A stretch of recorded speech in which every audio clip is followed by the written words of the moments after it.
Good evening and welcome to the historic Tomato Bowl in downtown Jacksonville for tonight's season opener as your Jacksonville Fighting Indians take on the Center Roughriders. Welcome to our countdown to kickoff. I'm Ryan Travis, joined by Matt Montgomery and Todd Travis. It's a beautiful night for some Texas high school football, and we're very excited to get this season underway. Matt, the Indians are under new leadership this year with new Jacksonville head coach Monte Stevenson, who has brought a ton of excitement around this program. What can we expect to see from the Tribe tonight? Well, I was just talking with Todd about first ball games are always weird, and I'm hoping this game's not going to be one of those kind of games. It is Monte Stevenson's first ball game as a Jacksonville head football coach, and there is a lot of excitement, as you said. It's kind of like spring training in baseball. Everybody thinks they can win it at that point, and that's the feeling that you get right now in Jacksonville. Is this going to turn this around? It's been quite a struggle for the last few years, but Coach Stevenson, a hometown guy from Alvarado, Texas, coached at Alvarado, Texas, and he's here in Jacksonville. He's loving his time here right now, and I've seen a lot of things that are very encouraging, and one of those things are the numbers. Jacksonville will suit up 48 players tonight, and 5 sophomores, 1 freshman. It's just a team that can scare you if you're a center and you're coming in and you're looking at a team that went 1-9 last year. Jacksonville has some playmakers, and they got some guys on the outside. They got a couple guys that could run the football real well. I think the key to the game, Ryan, is going to be if Jacksonville can avoid those first game things like they had last year when they were down 17-0 in the middle of the first quarter. Yeah, last year and the last several years, It seems like there's always something really strange that happens in the first game. Yeah, it's just things you just have to not do. And this is what I'd call a Jacksonville team that at the margin, they can't turn the ball over. Protecting the football is going to be the key because Center is a good football team. They return a lot of guys on defense, I believe 7 starters. I watched their Pine Tree scrimmage, Center against Pine Tree, and Pine Tree's a really good football team, and Center played right there with them. So Jacksonville's going to have their hands full tonight in this first game at Tomato Bowl. Absolutely. And, there's lots of guys returning. You said the numbers are up. How many did we suit up last year? Jacksonville would suit up 35, 36, something like that consistently. So moving to 48 is a very significant increase. And I'll say this, every time you get a new football coach, guys come out. Mm-hmm. You're going to get numbers out. So consistently you want to do that, but it isn't just at the varsity level. You've got big numbers at the JV and the freshman and on down. And so that's the thing that happens a lot of times. And if you talk to Coach Stevenson, he'll tell you, he said, hey, I didn't go out and recruit all these guys. The players went out and got them. And that's really important because these are guys that you're trying to get to come in and be a teammate and to sweat and put it all out on the field. So it isn't like Coach Stevenson went out and just started begging people to play. No, the players did that. I think that's very, very encouraging. Yeah, I mean, it's huge to have a player-led team for sure. The more leadership that you can get from your players is less that it stresses the coaches to be that driving force behind the team. And so with the numbers up, with the guys out recruiting their friends to come out and play again, or maybe even for the first time, I think that just shows kind of where the direction of the team is headed. And it seems really positive right now. Oh, it really does. And of course, the 2 scrimmages we can talk about real quick. Palestine first here at Tomato Bowl, then Rusk came to Tomato Bowl last Thursday night. And a lot of improvement from Palestine to Rusk. I would say Palestine's probably a stronger football team than Rusk is. Jacksonville looks so much better against Rusk than against Palestine, particularly tackling. And that's going to be a key tonight because Center has a running back, number 1, Bluford. If Jacksonville doesn't wrap up and pull him down, he can go. He's a scat back, very good running back, but a lot of improvement from that first scrimmage against Palestine where you're just trying to figure things out with this new staff and trying to get things going. Defensive coordinator Isaac Thomas, also the assistant head coach. He is a very energetic, get in your face, I want to make that tackle, bring that guy down type of football coach, and he just brings a lot of enthusiasm to the defensive side of the ball. I mean, I think that's something that Jacksonville needs, a lot of enthusiasm. The defense was so drastically improved last year from the last several years that we've had. I mean, you lost a bunch of those notable guys last year. Jordan Dorsey's one that comes to mind. Yeah. You've got Calvin Boyd, who was a big player last year, who's injured and, may or may not get a chance to play this year. So you got to have some guys that are going to be able to step up as well. And having a good leader in there to to get those guys in the right spot and bring the best out of them, I think it's going to be crucial. Yeah, don't forget Cam Thompson. I mean, They lost Cam Thompson. So two of Jacksonville's biggest and beefiest players not playing tonight. Not sure with Calvin, as you said, will get back. Cameron will not be back. ACL, he's out. So a lot of guys just got to step in and fill in, and that's another cool thing that I've noticed about this coaching staff. They don't get down about that stuff. They just say next man up, and you can't get down. If somebody gets hurt, you gotta keep going. And so because there's been some injuries that have happened in these two scrimmages, but they just keep filling in. Jacksonville has 6 offensive and 5 defensive starters back. It's not like the cupboard is bare. There's some guys that have some varsity experience that we're going to see, and there's some guys that we're not kind of sure about that are kind of intriguing. One of those intriguing players that I'm excited to see tonight is a wide receiver named Jalen Franklin, 6'4", hasn't played since he was a freshman. He is obviously at 6'4", a tall target, and he's got some speed. Now, let's see what he does against live action, but that's one of those kind of guys that, can kind of step up and fill those gaps. But I'm really excited about the wide receiver crew. I'm excited about the secondary. They're going to be young. There's some young guys back there, but they're athletic. And they're fast, and the tackling has greatly improved over the last few weeks. Of course, Coach Stevenson was the defensive coordinator at Alvarado. That's his M.O. Played defensive tackle in college at North Texas, then he played in Canada. So this guy he has a defensive mindset. Offensively for Jacksonville, they're going back to the spread offense. Ben Bolton's going to get the start at quarterback, 6'2", 190, a junior. Good didn't to see play Ben last back year. as well. Yeah, didn't get to play last year. He tore his ACL as a freshman. But don't sleep on Trent Clater, the starter last year for all 10 of Jacksonville's games. And I was telling Coach Stevenson, this is the first time in 12 years, I think it's 12 years, I look back, that Jacksonville has had actually 2 quarterbacks on the varsity. They're like 2 legit quarterbacks. That can play quarterback. That can play quarterback, not just somebody that fills in for the starter. And that's something that is good to know that, I'm not saying you're going to take risks with Ben or Trent, but it's nice to know that you got another guy back that you can put back there. Absolutely. Yeah. I mean, Ben's coming back off an injury. We want him to stay healthy all season, but, if things happen. I mean, it's football. It's a violent sport. And I know his injury last time was non-contact. It was just kind of a fluke deal, but you just never know. I mean, injuries happen in every game of football. I mean, it's just kind of part of it. But being able to, have the confidence that Trent Clater can come in and do the job is also huge. Now, Center's a good football program. Of course, they've been coached by Ricky Joe Meeks the last 3 years. He's now the head coach at Henderson, and their new coach, Nick Brown, this is his first head coaching job. He came from Aubrey. And last year, Center was 8-3, got beat by Gilmer in the first round. They lost their best receiver. They lost their quarterback. But they've pretty much plugged in some of those holes right there, and they're expected to make a playoff spot. Of course, they're in the same district with Carthage. Who else is? They're in there with Rusk, Bullard, Brownsboro. So they're expected to make the playoffs. And but, again, 2 coaches tonight with their first varsity jobs. Debuts, I should say. I bet there's some nerves in those dressing rooms. I'm sure, yeah. First go-around there. So. Yeah, I know. I think maybe we were talking with someone in the press box before the game started about Coach Stevenson and kind of his game day mindset. And I think everyone was very just stay away from him today.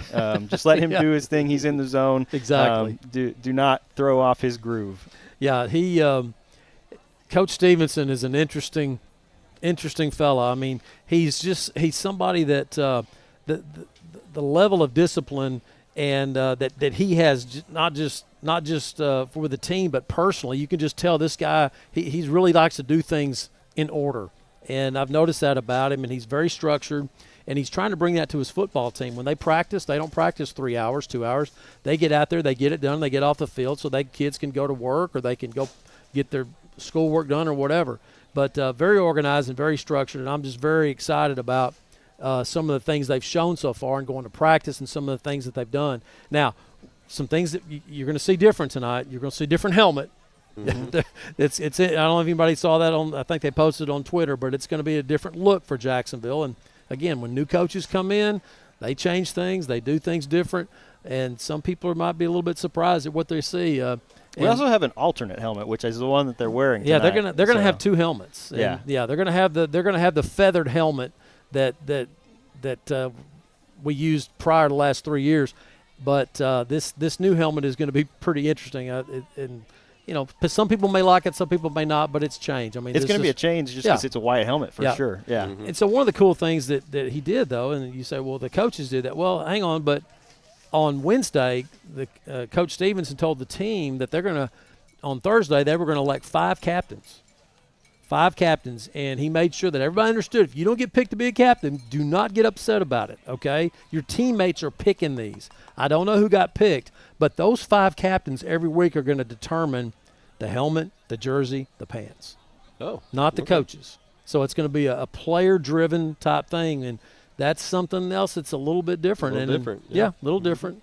And I'm excited to see how that looks.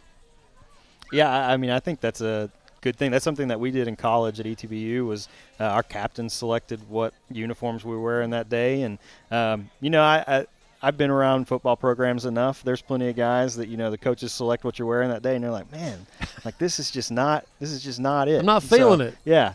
So I feel like having the captains select that, and I'm sure those guys, you know, are talking with their teammates and kind of getting a feel for where everybody's head's at. And so them being able to make that decision, I feel like is just going to be a boost to the morale. Well, I'm looking at the floor tomato bowl, and we're warming up, and we're wearing the blues and the white pants and the white helmet. So that I'm going to have to get used to that look. I'm loving it. It looks good.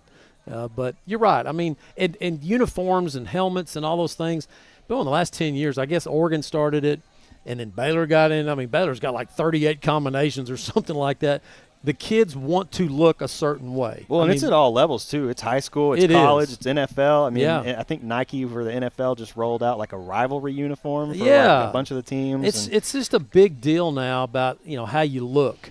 And it just used to not be that way. It used to just be like, I mean, you know, the Dallas Cowboy jersey stayed the same way for 40 years, you know, and then now they have all these different tweaks and stuff. It's pretty cool. So we'll see that Tyler High used to do. They'd go in and change at halftime and come out with a different jersey or different helmet. Yeah. I mean, it's just it's something that we're not used to. A little bit of mental there to get. It is. It's just something we're not used to here in Jacksonville that we're going to start seeing some combinations that other schools have already been doing. Yeah. So it's going to be good. Guys, this is the 31st meeting between Jacksonville and Center. Jacksonville leads the all-time series 21 wins to 8 and then 1 tie. A tie? So, yeah, there was a tie. Wow. See, back in the day, Ryan, there were ties. Yeah. There were ties. Well, you guys always had overtime. There used to not be an overtime. And the handshakes after the game on a tie, which I was involved in some of those, it's terrible. Yeah. I mean, but that's what we did, man. Huh. Interesting. Yeah. All right, well, we're getting close to 6:30. We have special guest Jody Alderete coming on. Before we get to her, I do want to take a look at tonight's Spotlight Player of the Game, Saul Garcia. Saul is a senior offensive lineman for the Indians and is an anchor on the offensive line. Saul has been a big leader for this team as a 2-year starter and was a big part of the much-improved O-line last year that led to a Didi Mara's 1,000-yard rushing season. The guys on the offensive line are often the unsung heroes on a Friday night, so make sure to keep an eye out for number 70, Saul Garcia. I love Saul. He's a great kid. He sees you, comes up, shakes your hand. Mm-hmm. He's like an adult, you know? He's not like a kid. He can play a little football. Yeah, he's great. All right, well, up next we have JHS Principal Jody Alderete joining us as our pregame guest, so stick with us through the break, and we will be right back. We'd like to thank this week's team meal sponsor, Chick-fil-A. Thank you for your valued support of Jacksonville Athletics. At the South Jackson Dairy Queen, every day is a treat. Cool off with your favorite blizzard, celebrate big with our famous ice cream cakes, and stop in to see the friendly staff who make every visit special. Dairy Queen, where happy tastes good. Life insurance that meets your needs now for when they need it most. With help from your State Farm agent. Call State Farm agent Jeremy Harmel in Jacksonville today. Like a good neighbor, State Farm is there. Get a quote today. Since 1953, Hubert Glass Oil has been servicing the Texas market with the finest quality fuels and lubricants. Each batch is crafted with precision and quality tested by our in-house lab. Whether you're on the road, on the farm, or on the job, we have the right product for your needs. This glorious Whataburger is yours. A few minutes ago, it didn't even exist. Why?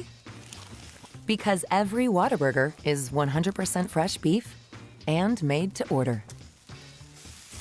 That means we didn't start cooking it until this exact moment, right here, when you ordered it into existence.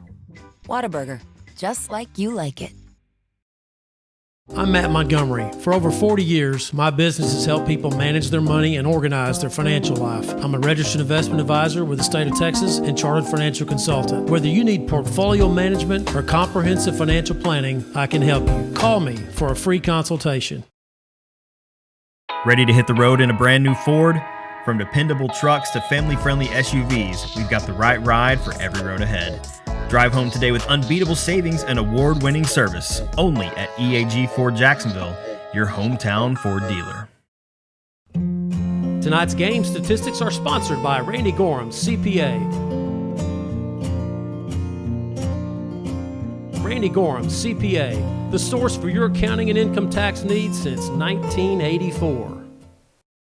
Since 2004, Legends Old Time Burger Cafe has been the home of Jacksonville's best old-fashioned hamburgers. Hand-battered chicken strips, chicken fried steak, fries, and onion rings are the best around. Legends, home of Jacksonville's best old-fashioned hamburger.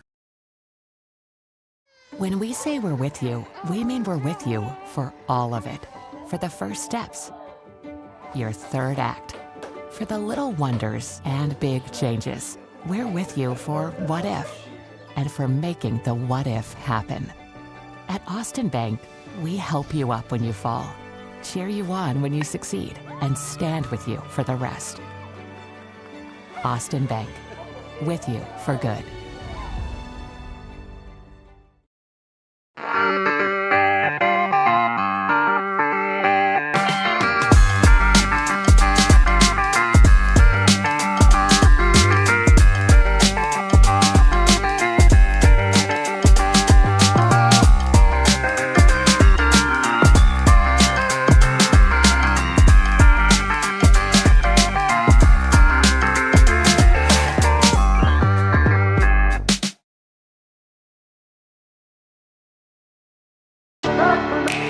Passing the competition by leaps and bounds.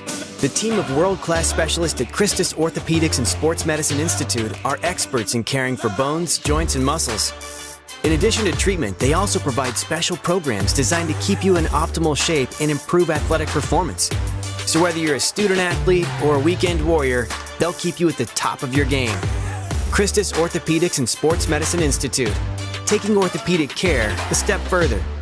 Since 2004, Legends Old Time Burger Cafe has been the home of Jacksonville's best old-fashioned hamburgers. Hand-battered chicken strips, chicken fried steak, fries, and onion rings are the best around. Legends, home of Jacksonville's best old-fashioned hamburger.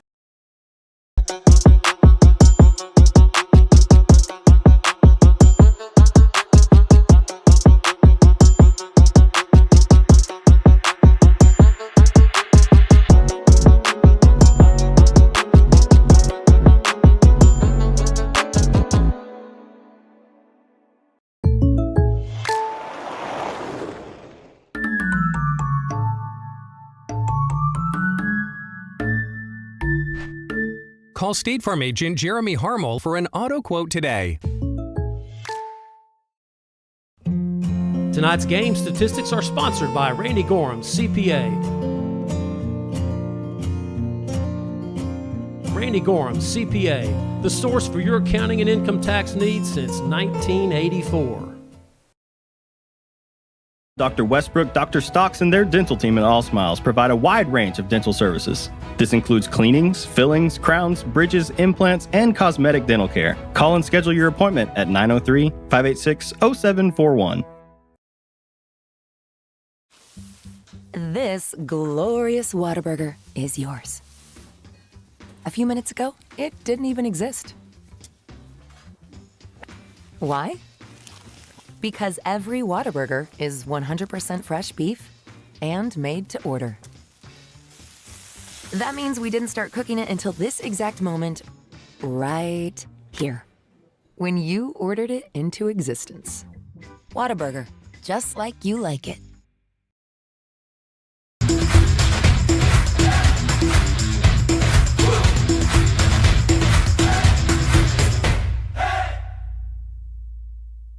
Since 1953, Hubert Glass Oil has been servicing the Texas market with the finest quality fuels and lubricants. Each batch is crafted with precision and quality tested by our in-house lab. Whether you're on the road, on the farm, or on the job, we have the right product for your needs.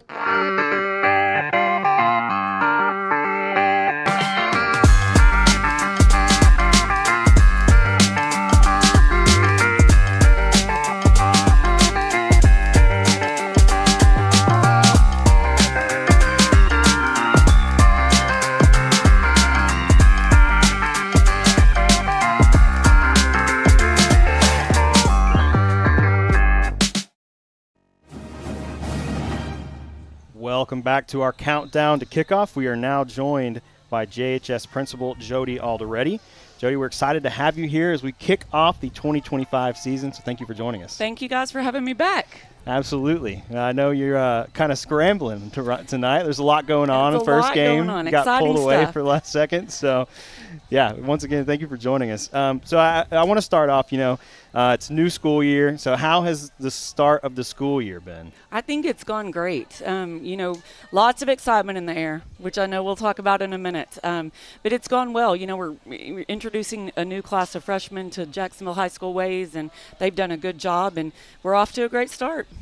That's good to hear. Mm-hmm. Yeah. That's great. I know there's a new state policy restricting cell phone use in the classrooms. I think that was something, if I'm correct, that Jacksonville had already implemented last semester? Yes. So last year we started it. So we have a year of practice under our belt. Learned a lot last year about things that we were doing well and things that we needed to work on. So when the state came in and made this law, it's a little more strict, little more things that we had to put in place. But the students are doing very well. Well, that's good to and hear. The law covers, the AirPods, headphones, anything like that. And so we're seeing, I believe, more engaged students, less distracted students that are more social in the cafeterias, in the hallways. They're talking to each other more, so it's been great so far. Yeah, that's good to hear. Mm-hmm. That's great. There's been a lot of excitement in the community and around the school since Coach Stevenson was hired. What have you noticed since he and his coaches have arrived? There is a lot of excitement in the community. So one of the first things that Coach Stevenson told me when he came in, he said, Ms. Alderetti, I'm going to hire really good men and women first and foremost. That was his number one priority, is to hire good people. And I think that he's done that. They're involved in the community. Coach Stevenson, I really don't know when he sleeps. He's at every event he can go to, whether it's a youth league, whether it's a community event. He wants to meet people. Absolutely. He is at everything. He's at everything. He loves meeting people in the community. His belief system is that, we are all part of the same team. He wants everyone working together. And so I think that that's helped foster an even bigger excitement, not just among the student body and the staff, but among the entire community. So the coaches that he has with him, both on the girls' side and the boys' side, have done a great job bringing that same excitement with them. So I think you'll see some of that on the field tonight. I know there's also a lot of really young coaches as well. There are really young coaches, but I've always thought if you get them when they're young, you can teach them your ways. So I think he has the same philosophy. Young, really passionate, really inspired men and women out there. So they're doing a great job. Absolutely. How have you seen the school spirit grow around this football team? I've seen a lot of spirit. So it's a young team. I think you guys were talking about that earlier. Have some great leadership, some great senior leadership, some great juniors that have been on the varsity, but also some younger ones. And our younger students are really excited about that, to see their peers playing on the varsity level. And so I really think that the spirit, once we get these first couple of wins at the Tomato Bowl under our belt, it's going to be even better. People are really, really excited. Absolutely. I mean, the more we can win in the Tomato Bowl, it's been hard to come by the last several years. So we aren't speaking of that tonight, Ryan. I'm just saying, it's been hard to come by. So, if you can start it off tonight with one, I feel like that would be and just exponential growth. I think that's the plan. Yeah. We're going to get it going. There are a lot of JHS students involved on a Friday night in the historic Tomato Bowl, besides just the football team. Are there any special student groups or programs you'd like to highlight? Absolutely. I think unless you're involved in these programs, you don't understand the work that goes in. Our band, for example, we have a great, huge band. I want to say around 250 members. It's growing every single year. They also start in the August heat. And I don't think that people realize that. They're out there marching, learning their formations. Are they one of the largest in the area? I know, like, there's some really big ones in, like, DFW, Houston. Sure. But, like, in East Texas, I feel like we probably have one of the larger bands. I would think the largest for when we go back to 4A next year, which I think that we will, most definitely. There are some schools in the area. Longview High School has a phenomenal band. There's some other schools in the area with really big bands, but I think for our size of school, it is absolutely a very large band. And they work hard, and they do the nighttime practices, and those kids are so passionate and so good at what they do. Cheer and Charmers, you'll see them tonight. They work exceptionally hard. They start in the summers. They're going to camps. Our cheerleaders were up at the school at 6 a.m. preparing for their powwow performance. So those student groups often get overlooked, except for when they're doing the halftime show. But they are working really, really hard. Our medical trainers, our student trainers are out there. We've got our student film crews up here in the press box with us. Our AV Tech students that Mr. Traylor works with. They're on the field filming. They're up here filming. So lots of groups involved to make this such a great night. Are there any clubs and stuff involved in the concessions as well? There I know are. there have been in the past. Yeah, FFA runs a concession. Our band parents run a concession. Of course, the band kids aren't able to help, but we do have kids, FFA students, down in the big concession stand at the bottom.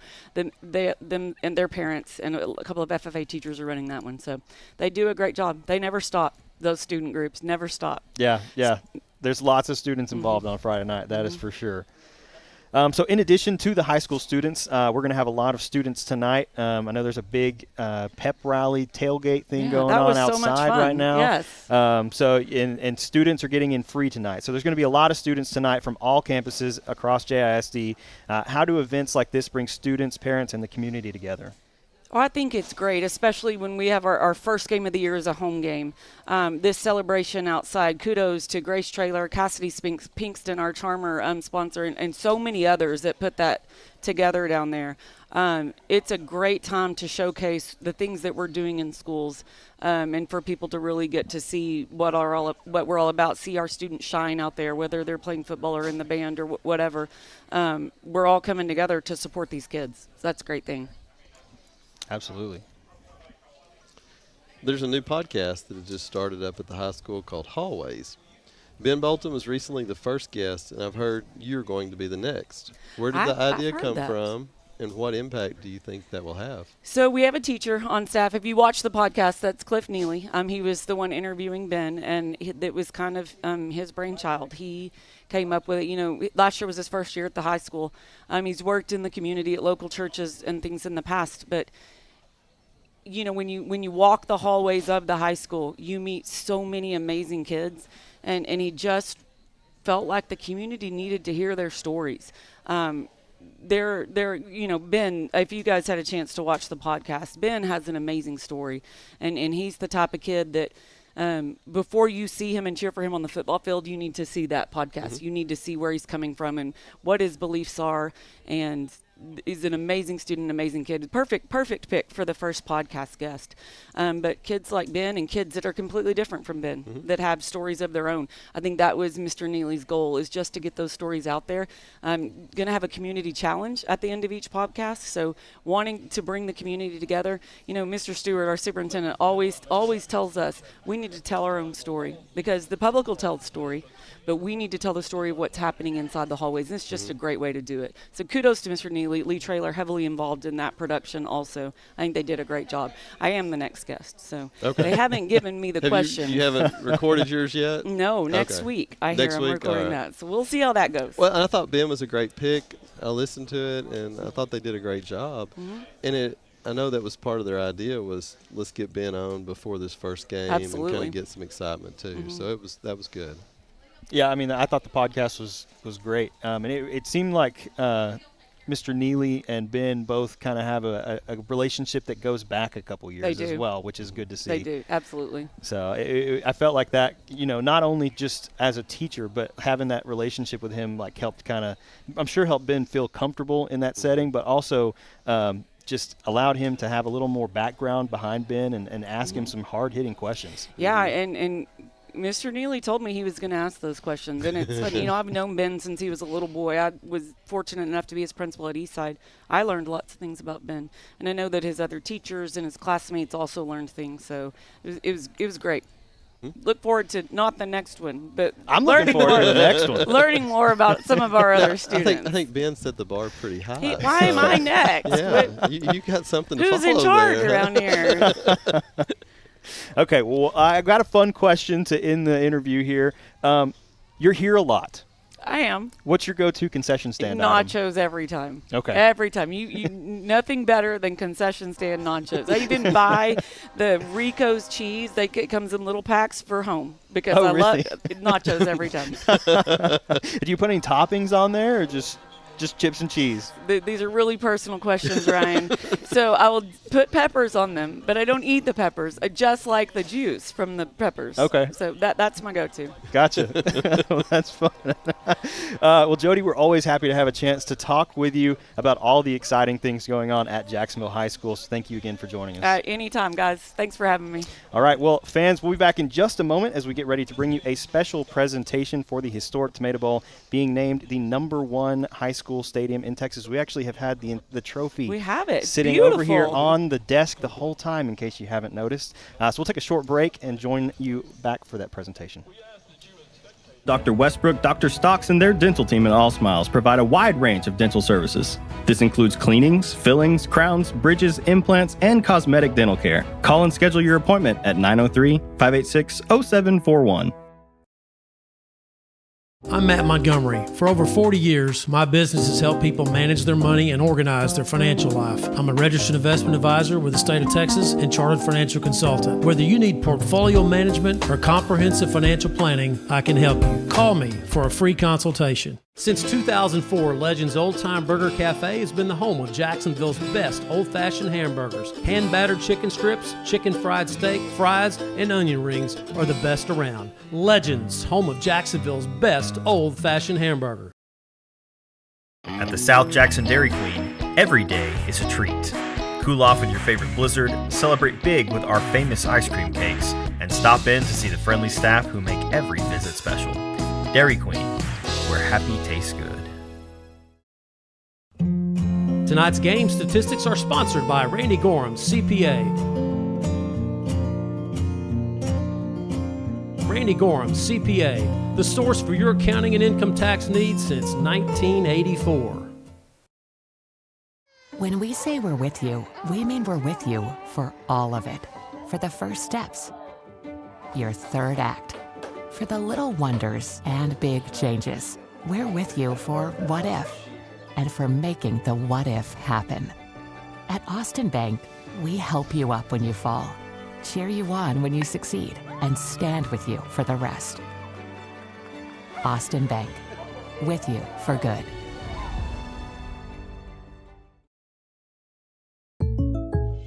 When you bundle home and auto, life can be easier. You choose coverage that makes sense for you, at a price that's right for you, and a local State Farm agent who's there for you. Call State Farm agent Jeremy Harmel in Jacksonville today. Ready to hit the road in a brand new Ford? From dependable trucks to family-friendly SUVs, we've got the right ride for every road ahead. Drive home today with unbeatable savings and award-winning service, only at EAG Ford Jacksonville, your hometown Ford dealer.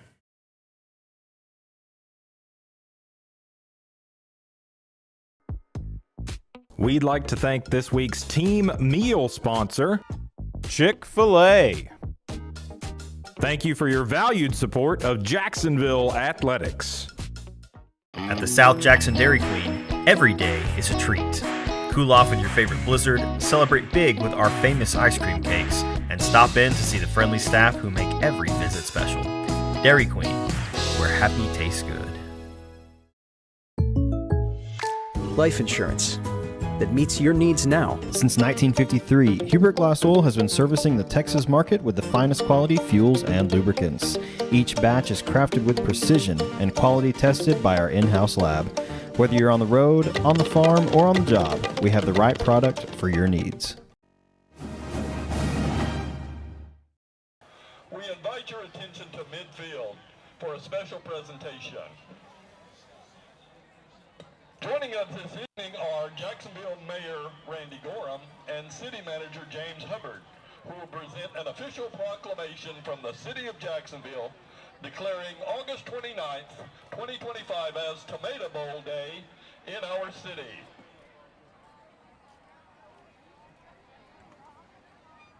We're also honored to welcome Senator Robert Nichols, who will present a Texas Senate proclamation recognizing the historical significance of the Tomato Bowl and its lasting impact on the Jacksonville community and beyond.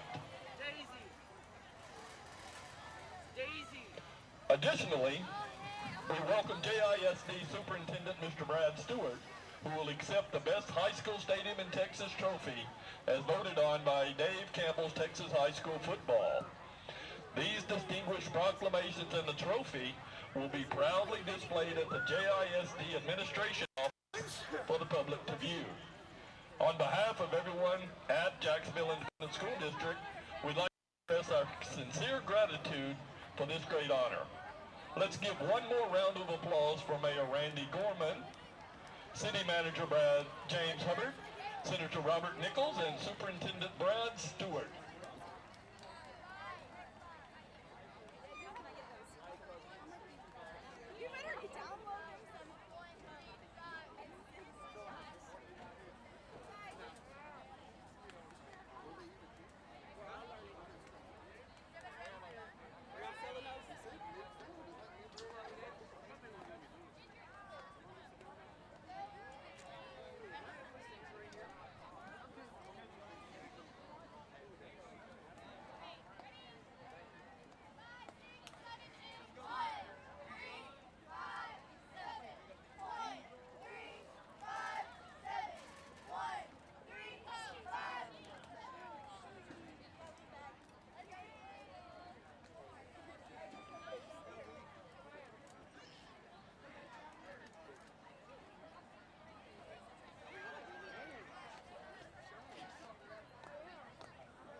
Ladies and gentlemen, at this time, would you please turn your attention to the south end of the stadium for the lighting of the Flaming J and the Jacksonville School Star.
A wonderful rendition there, the Jacksonville School Song from the Jacksonville Fighting Indian Band. It's about 7 o'clock.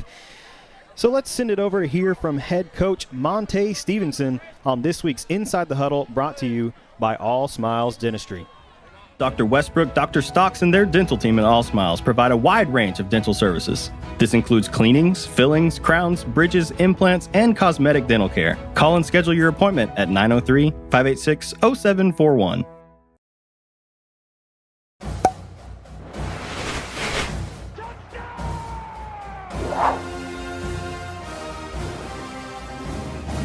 Welcome to Inside the Huddle. I'm Matt Montgomery, along with Athletic Director and Head Football Coach Monte Stevenson.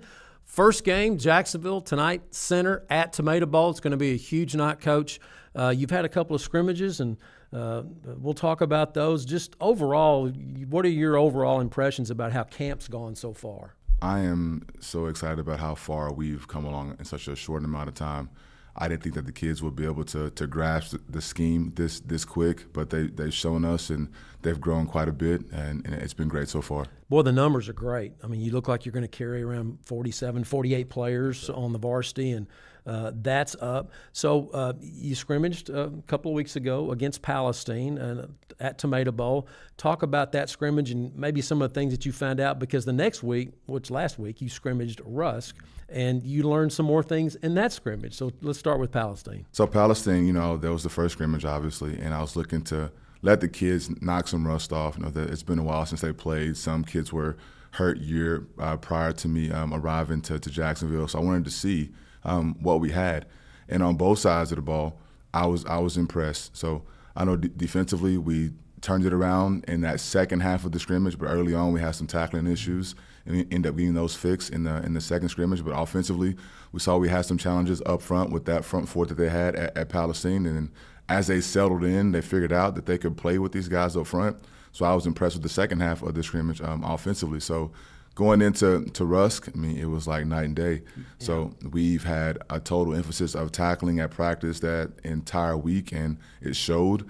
And offensively, it was about gelling from the offensive line standpoint, and the things that we could controlling them, and it looked like a complete football team in the second scrimmage. It really did. I mean, just as you mentioned, the tackling was so much better that next week against Rusk, and just to me, the way everybody was flying to the football. Coach, the thing I've noticed the most about this transition now into your first year in Jacksonville is the level of communication, the talking that goes on. I know you're really big on that. I want you to address that, because, I mean, I'm out there and it sounds like I'm in a classroom. Everybody's just talking. Yeah. So, just like a classroom, everything is student-centered. So myself and Coach Thomas, is really his idea of how to hold kids accountable. So if the kids are not saying small things like, hey, I have 2 receivers over here, or I have 3 receivers, or I have 1, or there's a tight end, or there's an H, or there's a running back, or there's 2, like me and Coach Thomas will sit back and we'll mark it. And if they don't say anything to anybody, like we'll do some extra accountability after practice. So that first week is a little bit of a transition, and then they're starting to catch on that, okay, we have to communicate or there's going to be a breakdown at some point, and you can't assume your teammates know what's happening. So it's a huge emphasis on no matter what, big play, bad play, we got to make sure that we talk to our guys throughout the entire time. So for our viewers that haven't seen you guys, didn't get to see you in the scrimmages, can you talk a little bit about your offensive scheme? I know you guys are spread, but there's a tempo that you guys like to have offensively. So, yeah, Coach King, those guys have done a great job, and there's some intelligent guys in that room. And they figured out pretty quickly, that we are a much better team when we are up tempo. So it's nothing more than a transition. You have to feel a team out, how they are before you get into that mode. And they figured out pretty quick, hey, if we just tempo these guys here and there, they can't hang with us because we have skilled guys everywhere. And then once we figure that part out, we know, okay, this is the kind of football team that we are offensively, and that's going to be one of the things that we rely on going into center. And you've got some playmakers. I mean, there's no less than 4 or 5 receivers that you can put the ball in their hands and they're going to make something happen. So when I got here, again, people thought that I was crazy. I'm like, look, I got a chance to keep my eyes on these kids, and I see what's in this room right now, and I could care less about how old those kids were. I'm like, if these young men can just figure it out and just mature a little bit, there's an opportunity here to do something that hasn't been done in a long time. And those young guys have started to step up in their understanding and their maturing. And, again, I'm excited about it all. Defensive side of the ball, of course, you being a defensive coordinator all those years, and Isaac Thomas is the DC. And I know that's kind of a special side of the ball for you because that's your MO. But, man, I mean, talk about the defensive scheme and what you guys are doing on that side of the ball. So, Isaac Thomas is bringing the odd front here. So we're on the same page when it comes to that. He's a mastermind besides the defensive line. That's what he's coached the past decade. And he's got those guys flying around to the ball. He's got those guys communicating. He's got those young men taking the proper steps, and having him there, it's been great. Kids have caught on to how he is personally, how he is as a coach, and the kids love being around him. So when you have that type of person with this type of scheme, kids naturally are going to want to play for that person. And that kind of style, again, it went into Palestine and Rusk, and people saw, again, the night and day difference because of how he is, the constant communication and the constant coaching kids hard, and this is what we got so far up to this point. It's been great. In coming to practice and watching and the scrimmages, and I've noticed the little things are really important to you and your staff. Absolutely. Things like keeping your helmet on. The drill you guys do after when you got them all gathered up and they bang their helmets on the ground. These little things, is that the kind of thing right there that programs really rely on? Those it's doing the detailed little things that helps you win. Absolutely. It's always those small things that can end up being the biggest difference in a football game. So no matter what, if you come out there like you have been, the defensive practice, it's always the small stuff, how to get aligned properly. What are the receivers telling you about how they're lining up? If our kids can be able to just understand that small aspect of the game, you don't have to be the strongest or the fastest kid to play in our defense. You have to understand what they're trying to do to you, and that's going to make you a much better football player. So every day we talk about what those small things are, how the receivers are lined up, where is the tight end, where is the age, if he wasn't there before, well, where is he now, because it changes what we do defensively. So it's doing all those small things well. It makes the biggest difference. So let's talk about the center Roughriders. They're here at Tomato Bowl tonight. This is a team that brings back several starters. They have a scat back running back, solid defensive side of the ball. I watched their scrimmage against Pine Tree. Pine Tree won the live part, but it was pretty dead even. So what do the center Roughriders do that you guys are going to have to contend with? We'll start with them defensively. What does your offense need to do to be successful against their defense? So it's stopping their front, and that's going to be in any ball game. So they do some creative things up front that you won't see a lot of teams do. Yeah, they stand up and they'll scramble stuff. They'll stand up about 4 or 5 kids at a time, and the ball snaps. They'll move into either direction. But when you look at it over and over again, you see it's nothing more than going to an odd and even front, or your 5 or your shades, your 3 or your 5. So it's an exotic look, but you're still getting those same exact things. So if our kids can figure that small peace out, we'll be fine. Yeah, I was looking at the roster, and I said, who's 22? Because he's on the D line, and he was a dude that was it was hard to block. Pine Tree had struggled trying to block him. So defensively, they kind of very similar to your offense a little bit. I mean, they'll run one back and three wide, and talk about their offense and what your defense has to do. So I know they're going to be coached very well for one, because that guy come from Aubrey Chaparral High School, and they've always have coached their kids hard. They've always had a complete staff. So I'm expecting something similar going in the center. They're going to be coached very well, but they have a couple young men. One of them stands out, number one, Jeremy Bluford. He's the guy that you're going to have to contain, no matter who's playing center. Like, that is going to be the focal point. He has the ability to get outside of anybody. He's shown that against Pine Tree. He's shown that against Kilgore, that he has a different gear than most kids. Mm-hmm. So our plan is to bottle him up and to limit his touches and to limit his yardage. And if we can make these guys pass the ball, that's where we have a shot. So, Coach, what are the keys to the game tonight for you to get the win against center? Defensively, we have to tackle well. We have to communicate, and I'm excited because we've shown that going into the second scrimmage. And offensively, it's taking care of the ball. It's having an up-tempo style offense, and then getting the ball to the hands of our playmakers. So opening night, Tomato Bowl, there's a lot of stuff that's going to be going on. It's a crazy night. So and it's your first game as a head football coach, and a lot of experience and everything. What do you think will be going through your mind as that get ready to tee that thing up and kick it off? I'm thinking about we are the number one stadium in the state of Texas. I'm thinking about us having a great product out there on the field. I'm thinking about us being a more disciplined team than we were a year ago. So that's been on my mind for quite some time, and it's still going to be there come Friday morning. But I'm excited about it all. I mean, I'm one of the lucky ones to get to be a part of this, and I'm looking forward to changing Jacksonville. Well, Coach, appreciate that. You've been watching Inside the Huddle. I'm Matt Montgomery for head coach Monte Stevenson. We'll see you at kickoff.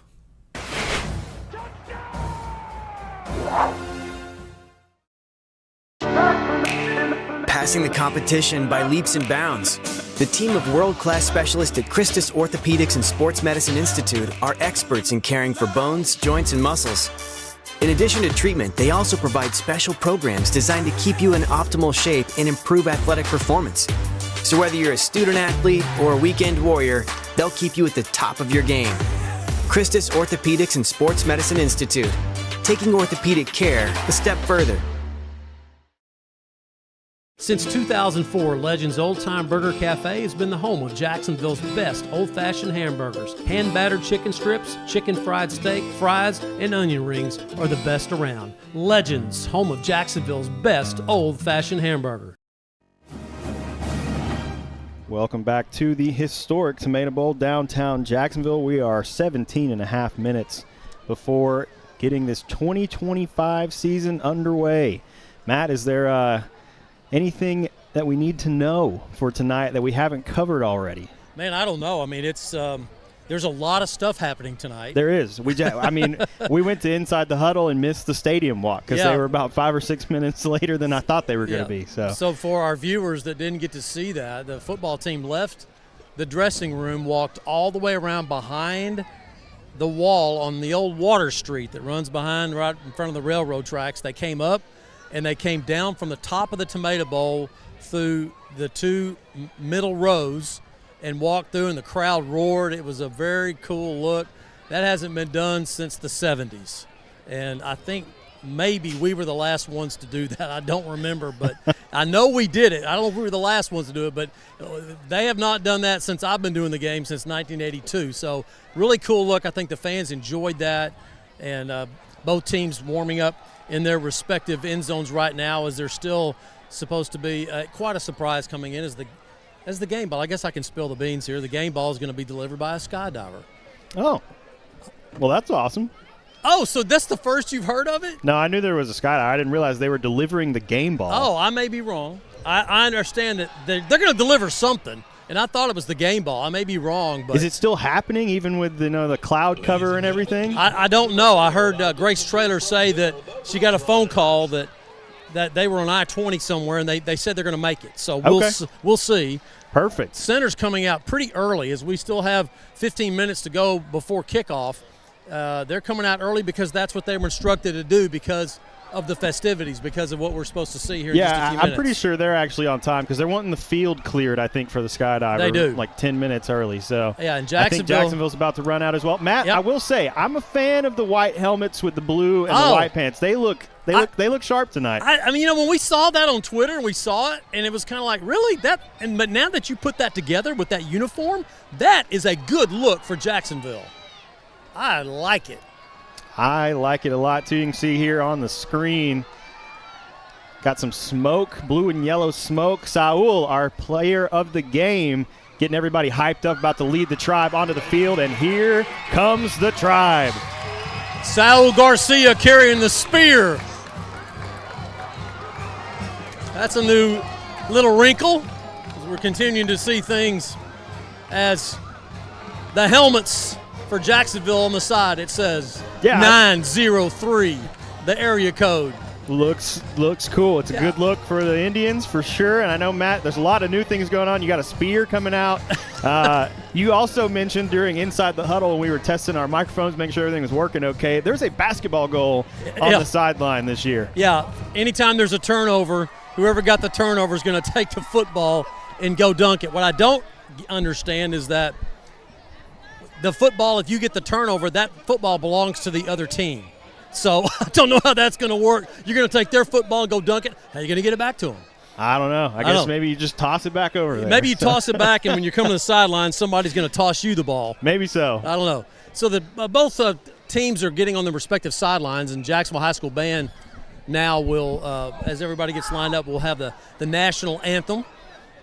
Still waiting. I keep looking up in the sky to see if I see anything. I was looking as well. I believe the national anthem, we are supposed to be holding off until the skydiver is in range, but I guess we'll see. Yeah, I guess we'll know, and we'll let y'all know.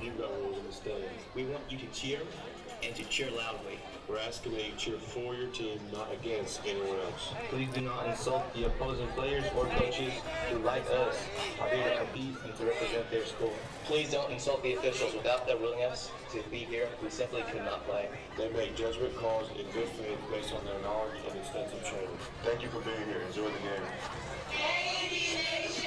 Hi, my name is Abby Barrier, JHS featured twirler. Hi, my name is Rebecca Orr, Cherokee Charmer Captain. Here comes the plane. What was that, Fantasy Island? The plane! That's way before your time. Sorry about that. We've got some cool sportsmanship videos going on here. Yeah. I think we have a cheer instruction video going on now, so you can see that on the broadcast as well. Right now it's being played onto the video board in the stadium. It's well choreographed tonight. You know, first games we talked about being weird as they show how to do certain things. Well choreographed. I give a lot of credit to everybody that put all this together.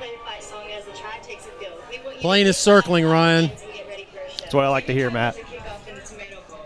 I can't see it from the press box. You got a whole lot better vantage point. Yeah, I can see him. He's circling. Now, if that little dude from Fantasy Island comes out, we got a story. Yeah, I can see them. I can see the plane now. It's looping around. Not bad. It's pretty low as well. Yep.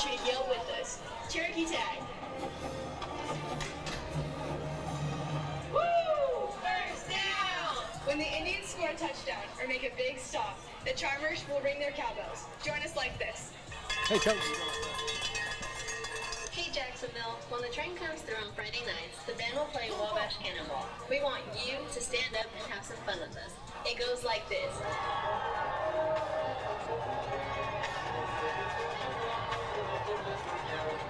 Make sure you keep Ryan, I hope you're getting that. I want to see you and your dad do that. I mean, I feel like that's more of an Aaron Swink thing, if I'm going to be honest. He was always the one to say, and the band's playing Wabash Cannonball. So he knew that he stuff. Did, yeah. He was very, absolutely. very artsy and very highfalutin. Not that you're not.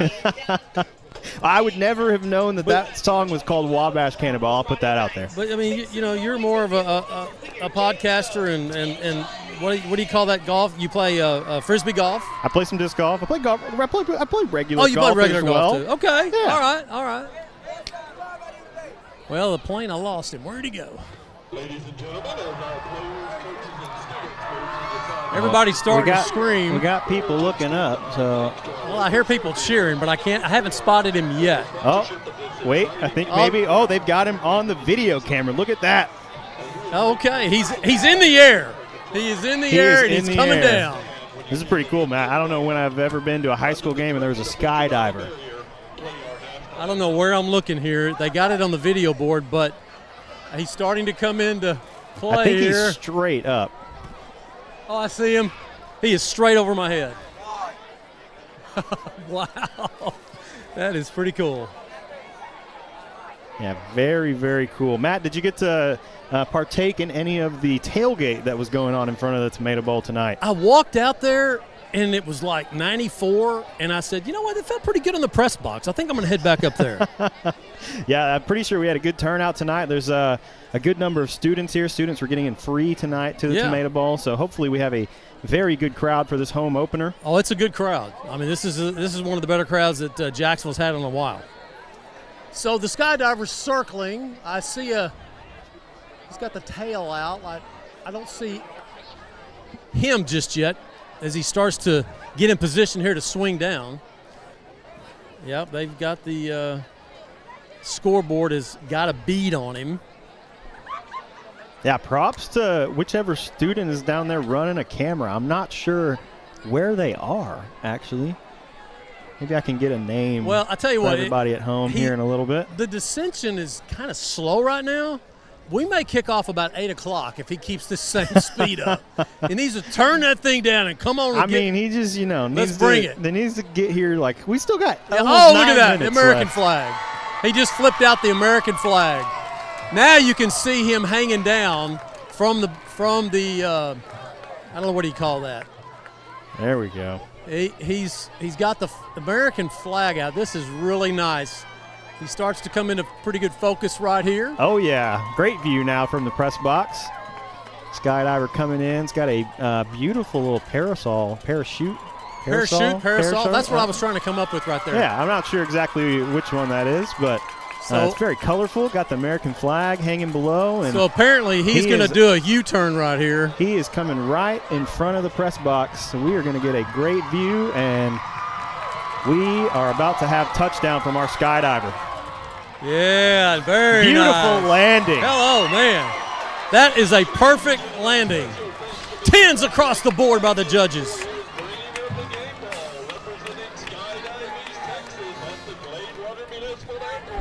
Pretty cool. That was awesome. That's a first for Jacksonville. Yeah, absolutely. That was very, very cool. Have national anthem going on now.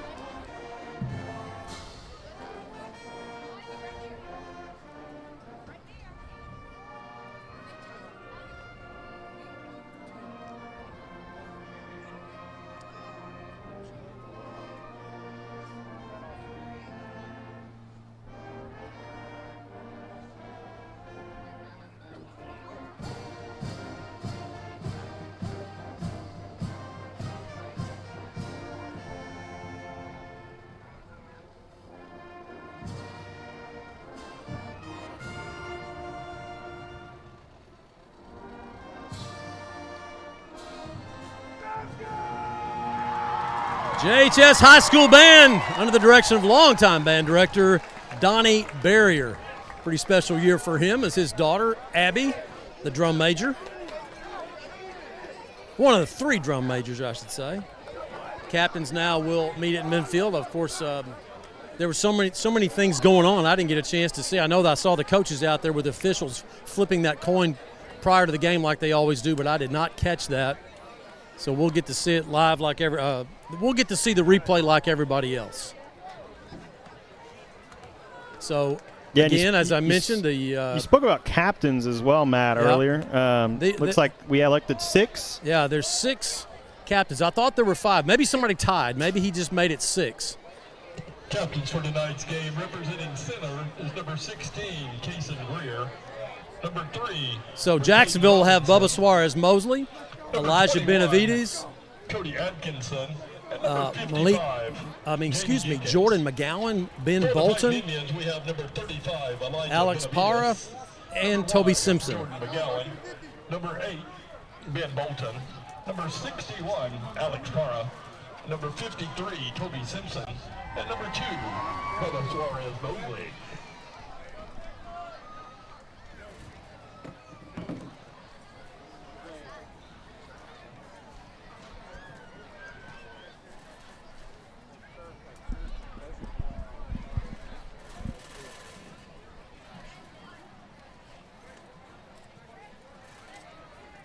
Officials now talking to both sets of captains. We'll give you the call as soon as we get it. Of course, you can see it right there on your video screen. A beautiful look at Tomato Bowl, looking toward the south as they flip the coin, and officials going over to Jacksonville. Looks like Jacksonville has won the toss. Jacksonville won the toss and has deferred. So Jacksonville will kick first. Bit of a win tonight. Coming out of the east, a little crosswind. I would say the team that is going toward the north end zone is probably going to have the advantage because the wind's going to kind of be blowing that direction. So, it's August 29th. You expect it to be 98 degrees, but no, not tonight. Well, I think very pleasant. I think if the weather wasn't like it is tonight, which it hasn't rained, which is nice, but it is very overcast. There is a breeze, and I think that's probably a lot different than what we were expecting a week or two ago. Yeah. We probably were expecting it to be about 95, 98 degrees outside. This is 2 years in a row. We went to center last year and we had good weather. That's true. It was kind of rainy a little bit, but it kind of cleared off and was quite nice down on the field, and that's the kind of night it looks like we're going to have at Tomato Bowl. So KC Cardenas will tee it up for Jacksonville. And I got to tell you, watching Jacksonville practice the last few weeks, his leg has gotten much stronger, Ryan. Last year he was putting the ball, around the 10, maybe the 9 sometimes. He was dropping it in the end zone multiple times. But Jacksonville runs 9 zones on their kickoff team where the kicker, Cardenas, can put it in 9 different zones, 3 across, 3 levels. And, boy, do they practice that a lot. So look for Jacksonville. You know if it's going to be a pooch kick, go deep. We'll find out right here as we're about to kick off the 2025 season here at Tomato Bowl. Glad you're with us here on JISDlive.com. And it's going to be, I was talking about Cardenas, and it's going to be Davian Tavera doing the kicking. Davian Tavera going to get us underway to begin the Monte Stevenson era here at Jacksonville High School. And if you're a center fan, the Chip Brown era. So we're set to go. Glad you're with us here on JISDlive.com. Fighting Indians kicking off to the center, Roughriders. As the officials now will stop play. Not sure what happened here. So Jacksonville got a delay of game. I have not seen that before. On the opening kickoff. Yeah, I don't know if that's just Tavera not hearing the whistle go off, and as soon as that whistle goes, Ryan, you kick, you've got to go. Yeah. You got time left. They're counting. Against the Jacksonville Indians. So back them up 5 yards. Now we'll have the opening kick from the 35. Tavera set to send this one away. Once again, kickoffs brought to you by our friends at Neighbors Coffee. Nice. This one perfectly placed about the 25. Scooped up by Decaden Cooks. And he will be brought down inside the center 25-yard line. Boy, nice job by Jackson Penn of Jacksonville, staying in his lane. Very odd kick right there. Came up, bounced. Number 2, Cooks got it. And, boy, that's one of those things where you got to make sure you maintain lane integrity on your kickoff. And nice job by Jackson Penn. So center will get the football on their opening drive at their own 22-yard line. Yeah, it was great kickoff coverage there for the Indians. Also just a great ball placement. Kind of made center decide who's going to go back and get this ball. And so they will start from their own 22-yard line 1st and 10 for the Roughriders. Easton Wolf gets the start at quarterback for center. They also have a couple of quarterbacks I saw in the scrimmages, but it'll be Wolf and Bluford, the scat back. He's not getting the start. Not sure why that is, but unless he's changed numbers, because number 32 is out at the running back for center. Yeah, they don't have a 32 I'm not on seeing the roster. a 32 on our roster. No, here we go. Already got a roster issue. And that's not Bluford. Bluford's a bigger dude, a smaller guy than that. So here's center, 1st and 10. Easton Wolf in the shotgun, hits the snap, hands this one off up the middle, and good tackle there by Logan Batten.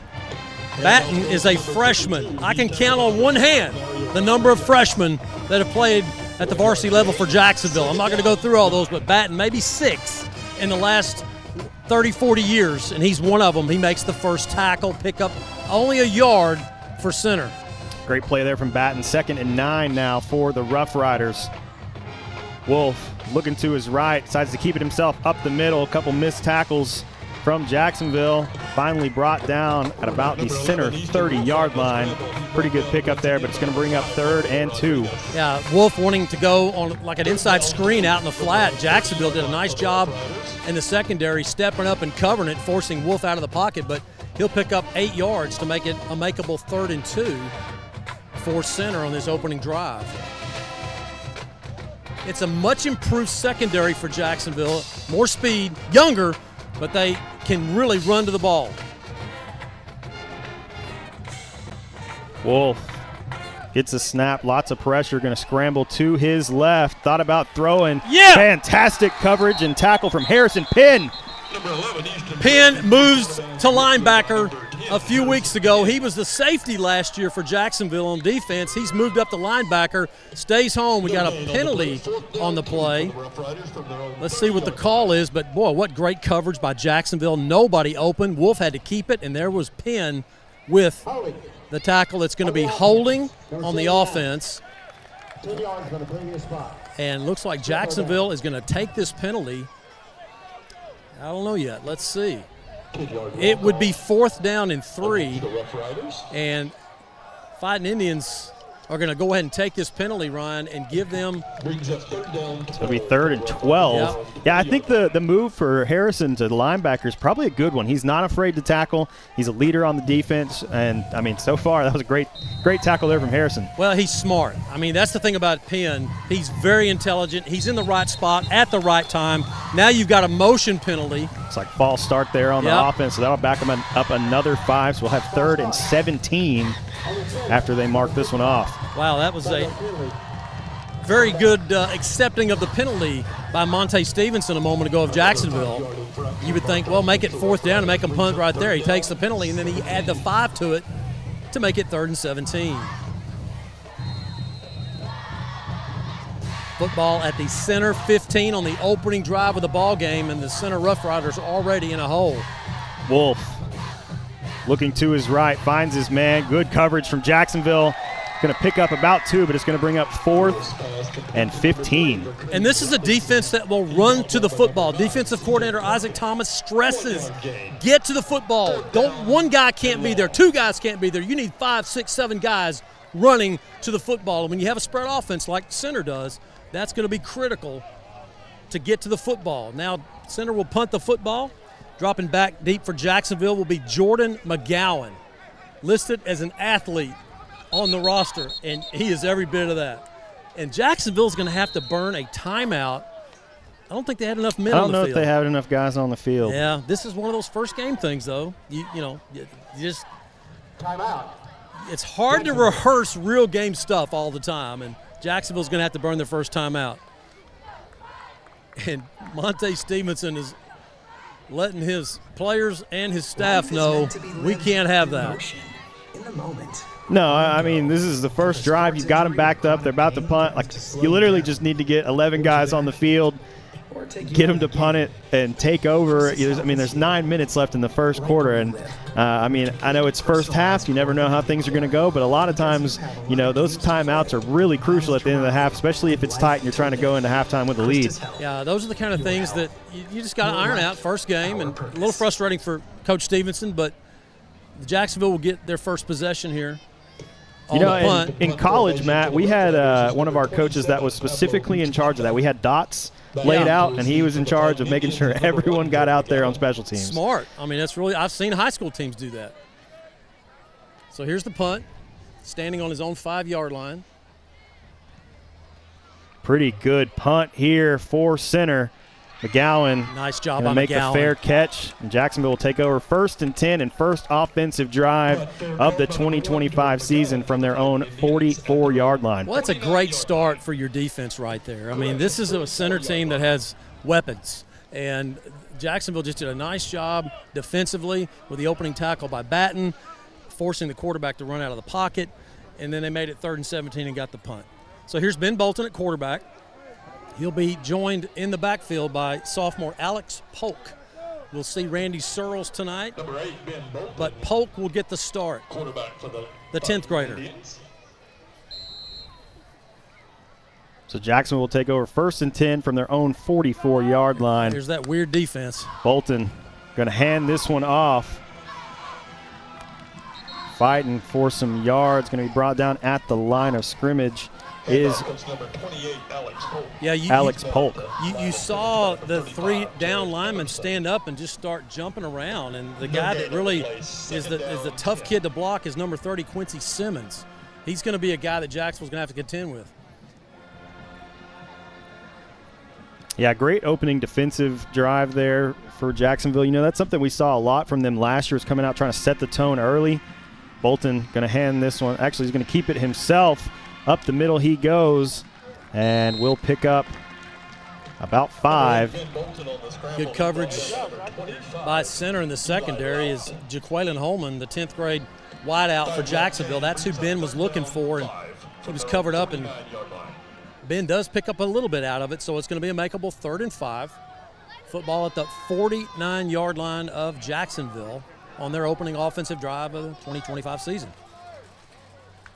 3rd and 5, Bolton looking to his right, looking over the middle. This one batted into the air, going to be picked off by Decaden Cooks. Jacksonville needs to get him down. He's got lots of room to run around the right side, and finally goes out of bounds at the Jacksonville 22-yard line. That went off the hands of Jalen Franklin. Well, just an unfortunate start there for Jacksonville. Just the ball was a little bit highly thrown, but catchable.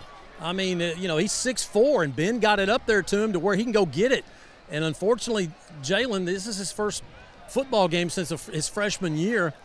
You got to go up with both hands. You can't go up with just one. He tips it up on the tip drill, and Cooks comes down with it for center for the first turnover of the ball game.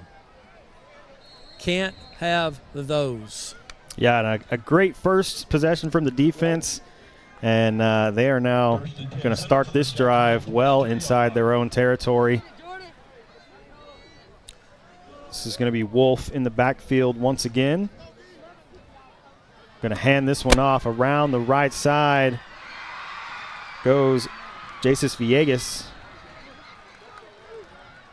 Villegas got down to about the 1, I believe. I think it says 22, doesn't it? Yeah. He's got his jersey rolled up. It's kind of tough to tell. It's Villegas. 22, and now he'll check out, and number 32 checks in, who we don't have on the roster. Yeah, I'm kind of wondering, are you sure that's not Bluford? I don't know, because this 32 was playing defensive tackle. I think that may be Quincy Simmons, because Simmons, I mean, this is the guy that I saw. He was wearing 22 in the scrimmage, and he looked just like that, and they could not block him. Pine Tree couldn't block him in the scrimmage. That's him, but he's in the backfield. So I don't know where Bluford is. I saw Bluford. He's a little guy. I'll check it out. Maybe that is Bluford. I don't know. But I don't think Bluford's that big. Either way, a really good pickup there on 1st down for center is going to get them 1st and goal from the 3, and we're going to have a timeout. So we will take it with them. We'll be back in just a moment. This is Fighting Indian Football on JISD Live.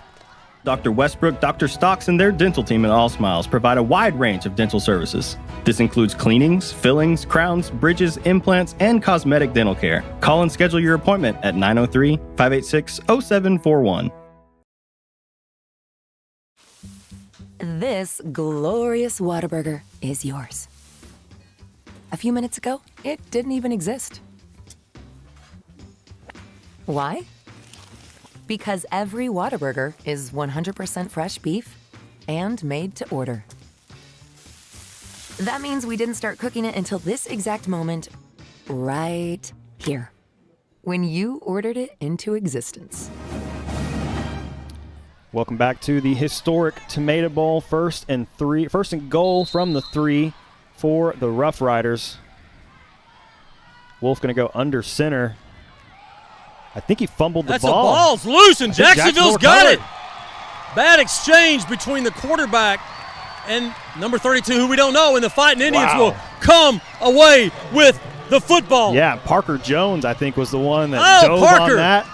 Oh, Parker. His granddad, Ansu, is going to really love that. What a fumble recovery at an opportune time. So both teams with the turnovers. Jacksonville, I would say, was more important because it was first and goal for center at the 3, and the Fighting Indians get the turnover with Parker Jones falling on it. I saw a football go through the basketball hoop there, Matt. When they came over the side. I know you're a little far away, but I just want to let you know. I didn't see it. I'm down by the end zone. I'd hate to jump up there and miss it, like just not get there, Yeah, you definitely, they got it down kind of low. You definitely don't want to be embarrassed from something like that.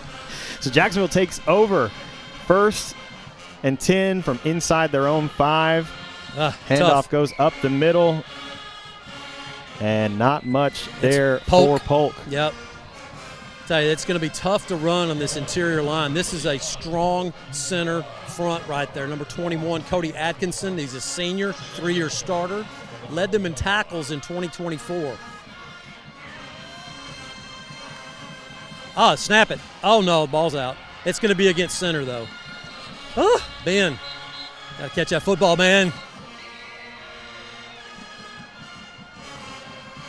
It was a good snap. I don't think he looked it in.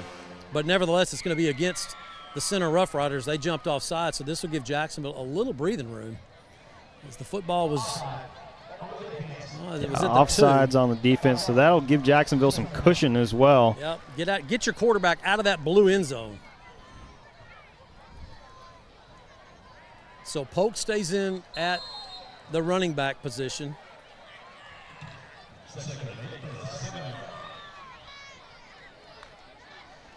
Bolton gets the snap, looking to his right, over the middle. This one going to be picked off by Cooks again. And that flag after the play may be on Jacksonville for a late hit, as Bolton kind of threw that ball across his body. He didn't really plant his front foot when he came down. He just kind of flicked it. He just did not get enough on it, and it was short. He was looking for Jalen Franklin across the middle. Franklin was open, but Ben underthrew him for his 2nd interception of the night. So both teams now going to their respective sidelines. I'm not sure if there's a timeout or what this is. Yep, it's going to be a shot block against center. So Jacksonville gets the benefit of that one. So now you're asking your defense to come out a 3rd time in this first quarter. They've gotten it done so far. They have. I mean, Jacksonville's finding it hard to move the football offensively, but so is center. They've had a couple of good plays. They got that 1st and goal a moment ago. So center will take over 1st and 10 from the Jacksonville 32-yard line. Wolf going to get the snap, hands this one off around the left side. Goes 32. Good tackle there. He's got to leave the game. Oh, wait a minute. What's the flag? Oh. A late flag right there is the running back 32. We're going to call him 32 because we don't know his name. Not on the roster. He lost his helmet. And then the flag came down, and Monte Stevenson is saying, what's the flag for? I mean, the kid hit the ground, the helmet came off. It isn't like somebody for Jacksonville ripped it off his head, but the side judge over here saw something. And Isaac Thomas, the Jacksonville's defensive coordinator, talking to him about it right now. So that's going to be the call. They're going to call a face mask. They're going to get Elijah Benavides coming in. He was coming in late to the play, but I really didn't see him grab it. I just saw maybe I missed that part. I had a good angle on it, I thought. But nevertheless, it's the penalty against Jacksonville. It's going to push the football to the Jacksonville 14-yard line.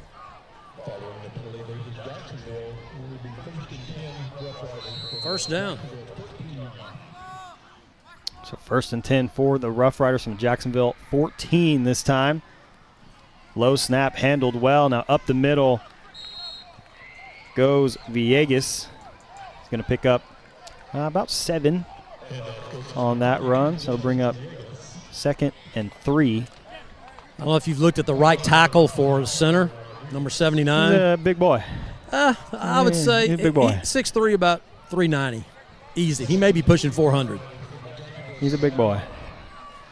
Wolf in the shotgun once again. And 32 going to get the handoff up the middle and met at the goal line, but will score. So the 32 we don't have a name for scores from 14 yards out. Center gets on the board, taking advantage of the interception that Jacksonville threw a moment ago. And the Roughriders go up 6-0 at the 5:40 mark of this first quarter. Official stop and play here. I think they were running the clock, needed to stop it. Let's see. Yeah, the clock's supposed to stop after the score, and it did not. So center, 6-0 with the extra point coming.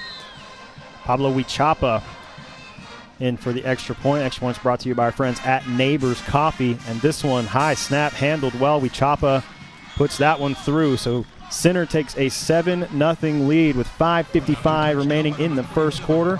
Take a short break and come right back. This is Fighting Indian Football on JISD Live.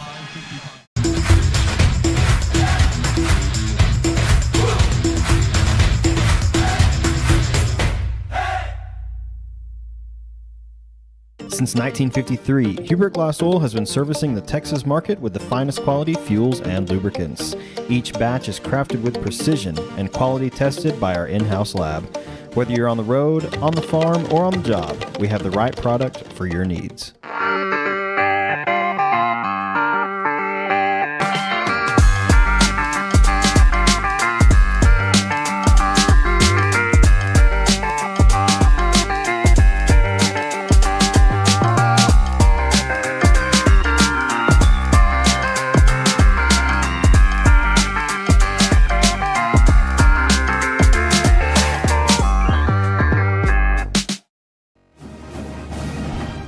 Welcome back to the historic Tomato Bowl. Center takes a 7-0 lead with 5:55 remaining in the first. And this should be Huichapa in to kick this one away for the Roughriders. Jacksonville needs to find a groove offensively. 2 turnovers on the first 2 offensive possessions. It's not going to cut it, Matt. No, it's not going to cut it. It is not. And, they're getting, I would say, decent protection for Ben Bolton. And he's just going to have to settle down and get some better reads and make some better throws. That's as simple as that. Good kick here. McGowan fields it up the middle, met about the Indians' 20-yard line and brought down. So Jacksonville will take over 1st and 10 from the 21-yard line. And remember, if you're wondering where's Randy Searles, Jacksonville's leading rusher last year, not leading rusher a couple of years ago, but last year was Denny Morris. He will play in the second quarter. And he can be a difference maker, but not if you don't get a better push off the football on that offensive line. So Jacksonville now with their 3rd offensive possession.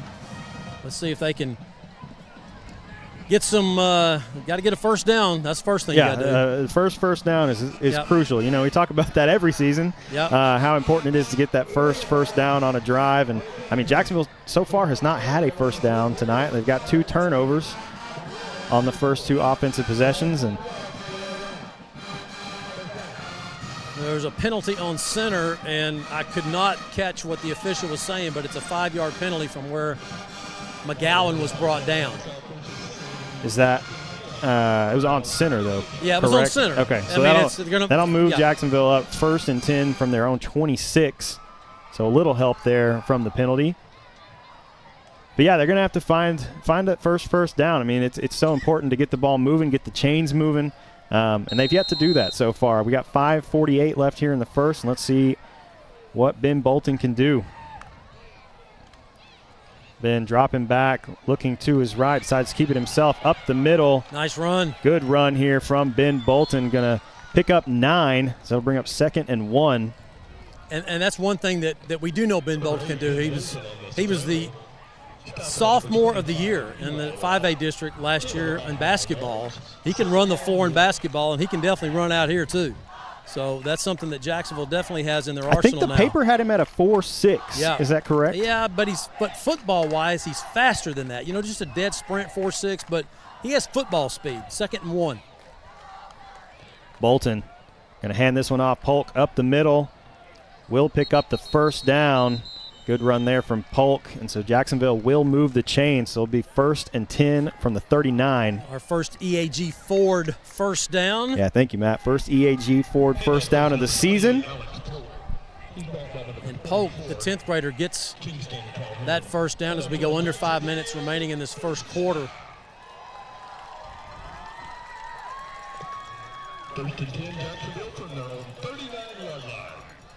Jacksonville had a lot of success throwing the inside passing game against Rusk last week in the scrimmage. So far tonight, center's taking that away from them. Yeah, there's lots of movement on the center defensive line as well. Bolton going to take this one around the right side. Met in the backfield. It's going to be a loss of 5. Quincy Simmons on the tackle for the Roughriders, number 30. He's every bit of 5'3". I don't know if you can spot him out there, but you see him, 30? He's 5'3". And he is a dude. I mean, I watched him in a couple of their scrimmages, and he makes plays. Look at, he's at nose tackle. Yeah, I'm pretty sure on that last play there was not a defensive lineman for center that had a hand in the dirt. So lots of movement, lots of trickery going on this defense for center. Wow. Polk up the middle, met at the line of scrimmage. No gain on the play. It'll be 3rd and 14. Yeah, that's Atkinson right there. The linebacker, again, I mentioned a moment ago, leading tackler for center last year as a junior. And, man, he stepped up in the gap and just nails Alex Polk for no gain. 3rd down, 13 for Jacksonville. Bolton in the shotgun, gets the snap, looking to his right now over the middle. Finds Suarez Mosley. Great catch from him. Going to move the ball well up the field, but it will be 4th and 3. Jacksonville's keeping their offense on the field, and they're going hurry up right here. They're going for it. Or he's trying to make them jump. Oh. Bolton going to keep it himself up the middle, picks up the EAG Ford first down, and moves the ball across midfield and into Rough Rider territory. Yeah, just pushed the football, got behind his center, Saul Garcia, and did the, well, I'm not going to call it a tush push. There wasn't any behind Ben. He just planted his feet in the ground and went forward for the first down. So 1st and 10 once again for Jacksonville. Bolton fakes the handoff, looking over the middle. Finds his man. Huge catch there from Jordan Castle. Castle with the catch. Let's see the officials now. What are they saying? I think they're going to call that incomplete is what it looked like from the side judge. Yeah, he didn't get to the ground with it. Officials now, what are they signaling here? The officials aren't even talking about it.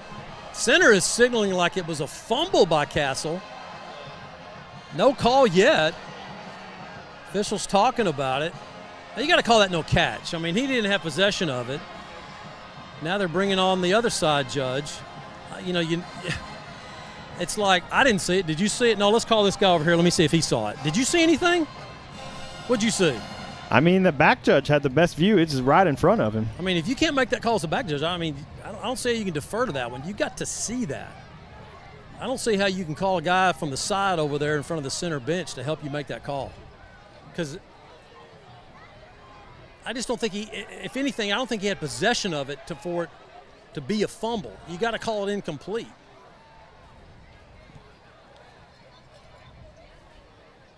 It looks like they're going to give it to center. Oh, my goodness. I don't know. They're okay? backing it up. I think they're calling it incomplete. Well, I saw center clapping. I saw like 4 or 5 of them clapping like they got the ball, but they're coming back. I did too, but they're bringing the ball back here to where the line of scrimmage was. So I think it's going to be 2nd and 10. Yeah. Thank you. Incomplete pass. That's what we wanted. Yeah, I mean, that's definitely better than a turnover for sure. Well, because that's what it was. I mean, it was an incomplete pass. I mean, what is it? You got to complete the reception to the ground. Castle did not do that. He caught it, and he just didn't hang on to it when he was going to the ground. So, nevertheless, 2nd down, 10 after the incompletion. Mosley goes in motion. Polk around the right side. Pretty good run here for Polk. Going to pick up about 7. So it should be 3rd and 3. Yeah, Polk was a dude last year on that freshman squad, but when you step up for the 9th grader to the varsity level, all of a sudden you're playing with men. So he's kind of getting a feel for the varsity speed right now. That's a nice 7-yard pickup for the sophomore. Yeah, and Jacksonville moving quickly here. Bolton going to hand this one off to Polk again, trying to find a hole. There's not much there. Bounces it out around the left side. Picks up the EAG for first down and then some. That is what Alex Polk did so many times last year when I watched him as a freshman. He saw everything clogged up right there, and he's so quick on that step. He just plants his foot and he pauses for a second, kind of freezes everybody, then he just streaks up the field for the first down. Yeah, fantastic run there from Alex Polk. 1st and 10 now for Jacksonville inside the center 30.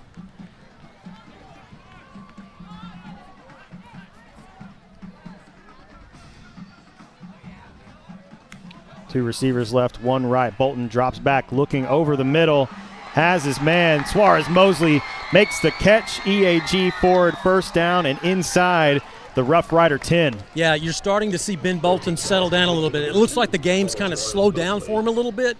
You know, that's a phrase everybody uses, but you can just visually see it in this first quarter. It's just a little bit playing too fast for him early on, but now he's calming down, settling down. He's also got a lot more time in the last couple throws as well. So Bolton going to hand this one off to Polk up the middle and get down. Looks like they're going to mark him about the 6-yard line.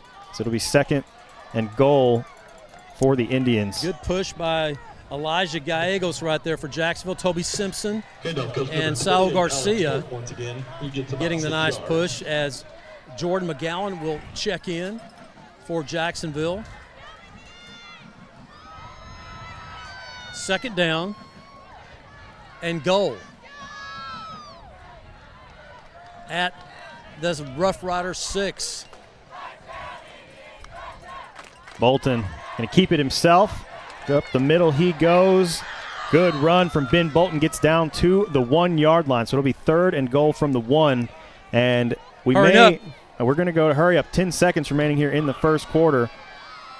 Bolton going to keep it himself. Needs a good push. No, man. Not there. Close. Going to lose a yard on the play, and it will be 4th and 2 when we come back for hurry it the up a little second bit. quarter. Excuse me, Ryan. I was going to say, just trying to hurry up and catch center off guard right there. Didn't work. We'll come back after the start of the second quarter. Yeah, after we swap ends, Jacksonville will have 4th and goal. We'll see what they do. We'll be back in just a moment. This is Fighting Indian Football on JISD Live. At the South Jackson Dairy Queen, every day is a treat. Cool off with your favorite blizzard, celebrate big with our famous ice cream cakes, and stop in to see the friendly staff who make every visit special. Dairy Queen, where happy tastes good. Tonight's game statistics are sponsored by Randy Gorham, CPA. Randy Gorham, CPA, the source for your accounting and income tax needs since 1984. When we say we're with you, we mean we're with you for all of it. For the first steps, your third act, for the little wonders and big changes. We're with you for what if, and for making the what if happen. At Austin Bank, we help you up when you fall, cheer you on when you succeed, and stand with you for the rest. Austin Bank, with you for good.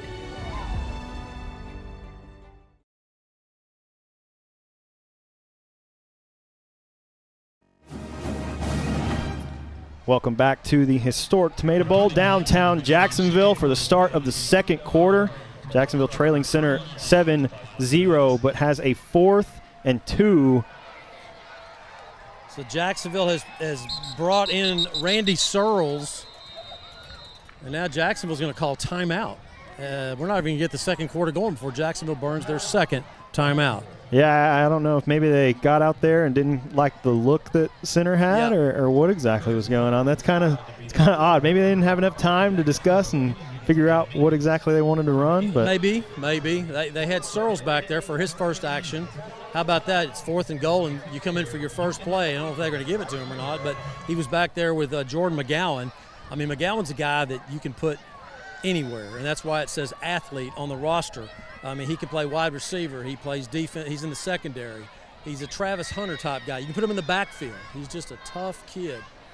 So let's see. Jacksonville now will come out of the timeout, and they will have Polk. Looks like Polk and Searles are going to be in the backfield and with Ben. Looks like also, who is that back there? Is that C.J. Sally? I think that's – yeah. Yep. This is an odd formation here. Pretty tight formation here, 4th and 2. Bolton going to get the snap. Handoff goes to Searles around the right side, fighting for some yards. Oh, he's not going to get in. He's still fighting. Come on. Is he fighting? Come on, is he They're in? going to call him down basically at the goal line. Oh, wow. I tell you, they had him at the 4, and he got through that. Then they got him at the 2, and he kept fighting, and he got down to about – it looks like where they're spotting it is just inside the 1-yard line. Yeah, it looks like they're almost they almost marked him like at the goal line for a second, it looked like. So tough run by Searles, his first of the night. Yeah, absolutely. Just keep fighting. I mean, that's all that run has got to be from Searles. So center will take over 1st and 10 from inside their own 1-yard line, and we've seen Jacksonville's defense make some good stands so far. Heck of a drive for Jacksonville right there. Absolutely, huge improvement from the first 2. Well, they went 70 yards or so. They started, I think, at the 27. So, they go 60-something yards there to get down to the 1. So now here's center, and they're going to get a little of that end zone action with their quarterback, who is a new guy. It's the other quarterback. They have 2 quarterbacks as well. Get him right there. It's going to be a handoff met at the goal line. Oh, no. Come McGowan on. Not able to make a tackle. Still running. Lots of room here for number 32. 99 yards. Center.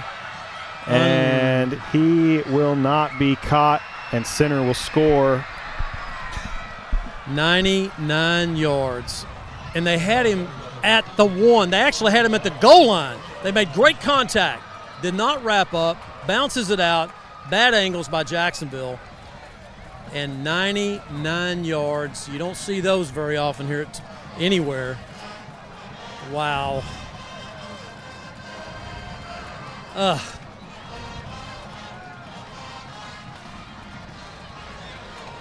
you talk about insult to injury. You don't get it on 4th and goal, and then in the first play they go 99 for the score. We somehow see almost one of those a season, it seems like, in the Tomato Bowl. Yeah.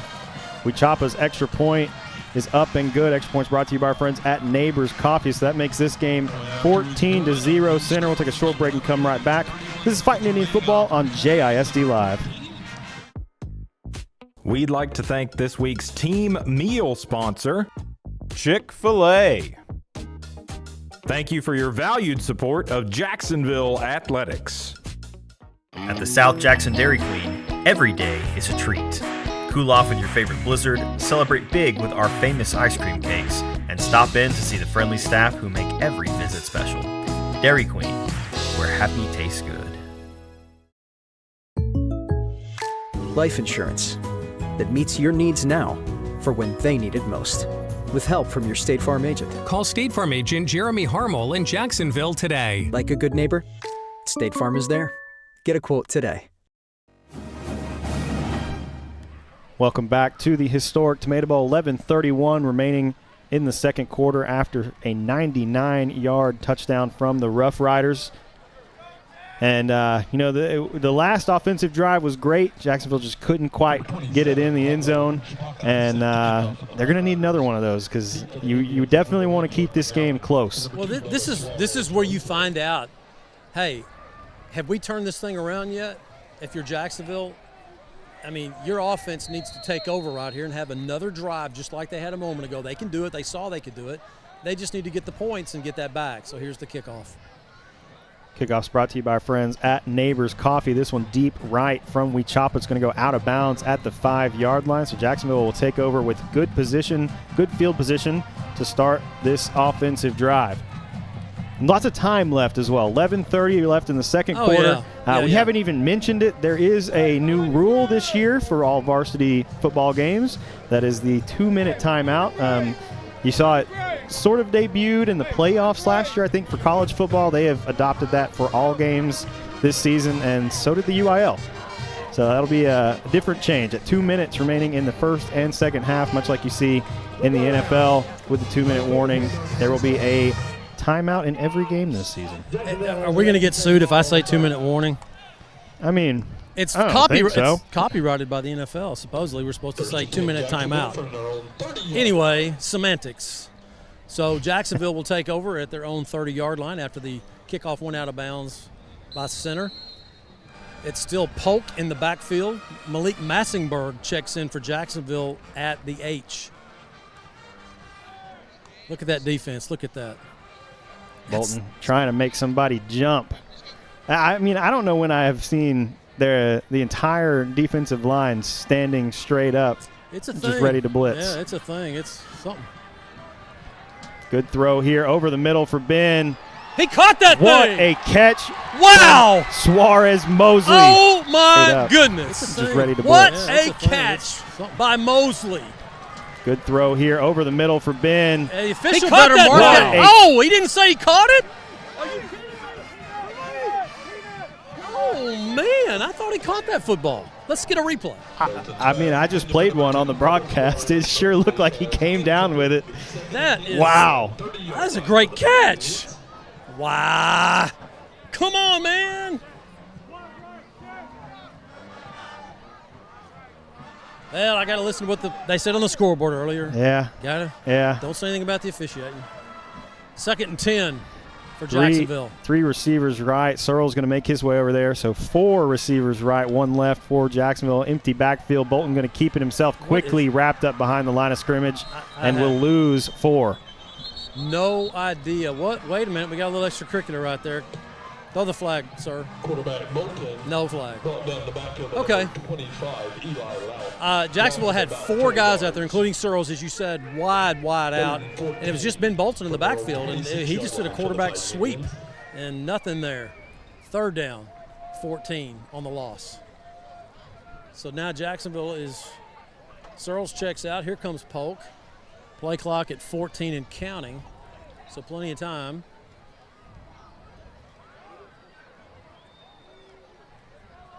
Got to go. 5 seconds.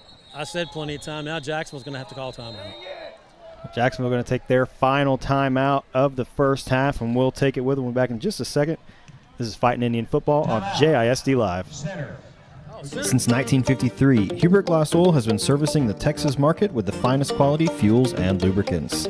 Each batch is crafted with precision and quality tested by our in-house lab. Whether you're on the road, on the farm, or on the job, we have the right product for your needs. This glorious Whataburger is yours. A few minutes ago, it didn't even exist. Why? Because every Whataburger is 100% fresh beef and made to order. That means we didn't start cooking it until this exact moment, right here, when you ordered it into existence. Whataburger, just like you like it. I'm Matt Montgomery. For over 40 years, my business has helped people manage their money and organize their financial life. I'm a registered investment advisor with the state of Texas and chartered financial consultant. Whether you need portfolio management or comprehensive financial planning, I can help you. Call me for a free consultation.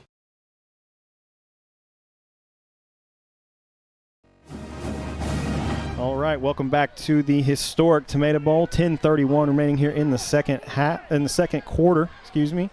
And it was Center that took that timeout, so Jacksonville will have 1 timeout remaining in the first half. Bolton Drops back, looking to his left. Finds his man. Good catch here from Malik Masonburge. And a flag on the side over here on the Jacksonville sideline. What is that called? I'm wondering if they're going to call an illegal block on Jacksonville while the ball was in the air to Massenburg. One of the receivers was blocking downfield while the ball was in the air, and it may be the call. Let's see. I think they're saying illegal man downfield. No, illegal. Oh, a lineman downfield. Okay. I think. Well, he threw it. He threw it on the sideline over here where all the receivers were. Yeah. I thought maybe he was. I don't know. Blocking downfield while the football was in the air. You cannot do that. But let's see the call here. He's still talking, and it's going to be against Jacksonville because the officials over talking to Nick Brown, the head coach for center. So here comes the call. I thought maybe first game for the officials. That's true. They're slowing it down, man. So, hey, they're going to decline this penalty. They're going to decline this penalty. So far, though, the microphone for the head referee has worked. So. Yeah. Wait a minute. What are they doing here? It looks like they moved the down marker to like 4th and 7. Now they moved it back like it was an incompletion. They're going to move it back, and we're going to punt. Oh, I'm so confused. I bet. Ref, what's the deal? I think they're going to. Ineligible receiver. Okay, ineligible. Ineligible receiver. So is that going to make it 4th down, and we're going to punt? They got that on Massenburg, who caught the pass because he was supposed to be on the line of scrimmage or off the line of scrimmage, and his teammate up. They were both off the line of scrimmage. So he had 5 in the backfield. Okay, we caught the ball. They declined the penalty. Yes. We come back to this. It's loss of down. Loss of down. It's loss of down on an ineligible receiver. Yeah, that costs you a down. Unless the officials are about to change that. See them talking. I don't remember that one being loss of down. Well, I don't know. I'm not even sure that was a line. Now he's moving the ball. I'm curious. This is all right. We're a little lost. We got some referee school going on down here. Wow. And if it was on us, we're taking it from the spot in loss of down. The pass was completed. Okay. Yes. Okay. There you go. The 4th down will be at the end of the run. So it will be 4th down and 6, and Davian Tavera back to punt this one away. Okay. For the Indians. When you have multiple choice, always pick C, and I think that's what he just did.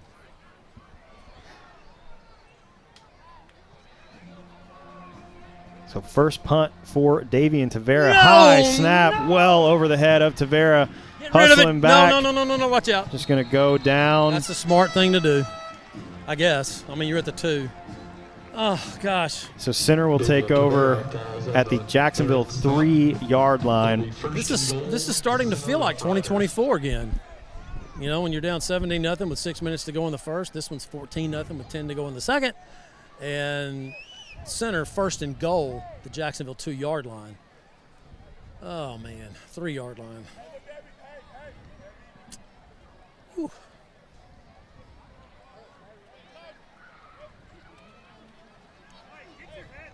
Mistakes. Yeah, and snapping over the head is a mistake that you definitely do not want to make. I had that done to me plenty of times. Yeah, it's not fun. It's just it's one of those unforced errors. Yeah, that it's on you. It's not the other team didn't do anything about it. They didn't do that. They didn't cause that. It's a handoff. Turf monster goes around the left side. I believe that was with Villegas. Yep. Nobody touched him. He just tripped at the 4. Handoff goes to number 22, he JCS Villegas. is tripped up, so that will make this 2nd and goal from the 4. Move under 10 minutes remaining here in the 2nd quarter. And he would have scored, by the way. Just tripped up. It was pretty open. Pretty open over there. So 2nd and goal now.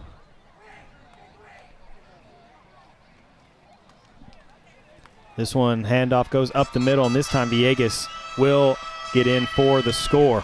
Number 22, JCS Villegas into the So center taking advantage of Jacksonville mistakes. A non-conversion on 4th and goal, which, dang, I would have gone for that too. I'm not questioning that at all by Jacksonville going for it on 4th down. They should have. But, but center certainly has, taken advantage of Jacksonville's mistakes tonight so far in this first half. And there's still 9:29 remaining in this first half. Yeah, it looks like Wolf is the holder for the Roughriders, and he was not in on that drive, so he comes in late, and Weechapa's extra point is up and good. So this makes it a 21-0 game. Center leading with 9:29 remaining here in the first half. Let's take a short break, come right back. This is Fighting Indian Football on JISD Live.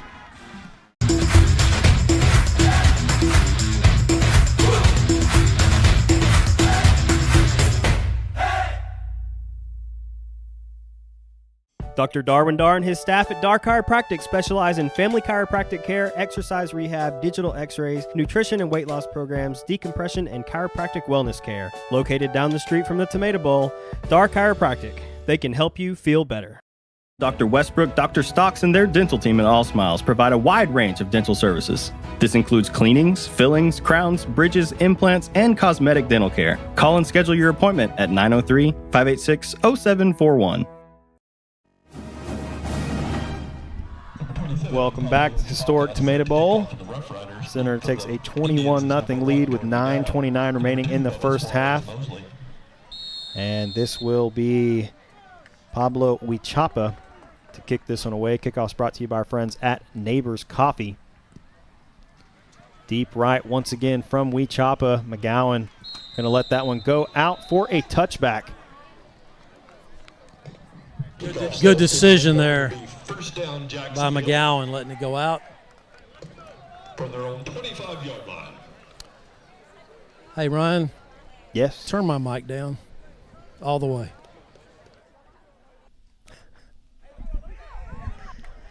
So 9:29 remaining here in the first half. Jacksonville going to take over from their own 25-yard line. All right, I'm back.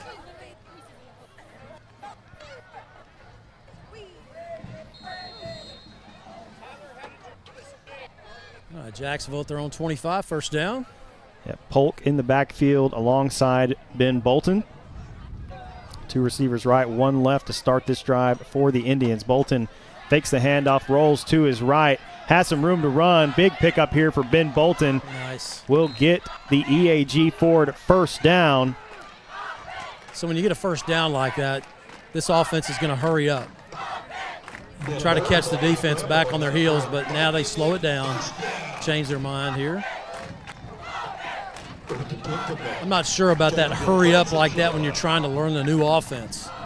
Yeah, and there's 9 minutes left in the first half. You want to keep the ball for probably as much of it as you can. Here's a good ball over for Suarez. Mosley almost picked off. That's a pick six, man, right all over it. As Zacchaeus Villegas was right there. If that ball would have been thrown just a little bit lower, that's a pick six. Fortunately, it was just a tad high for him. That's a long throw right there on the far side of the field in the flat on the other side. I mean, that's a cornerback dream or safety's dream. Yeah, I think we got away with one there. It's going to bring up 2nd and 10. Trips right.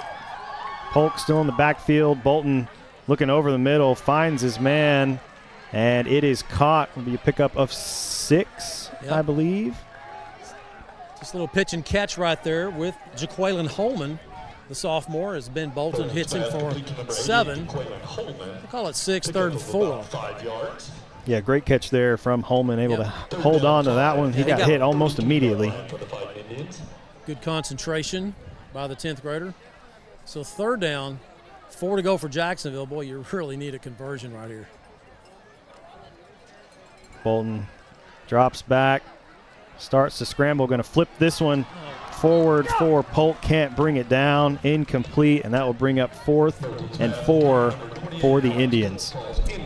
Good throw, good decision by Ben Bolton, keeping his eyes downfield and deciding, I'm not going to run this one. He flips it out there, very catchable ball to Polk, and he just doesn't bring it in.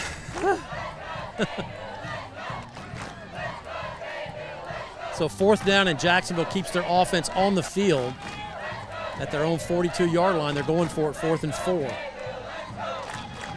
2 receivers left, 1 right. Polk in the backfield with Bolton on 4th and 4. Ben going to pull this one, keep it himself. Not much room to run. Finds somewhere around the right side and will pick up an EAG Ford first down. Great job by Ben Bolton. Nothing on the left side.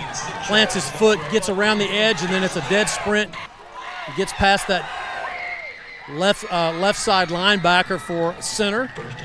Gets Jacksonville an EAG Ford first down. That's a big conversion for the Fighting Indians. That is a huge conversion. Also a very good block there from Alex Polk, picking up that last guy and letting Ben get around the edge. So that'll bring up 1st and 10 for Jacksonville from their own 48. 7:44 and counting left here in the second quarter. Well, they're taking the time to get in their play in here. Yeah, 5 seconds left on the play clock. Got to go.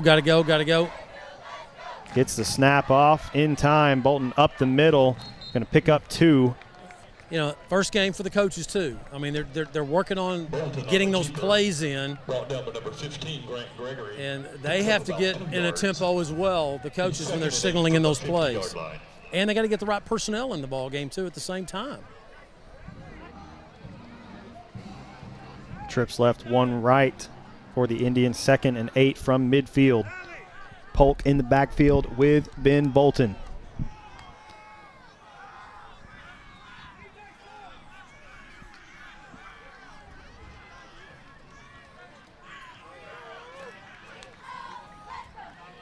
Ben gets the snap, fakes the handoff, immediately met behind the line of scrimmage, and that will lose 2 and bring up 3rd and 10 now for Jacksonville. Just a fake handoff right there. I thought he was going to give it to Polk. Polk probably wouldn't have got much further, but when you pulled it, that defensive tackle closed in a hurry, and it's that short guy, the little bitty 5'3" guy, Quincy Simmons. So 3rd down, 10 to go after the 2-yard loss by Bolton.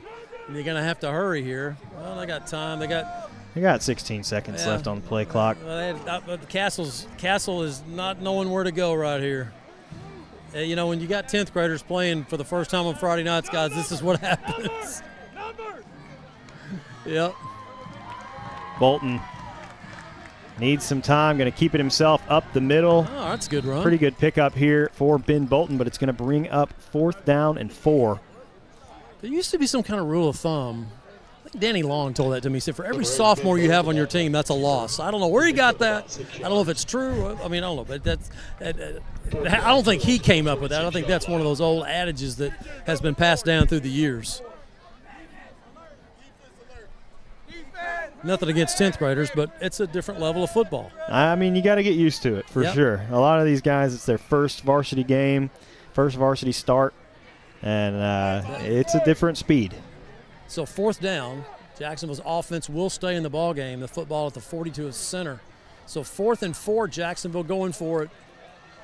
Polk in the backfield with Bolton. Bolton looking over the middle. This one batted into the air and picked off. Immediately stripped and now picked up by Simmons.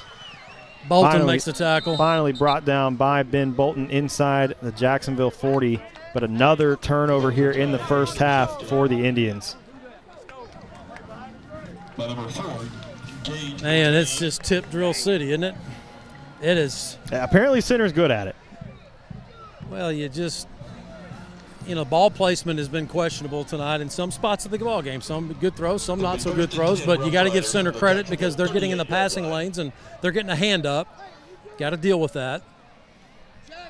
So what is that, the 4th turnover for Jacksonville in this first half? 2 picks or 3 picks and a fumble, isn't it? I may be wrong. Here we go. No, we had a turnover on downs. Was one of them. Oh, okay. Yeah, I think we're at 3 picks. 3. I don't think we've had a fumble. Yeah, it's 3. So 1st and 10 for Center. Oh, that's this nice one play. Almost picked off. Wow, nice job Good there. play there from McGowan.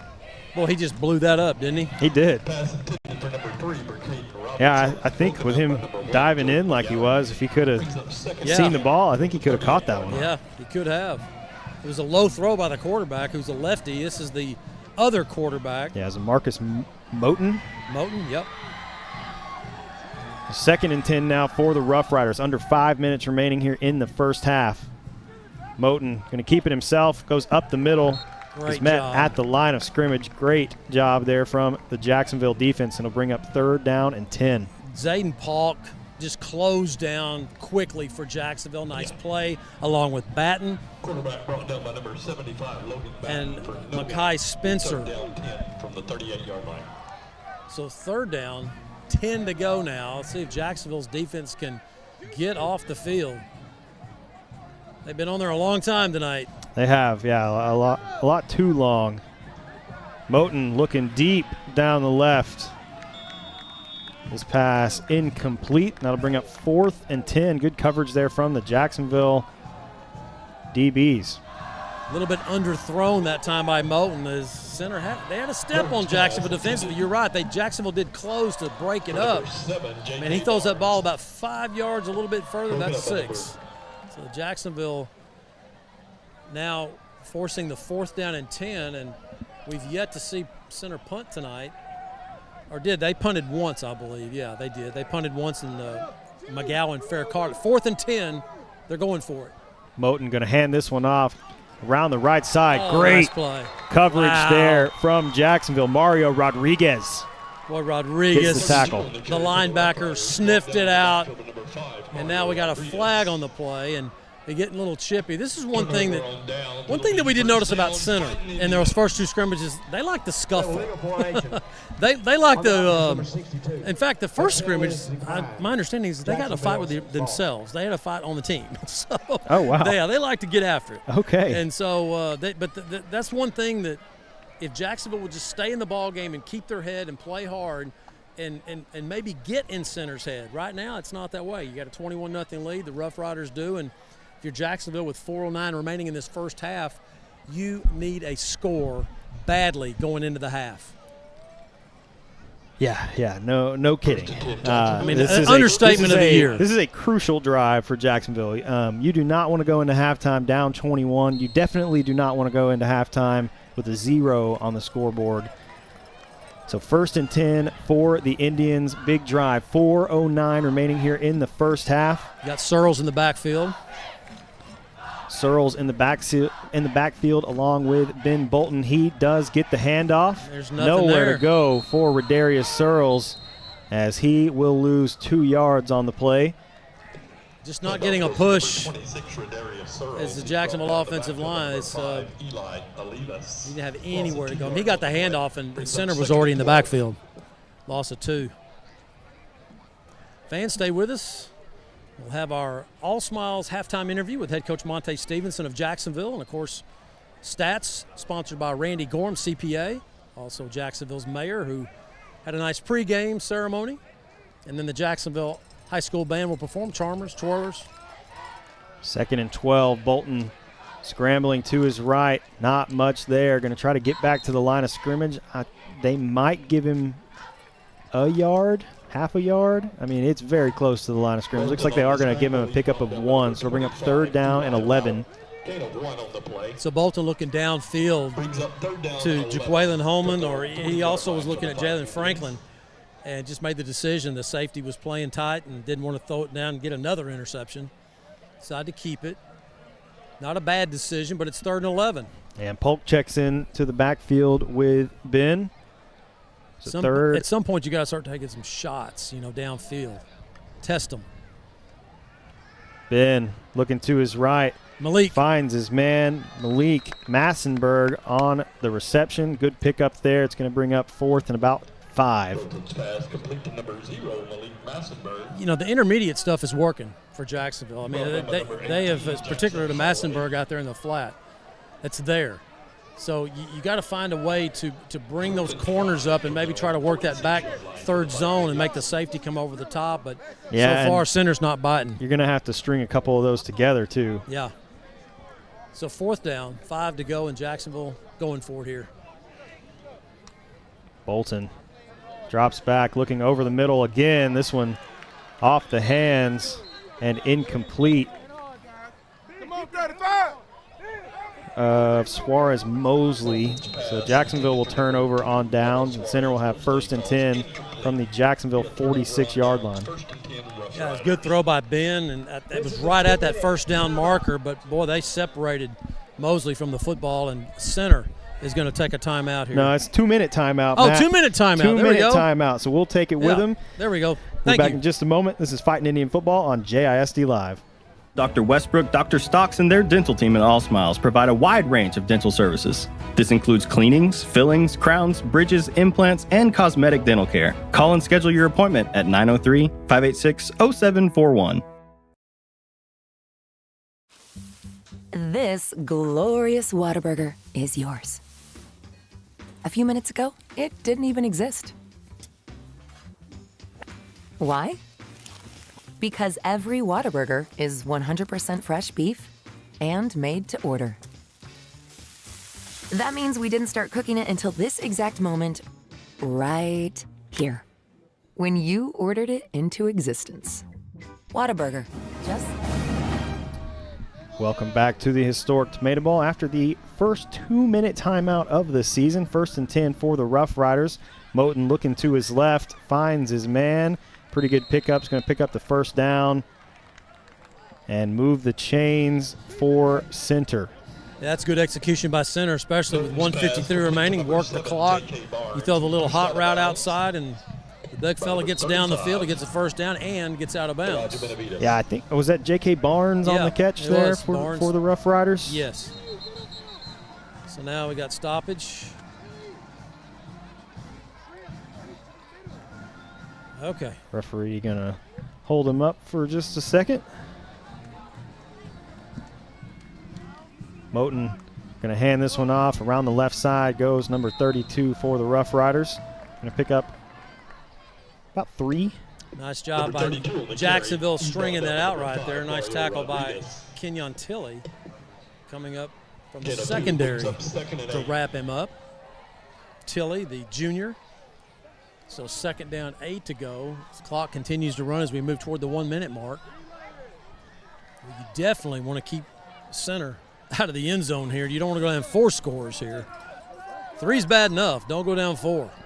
2 receivers each way for the Roughriders. Moten looking over the middle. This one off the hands of Jordan Castle. Oh, my goodness. And incomplete. A gift. It was a gift. Number 14, Jordan Castle. And Castle said, nope, I can't pull it down. Oh. It's going to bring up 3rd down and 8 for the Roughriders. Under a minute remaining in the second quarter.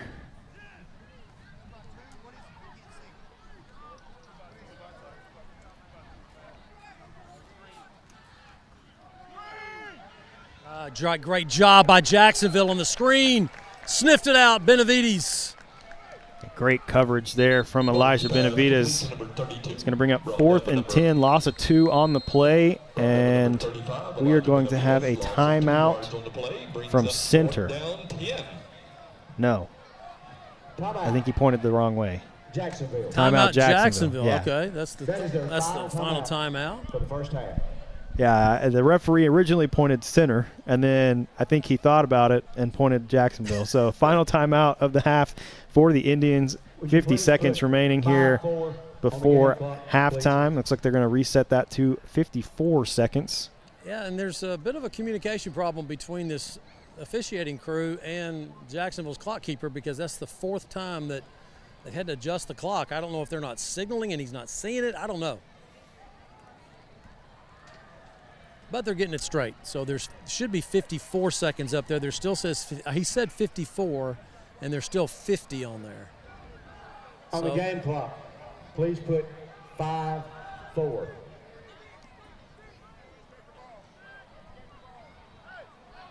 Still hadn't done it. Are they going to wait? Come on now. Still 50 seconds on there. Official asked for 54. Oh, come on. Seconds. Is our clock keeper absent? Where is he? There it goes. Oh. So 54 seconds remaining here in the first half. 4th and 10 for the Roughriders. Moten once again in at quarterback. 2 receivers each way. Looking to his right. This one short and away from the receiver, so center will turn the ball over on downs with 48 seconds remaining, and Jacksonville will have one last chance here to try to get some points on the board before the half. Yeah, Moten trying to find Robinson. He makes that catch, and it's first down. I mean, that's what that was designed to do, an out route for the first down, and he just underthrew him. So Fighting Indians get the stop, thankfully, with 48 seconds remaining. Down 21-0 now. At this point, you just don't want to do anything here to give them an opportunity, unless you want maybe take a shot downfield, maybe one or two. So where is Ben Bolton, the quarterback? Oh, man. What was he where was he? I think he was getting a drink over here at the training table is what it looked like. Hopefully he knows what the play is now that he's rushing out there.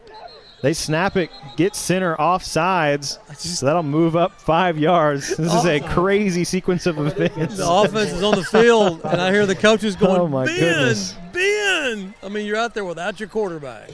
He comes running in there. Comes running in, draws him off sides. Oh, my gosh. So moves Jacksonville up 5, 1st and 5 now for the Indians. 48 seconds still remaining here in the second quarter. Bolton drops back, going to be met in the backfield and will lose a good chunk of yardage. I think he's going to lose about 10. Man, Cam Kelly just went right by Jacksonville's Josiah Wallace, the left offensive tackle, and Wallace just whiffed and went right around him for the big sack. 2nd and 15 now as the clock continues to run. If I'm Jacksonville, I'm just saying, let's get out of here. I mean, you have less time on the game clock than you do on the play clock, so you can run out the first half if you want to. It looks like that is what they're going to do. Yep. Fans, stay with us. We'll get Monte Stevenson's comments here in just a moment, as Jacksonville's going to try to regroup here in this second half.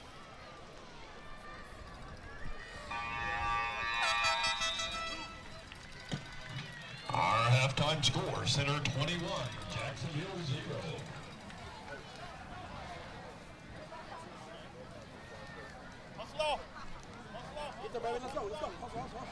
Stay with us. He's de-headsetting, and this is his first foray into halftime interview, so we'll see how this goes.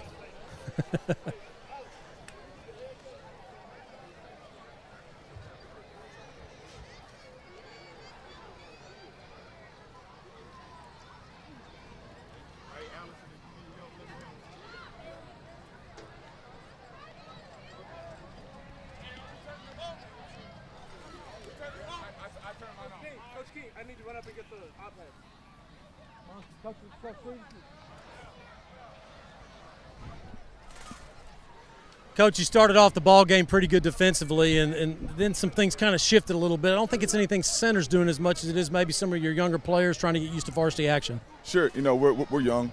We knew coming into it, but that still can't be any excuses.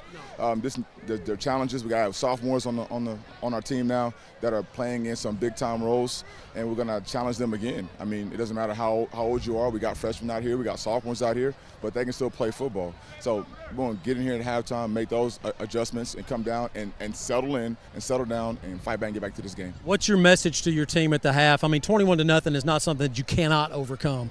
Sure. Well, I'll give them my story. Back in 2022, we were 30-point underdogs against Stephenville, and then we ended up winning the game by 1 point. So the whole thing is fight back. That's it, fight back. Coach, thank you. Thank you. Head Coach Monte Stevenson on the All Smiles halftime interview. Ryan, back to you. Thank you, Matt. So we do have a little video here to watch before halftime. If you have not watched it yet, there is a new podcast going on the JISD Live YouTube channel called Hallways with JHS Oasis coordinator Cliff Neely. So we're going to take a look at a clip from the first episode of Hallways.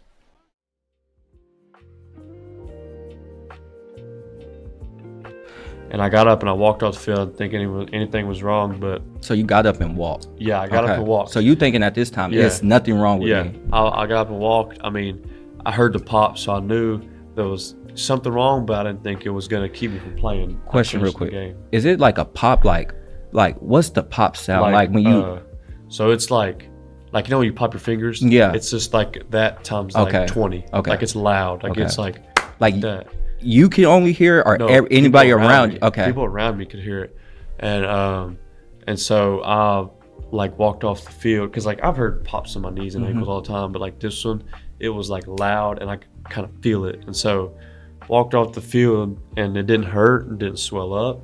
I didn't think nothing was wrong. And the dude who messed with my leg, he said, might be something with your ACL. Yeah. And when he said that, it was whenever I just started crying. I was like, oh no, because ACL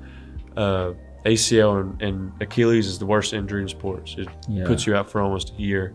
So I was like, oh no. And fast forward, went to the emergency room and kind of told the same thing. You need to get an MRI.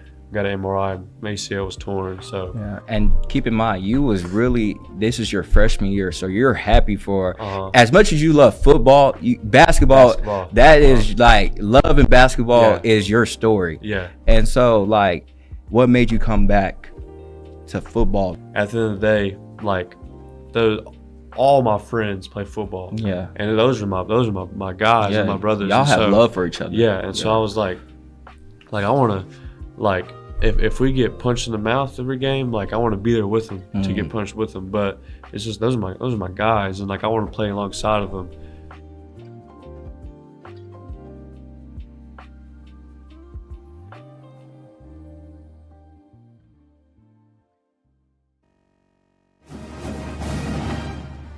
Yeah, pretty impactful episode, I would say, with Ben on the Hallways podcast. Cliff Neely does a great job. Asked some really hard-hitting questions. We talked about it a little bit. He did. That was a great with first Jody episode. in pregame. Thought he did a great job.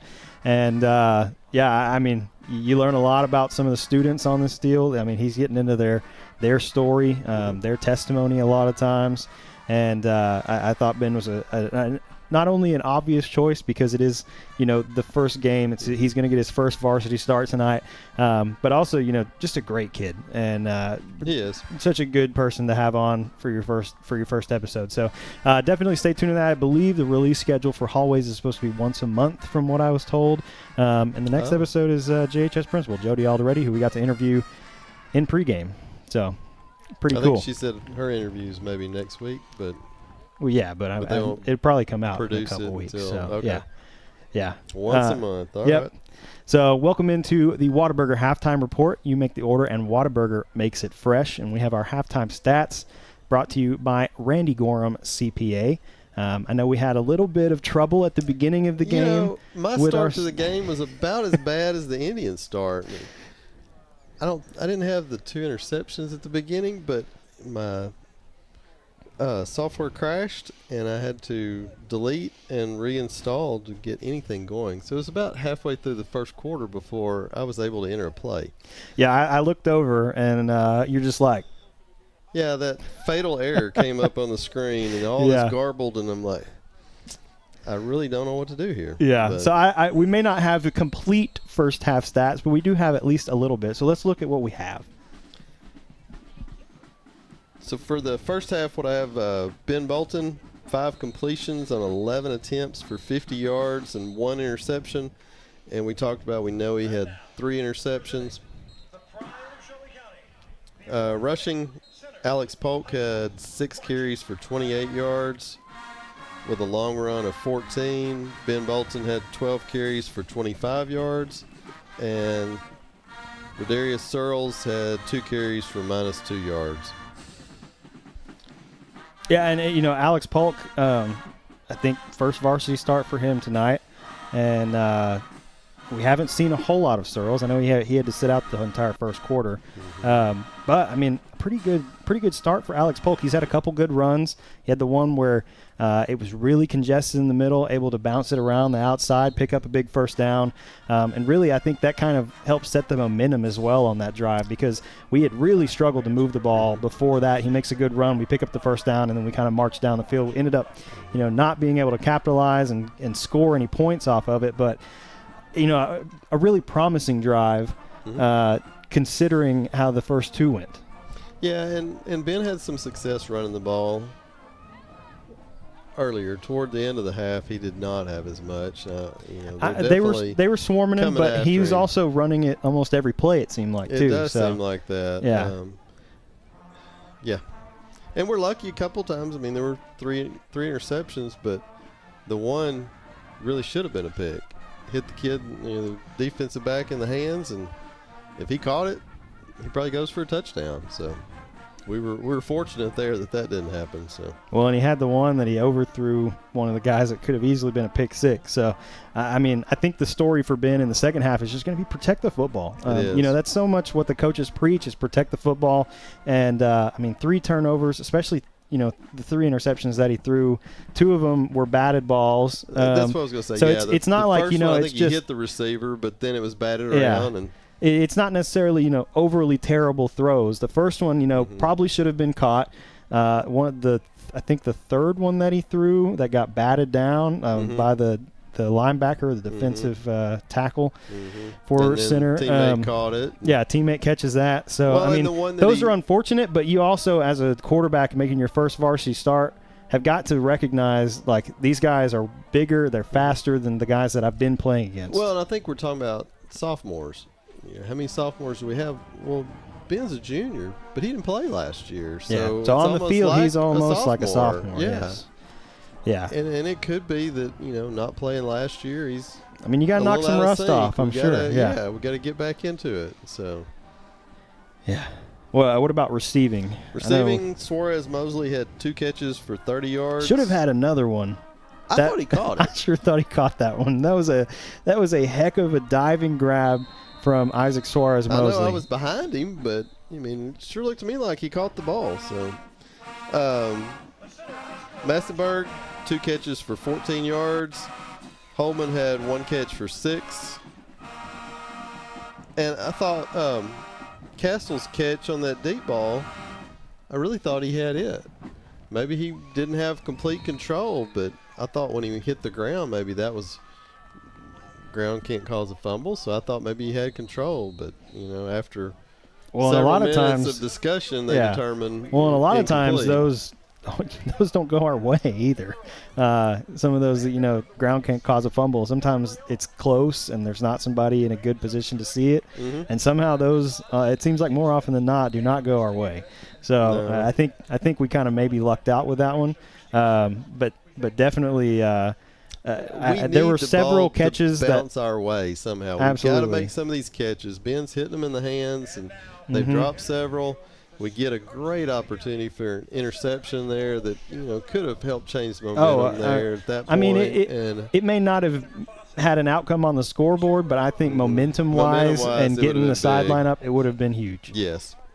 So, because we've seen it the last several seasons, when you get down like they are right now, 21-0, somewhere in there. I know, a lot of times the momentum, the morale on the sideline, the energy on the sideline is just kind of – it gets kind of dead. And the other thing we haven't talked about yet, they only tried to punt once, and you've got snap it.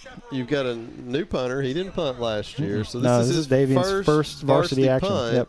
And he gets out there and the ball's several feet over his head, and he has to run back and winds up down in the 3. Yeah, and I know Toby well enough at this point. He's going to be very upset with that one. Is. Yeah.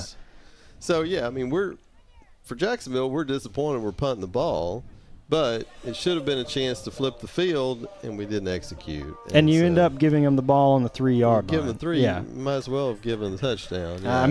He basically did. Yeah, I don't know. You almost would have been better just kicking it out the back of the end zone. When we had the 4th down like and we were stopped just short of the goal line there. It's not a turnover, but essentially turnover on downs might as well be the same thing. We came up short.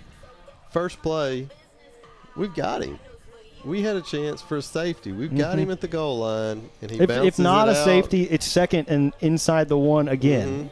Yeah. And he bounces it out and takes it all the way for a touchdown. So we just need a little luck on our side.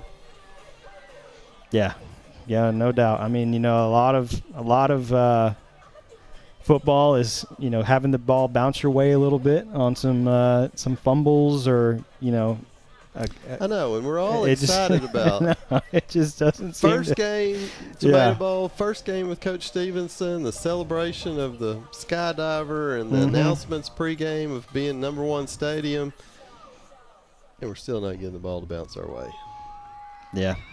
Yeah. Where's our luck? We need. I don't know. We need a little bit. Yeah, we need something to go our way just a little bit in the second half. And I really hope that Coach Stevenson and his staff can get in there with the guys at halftime and turn things around. I mean, we saw it last year when we played center. First half was rough. I mean, very similar situation to what we have now. And then they turn around and come out and basically win the second half. But you're going to have to do more than just win the second half to come back and win this game. But, I mean, if you can see a rejuvenated team here in the second half, I think that's going to be just huge going forward for this team as well. We need to find some success right now. Yeah, even if we don't wind up winning at the end, we need to find some points first. We got to score and get some points on the board, and hopefully we can do that because we kicked off to start, so we'll get the ball to start the second half, and hopefully we'll have a good drive and make a miraculous comeback in the second half. That'd be nice. Good performance there from the Rough Rider band and drill team, and we're going to turn it back down to the field for the Cherokee Charmers and Jacksonville Fighting Indian Band, and I believe the JHS Majorettes.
Charmers would like to thank our director-level sponsors, A&M Air Conditioning Services, iSign Shop, Save Plastics, Texas Credit, the Peacock Law Firm, and Lux Med Spa. Tonight, the Charmers were excited to perform for the first time this season in the newly acclaimed #1 stadium in Texas. The Charmers are under the direction of Cassidy Pinkston and Tiffany Alexander. Ladies and gentlemen, the award-winning Cherokee Charmers.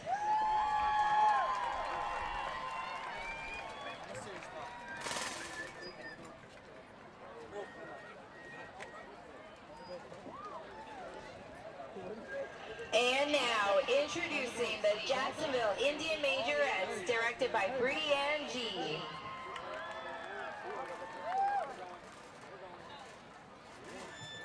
Your 2025 to 2026 captains are Sophie McNeil and Andrea Tavera.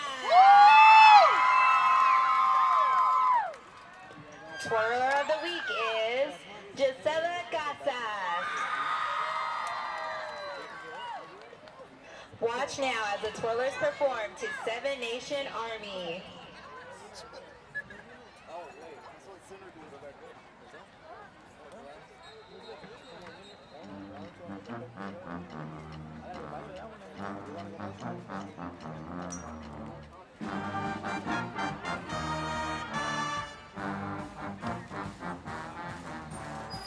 What do you want? Hello? Hello? Yes, what do you want?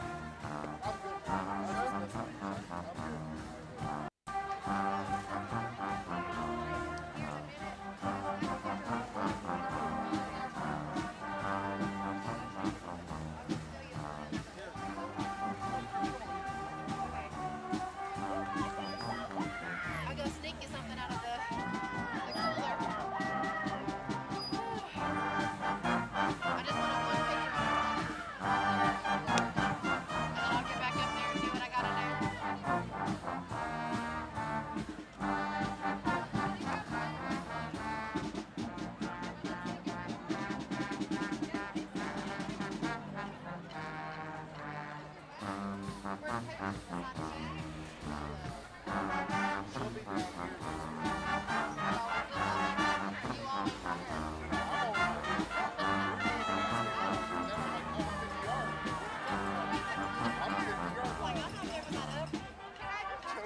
Jody was walking by while we were talking about it. She said, whoa.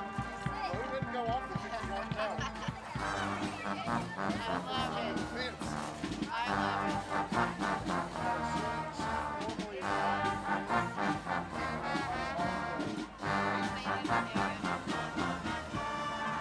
I can't imagine. I think that's what her and Little said, that, you know, over there she's not going to have to tell anybody to sit down. Yeah.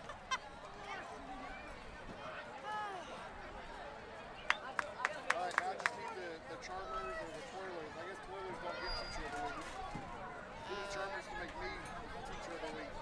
I know they brought me the thing today. There's a little flamingo in the middle of the star. Sweet. I'm going to hang it up in my room.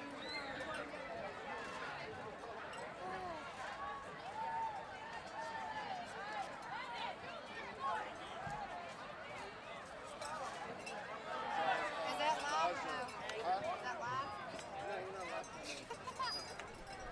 Nausea was showing me that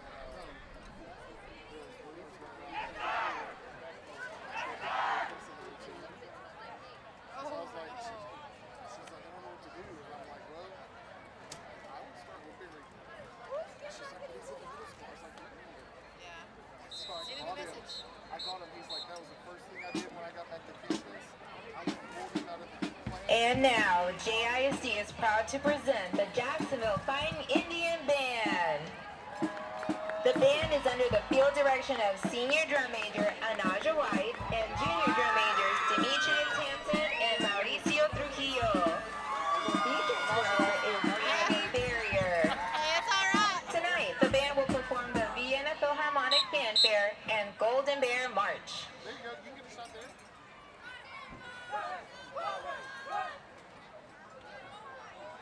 Now, at the center of the field, one of the most decorated military marching bands in the state of Texas, that classic look, that awesome sound, that cry heard across the land. Roar! The Jacksonville Fighting Indian Band.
The Fine Indian Band is under the direction of Donnie Barrier, Ileana Aguilar, Austin Nelson, Catherine Barrier, Kim Beard, and Brianne G.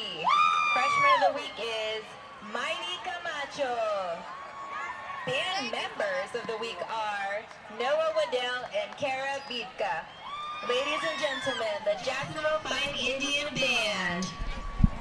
And another outstanding job by the Jacksonville High School Band. Cherokee Charmers, the JHS Twirlers. I need to correct myself. I said Abby Berry was the drum major. She's the feature twirler. Not bad. Don't anybody getting upset about that, but did a great job out there. And as usual, Donnie Berry and his crew do a fantastic job with the halftime show as three Fighting Indians now will make their way back to the dressing room to get padded up. They also march in the band.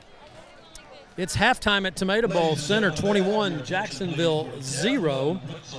Do you have any scores from around the area, Matt? There's one score that I need to tell you guys about. Kilgore leading Carthage 7-0 at the half. Wow. Carthage has not scored. I mean, Kilgore's really good this year. Really good. Henderson 28-27 over Athens at the half, and those are two teams Jacksonville will play in weeks 3, Henderson, and week 4, Athens. Looks like Marshall and Tyler High 21-21 right now. Lindale beat Hallsville last night, a game that did not start until 9:21 because I was watching it, and I didn't stay with it, but Lindale beat Hallsville 31-7. White House over Dallas Woodrow Wilson 40-0. 17-13 Crandall over Jacksonville district rival Mount Pleasant. 17-13 Crandall. Yeah, and two teams that we've got coming up on the schedule pretty quick here, Matt. Henderson and Athens. Henderson leading 28-27 at the half. Not surprised by that one. Sulphur Springs 41, Mesquite Poteet 6. That game is in the third. Last night, Nacogdoches beat Palestine 35-14. Of course, Nacogdoches, another Jacksonville district opponent. And Texas High, ranked anywhere from 1, 2, or 3, depending on what poll you look at in Class 5A Division II. The Texas High Tigers beat Tyler Legacy last night, 6A Tyler Legacy, 57-14. 43. And I think I saw Kaufman leading Rusk at the half, 6-0. So Rusk playing some pretty good ball there against 5A Kaufman. That ball game being played down in Rusk. Jacksonville now making their way out of their dressing room. Center is already on the field. Yeah, and Jacksonville going to need to overcome some adversity here in the second half. Hopefully, Coach Stevenson and his staff had some words to get these guys fired up for this second half, because they're going to need to find a touchdown early, I feel like, to get some momentum and get back in this. Well, you know, you talked about, I heard you talking to Todd about it, about, you know, there was a lot of hype before the ball game. They came down through the stands and the crowd high-fiving them, and then you had the sky diver coming in. A lot of distractions, a lot of things, but I thought Jacksonville did a nice job overcoming some of that. Boy, when they did not score on 4th and goal, in the very next play, the 99-yard touchdown run, it was like a balloon was popped on the sideline down here. I mean, it just got flat really quick. And, you know, that's the sign of a young football team. They don't realize there's a lot of football left to play after that happened, and you still have time. So going in at the half, I'm hoping that some of those young players are going to realize this game, there's still a lot to play right here. You're going to get the football to start the second half, and 21 points, I've seen this offense, they can score. They just need to settle down, and you can't score 21 points on this first drive. You just got to go down and score. So Jacksonville is going to send Jordan McGowan back. He'll be joined back there by Bubba Suarez-Mosley and also Rodarius Searles. Of course, Searles, a couple of years ago as a freshman, had a kickoff return for a touchdown against Chapel Hill. Mm-hmm. So he's capable. He did. Yeah, he's very capable. So let's see what kind of adjustments were made at the half. You heard head coach Monte Stevenson talk about some of his past experiences when his teams were down in the past where he coached. See if he's got a little of that magic he can do. Set to go, second half, Jacksonville Center. Here's the kickoff, and here's Ryan.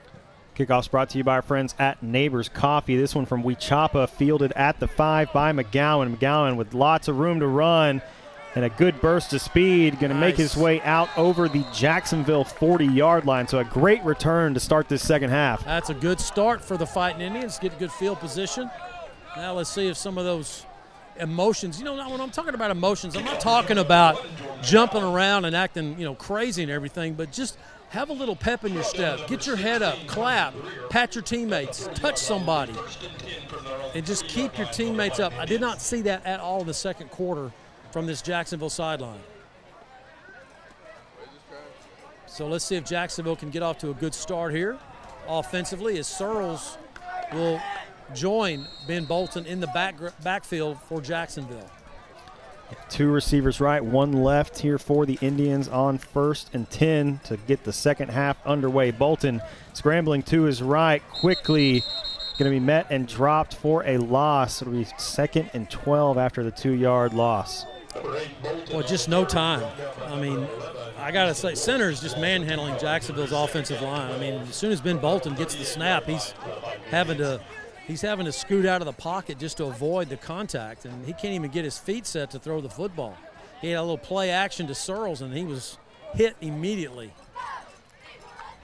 Bolton gets the snap, fires this one down the right side, trying to find Jalen Franklin. Yep. That one going to be incomplete.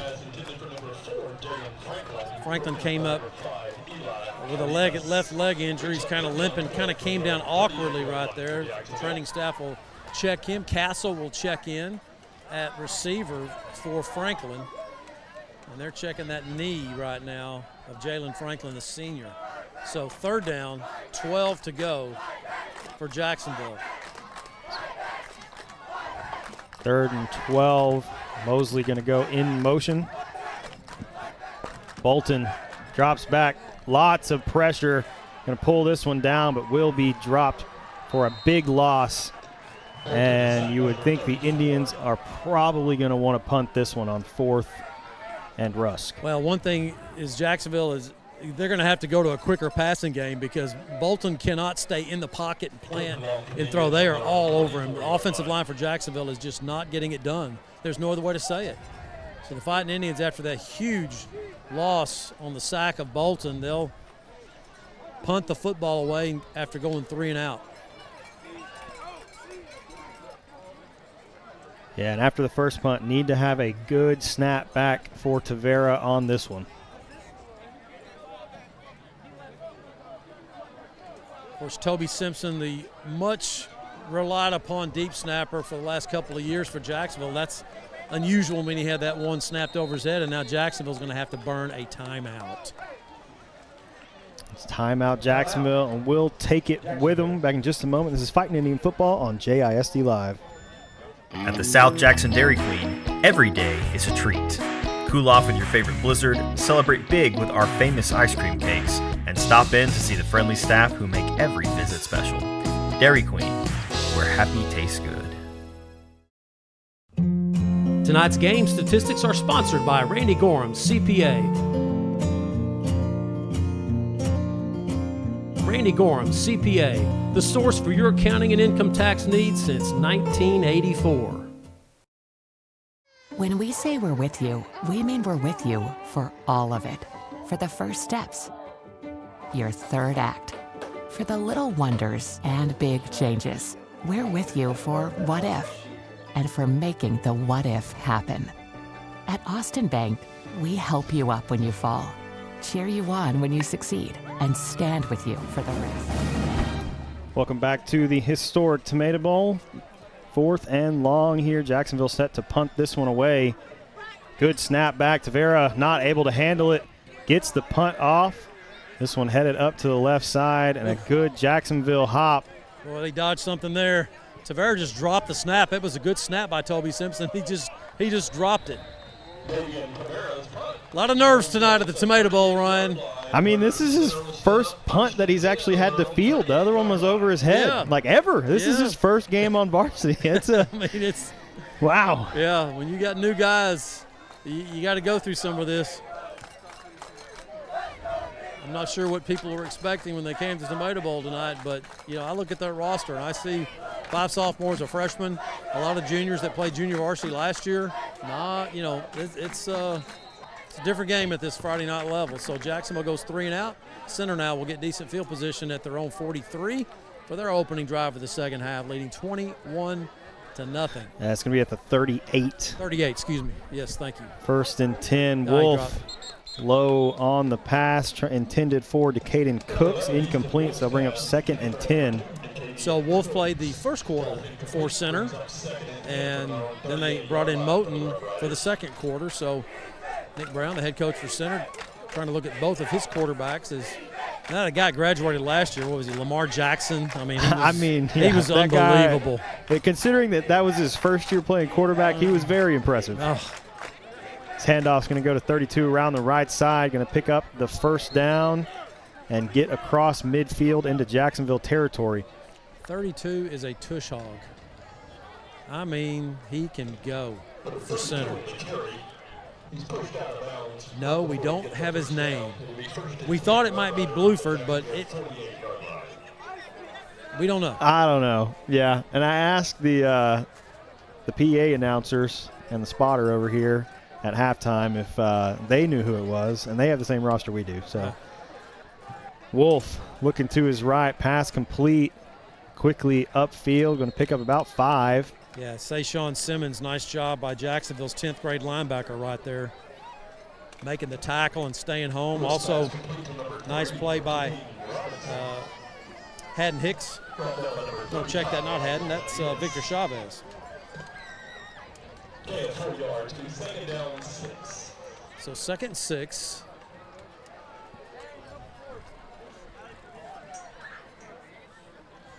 Wolf hits the snap, rolls to his right, fires this one well downfield, and a fantastic catch there from Eli Olivas.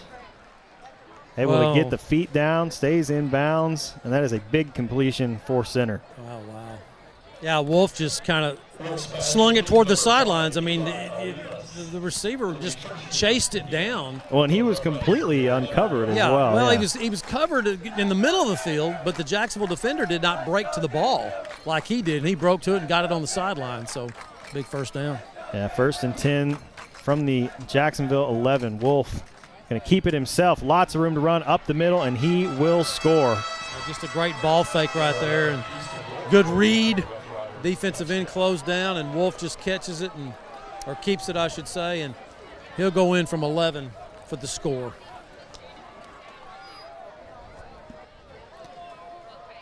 So 9:01 remaining in the third.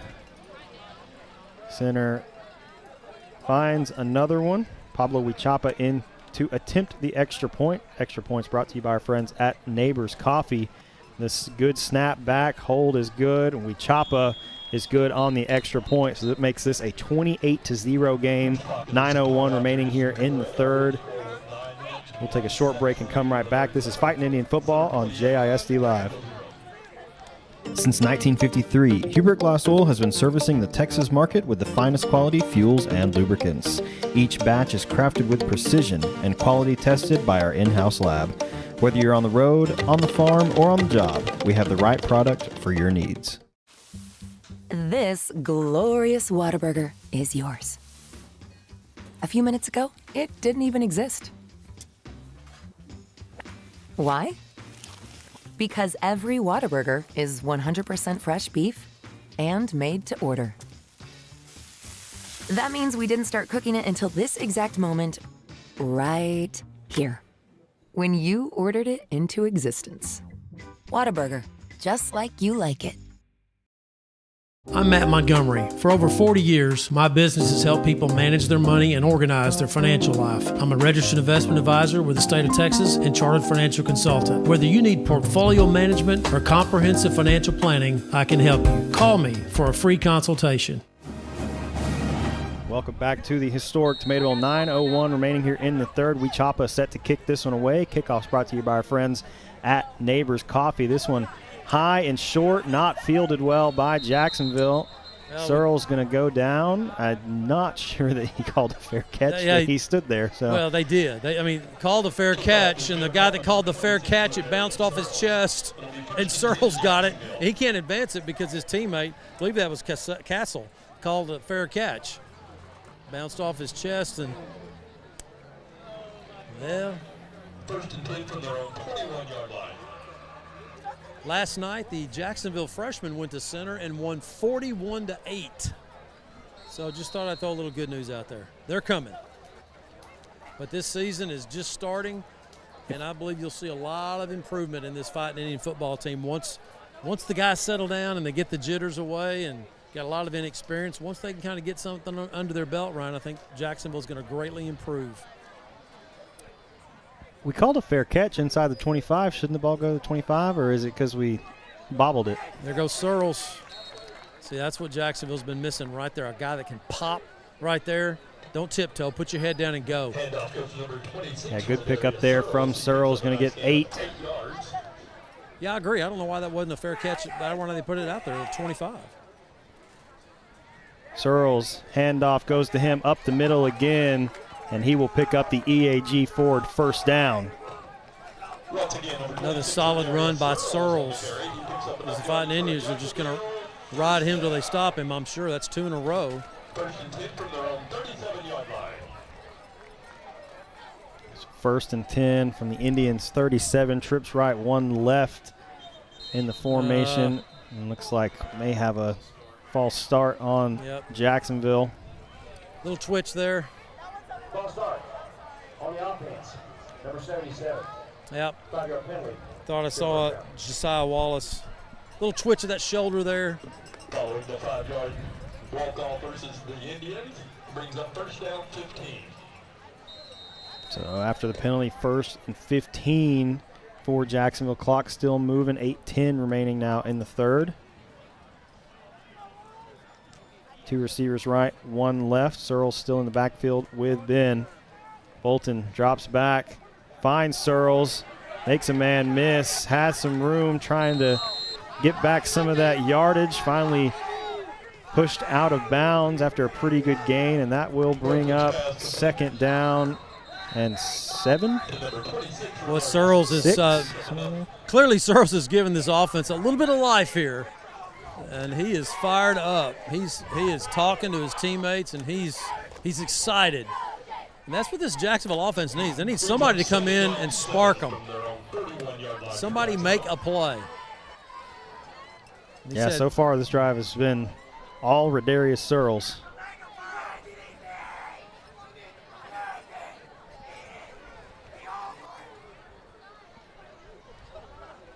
So the injured player for center, number 2, that's Caden Cooks, will check out, running off under his own power, which is good to see after he looked like had a leg injury and was not getting up, but he's okay, it looks like. So 2nd down, 7 to go for Jacksonville. I think it's going to be 2nd and 6. Oh, yeah, second. Bolton there you go. Yeah. Gets the snap, looking to his right. Oh, gosh. Doesn't have much room to run. Brought down out of bounds, and I believe he's going to lose a yard on the play, so that'll bring up 3rd and 7. Well, good decision by Ben because his receivers aren't really helping him. Number 1, they're not getting separation from the defenders. I mean, you're not going to make – you can't throw him the ball if there's no separation. Second, when he gets in trouble like that, you got to get off. You got to come back and help him out. You can't just turn around and watch him run out of bounds. And again, young receivers, you got to learn. But it is a strength of the Jacksonville's team. There's some athletes at the receiver position. They just got to learn a little bit more how to play the game. Bolton gets the snap, drops back, lots of pressure, finds some room, flips this one out, finds his man, and McGowan with a huge catch and run, going to pick up a big EAG Ford 1st down. Yeah, clearly Jacksonville's biggest offensive play of the night as Bolton looked like in trouble, about to get sacked. Then he takes off running, which he wouldn't have got very far, and he just stops, finds McGowan down to the 33 of center. Ben trying to find somebody, flips it out for McGowan again. Incomplete, can't quite get to it. Oh, he was so open. If Ben could have just put some air under that right there. He was so open, all Ben had to do was plant his foot and just sail it. And he just shorted it. Oh, so open was McGowan. I mean, he could have walked in. Instead, he had to dive for it. Yeah, after the incompletion, 2nd and 10 for Jacksonville. 7:25 and counting left here in the 3rd. Ben trying to flip this one over for Searles, off the hands of Searles and incomplete, so it will be 3rd and 10. Ben's just off. I mean, it's his first varsity game too. I mean, he didn't play last year, and he's having to kind of play catch up a little bit. You think about taking off a year like that, and you just have to get used to the speed again. And when he was a freshman, he played on the JV as a freshman, but I think it was only like 2 games, maybe 3 when he tore his ACL. So it's been a long time since he's played a real football game. Yeah, and it's tough to practice that speed as well. Yeah. It's tough to even get that in a scrimmage a lot of the time. Handoff going to go to Polk. Searles. Bounces this one back up the middle, and we'll pick up about 5. That is Polk. Good call. Polk wears number 28, Searles number 26. And Polk's giving the hand wave right here, so Searles, where are you? You've got to go. Brings up 4th down, 5. Looks like they're going to send in 32, CJ Sally at running back. And 4th and 5 here for Jacksonville, and a very big 4th down. Ben trying to get center to jump off sides. It worked earlier. And now Bolton trying to flip that one out. Well, that's just a heck of a play by 34. Another guy not on the roster we have. Yeah, he was looking for Malik Massenberg there and just didn't give it enough air. Good defensive play from center, and Jacksonville once again will turn the ball over. Yeah, he's about 6'3", and Ben was trying to just float it over his head, and he just jumped up and, like blocking a shot in basketball, he just slapped it out of him. Yeah, I was looking for Searles when Polk was coming out, and Searles was over helping somebody get a cramp out of their leg. So these are the little things that, you got to iron out. I mean, he's got to be ready. He's got to be standing there ready to go. You got to be able to go in there. They were hollering for him, and he was helping somebody get a cramp out. I mean, I appreciate him helping his teammate. Here's center, 1st down. Wolf gets the snap, going to hand this one off to 32 again, bounces it around the right side. Really good run here, going to pick up 6 or 7, and going to have a little late shove there from Jacksonville as he's going out of bounds. So flags will come in, and center will have a first down after the penalty. Dead ball. Personal foul. Played it out of bounds. Number 9. 15 yards added to the end of the run. First down. CJ going to get Crockett for the out of bounds hit. Again, it's the little things. Guys out of bounds, you got to pull up.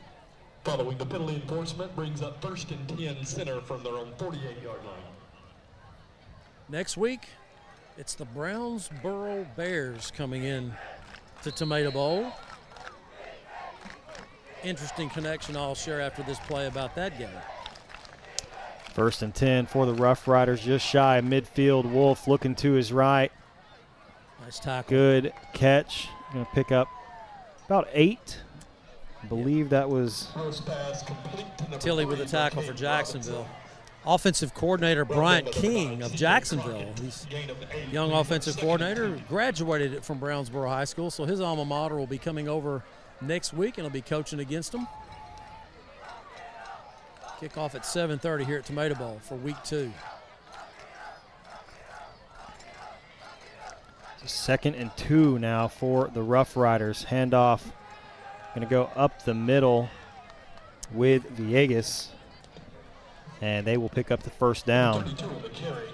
A couple of solid running backs that center has tonight. You know, watching the scrimmages, I do not remember Villegas, and I watched both of them. But the way they do their numbers, I don't know who I was watching. We've got 2 or 3 of them that aren't even on the roster here. 1st and 10. Wolf going to hand this one off to Villegas again. Breaks a tackle, still on his feet. Shoots up the middle. Will finally be brought down inside the Jacksonville 20, but a big first down run there for Villegas. Boy, Zayden Polk right there just hit him right in the mouth at the line of scrimmage. Did not wrap up. Nice contact by Polk. Nice job getting in position, filling the gap. Didn't wrap up. And at the varsity level, he's a 10th grader, Polk is for Jacksonville. At this level, you've got to wrap up and pull down. I mean, they're going to go score, or at least a big gain like that one. 1st and 10 inside the red zone. Handoff going to go to Villegas again around the right side. Good pickup here. And I believe it's going to be 3rd and 5. Excuse me. 2nd and 5.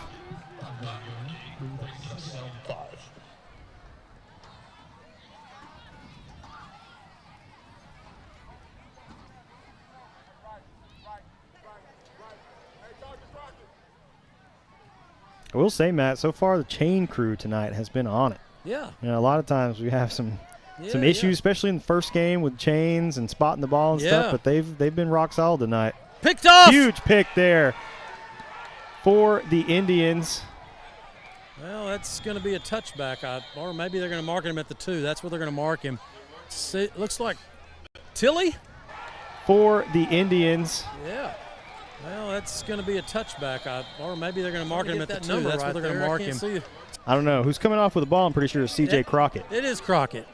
Number 9, C.J. Started last year as a sophomore until he got injured. Missed the rest of the season, I think in week 6, and makes a nice steps in front of the receiver type interception and kind of ran laterally for a second, got picked up, thrown in the end zone, but they're going to mark it at the 1-yard line. So this is a tough spot. Great interception, great turnover for Jacksonville. I think their first one, isn't it? I think so. Maybe first interception because we had the fumble. Okay, then that's their earlier. second one because I know that's right. They got the fumble. You're right. Tough position here. Get it out of there. From the 1, Bolton looking deep left. Overthrows the receiver, incomplete. So we'll have 2nd and 10 Looking from for the 1. Jaquaylin Holman, the intended receiver. Just a go route.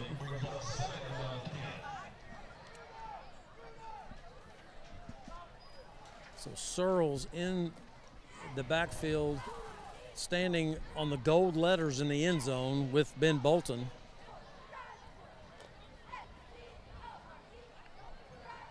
And if you're Jacksonville right here, you got to be really careful, with a running play, the way that center's been just crashing. Now we got a penalty against center, and it's a big one, and that's going to give Jacksonville a sideline penalty.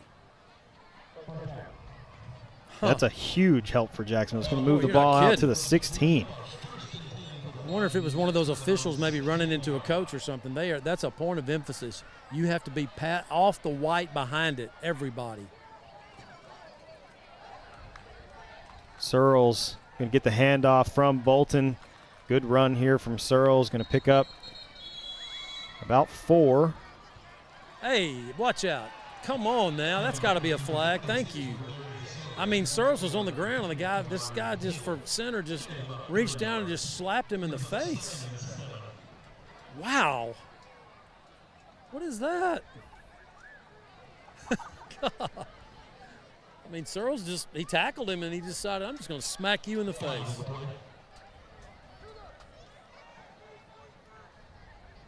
I don't know what. There's not much to talk about here if I'm the officiating crew. I think they're maybe discussing whether he threw a punch or not. Yeah. It was more like a slap. Yeah. Because he did it in his face. He kind of hit the face mask with a slap. Personal foul. Number 35 on the defense. It's a 15-yard penalty. First down. So 2 good penalties here for Jacksonville. Pushes this ball from the 1 all the way out to the 35.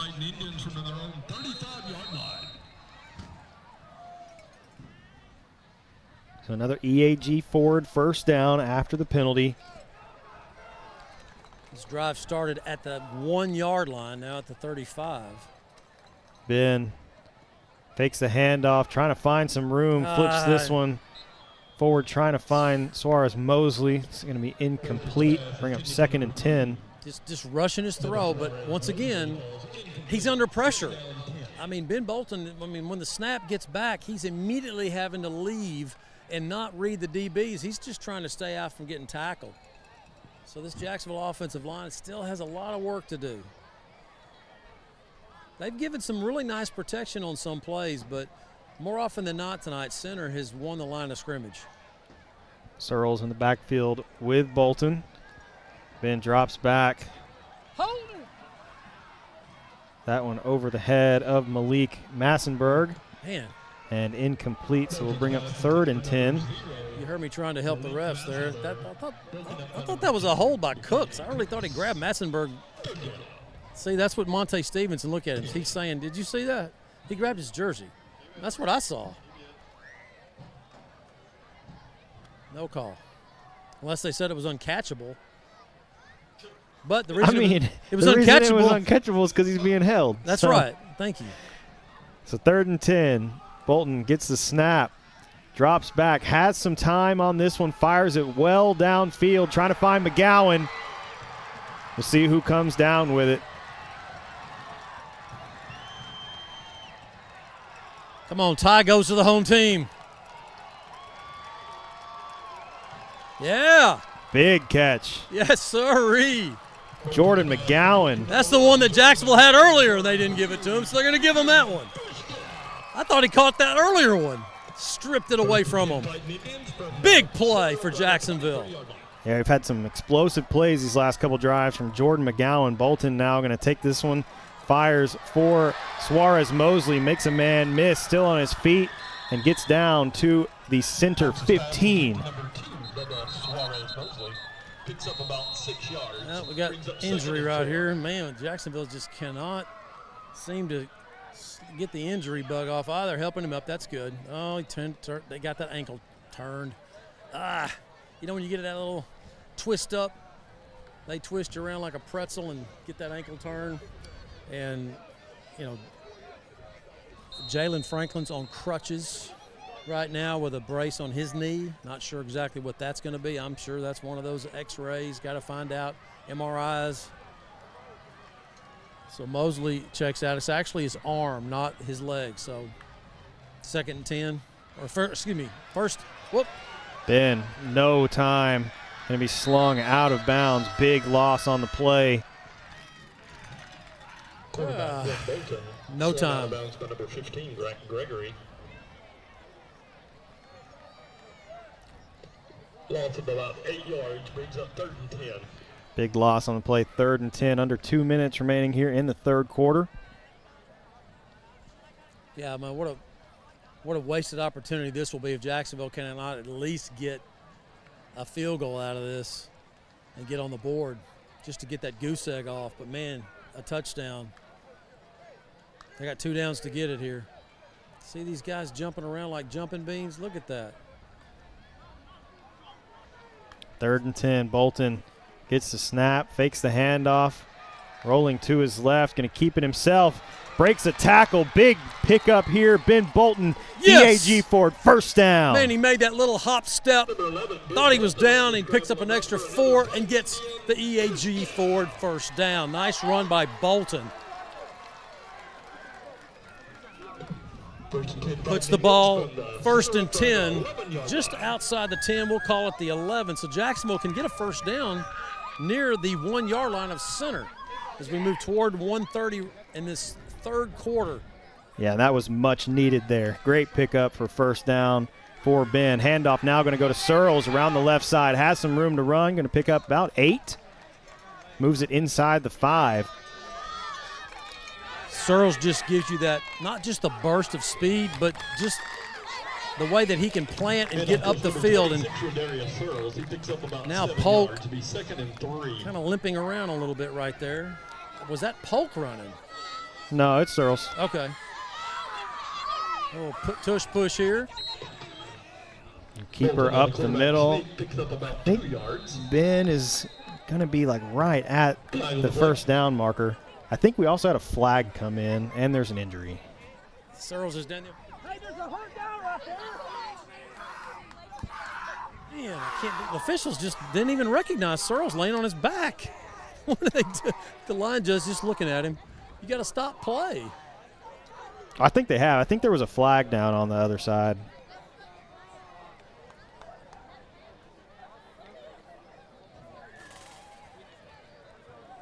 Offsides on center. All right. Half the distance, they'll keep the down, which is good. So, 2nd down. They can still get that first down just inside the 1, Ryan. Yep, 2nd and 1 from the 2. Handoff. Around the right side goes C.J. Sally. Tough run by Sally. I think he's close. He's really close. We'll see if they give him the first down. That looks like right here where I'm looking, that looks like a first down. They're calling it's 3rd down. They're calling it 3rd and inches. Yeah, they jumped. They touched him. So it's going to be a first down now. So all that jumping around up there cost center the last couple of times they have jumped. They've made contact with Jacksonville. And boy, give credit to the Jacksonville offensive line. They may have struggled tonight blocking, but they have really held their water well tonight. Just a couple of procedure penalties. I was anticipating more than that, the way center was jumping around on that defensive line. Yeah. 1st and goal, Jacksonville. 1st and goal from inside the 1. Jacksonville really needs to punch this one in. 13 seconds left here in the third. Ben going to keep it himself up the middle and in for the score. Fighting Indians on the board. Goal, Jacksonville. 1st and goal from inside the 1. Jacksonville Bolton really going needs to punch this one in. 13 seconds behind left here that in the right third. side. Ben going to keep it himself up Elijah the middle. Gallegos with the block. And now we'll see Ben Bolton holding. Simpson will be snapping, and I'm assuming this is KC. This is KC in for the extra point. Extra point's brought to you by our friends at Neighbors Coffee. Good snap back, good hold from Ben, and a great kick from KC. Gets Jacksonville on the board, 7-28, 8 seconds remaining here in the third quarter. We'll take a short break and come right back. This is Fighting Indian Football on JISD Live. passing the competition by leaps and bounds. The team of world-class specialists at Christus Orthopedics and Sports Medicine Institute are experts in caring for bones, joints, and muscles. In addition to treatment, they also provide special programs designed to keep you in optimal shape and improve athletic performance. So whether you're a student athlete or a weekend warrior, they'll keep you at the top of your game. Christus Orthopedics and Sports Medicine Institute, taking orthopedic care a step further. Since 2004, Legends Old Time Burger Cafe has been the home of Jacksonville's best old-fashioned hamburgers. Hand-battered chicken strips, chicken fried steak, fries, and onion rings are the best around. Legends, home of Jacksonville's best old-fashioned hamburger. Welcome back to the historic Tomato Bowl. Jacksonville on the board, and with your scoring drive summary, here's Todd Travis. It was 11 plays, covered 99 yards in 3 minutes and 37 seconds, finishing with a touchdown. Not many 99-yard drives, and there was one right there. We've had 2 in this game. Yeah. One was 11 yards. There it is right there, look. look. Team. Oh, he got it. Onside goes just a little too far for Tavera to get to. I watched them work on their onside kicks all week long, and they really put a lot of time in that. I mean, I don't know how many times. Run it again. I mean, they really worked on it, and that one just didn't get the right hop. And as you know, Ryan, as a kicker, you're just trying to get that special hop that's going to cause trouble for the receiving team, and they didn't get it. But it was worth a try. You're down 3 scores with. Yeah, going up the middle on the onside like that, you have to have the correct look from the coverage team or the receiving team as well. And no time ran off the clock. How about that? There was 8 seconds when that play started. Mm-hmm. I mean, I know it's when it's touched, but maybe 6? I don't know. Either way, 1st and 10 for Center from their own 48. Wolf still in at quarterback. Looking to his left, finds his man. That'll be J.K. Barnes on the reception. Good tackle there by Bubba Suarez-Mosley. Nice to see him back after making that catch. His arm. And that's going to end the 3rd quarter here at Tomato Bowl. Yeah, while they change ends, we'll take a short break. This is Fighting Indian Football on JISD Live. Dr. Westbrook, Dr. Stocks, and their dental team at All Smiles provide a wide range of dental services. This includes cleanings, fillings, crowns, bridges, implants, and cosmetic dental care. Call and schedule your appointment at 903-586-0741. This glorious Whataburger is yours. A few minutes ago, it didn't even exist. Why? Because every Whataburger is 100% fresh beef and made to order. That means we didn't start cooking it until this exact moment, right here, when you ordered it into existence. Whataburger, just like you like it. Welcome back to the historic Tomato Bowl. For the start of the 4th quarter, Jacksonville trailing Center 28-7. And the Indians on defense to start the 4th quarter. It's going to be 2nd and 4 for the Roughriders.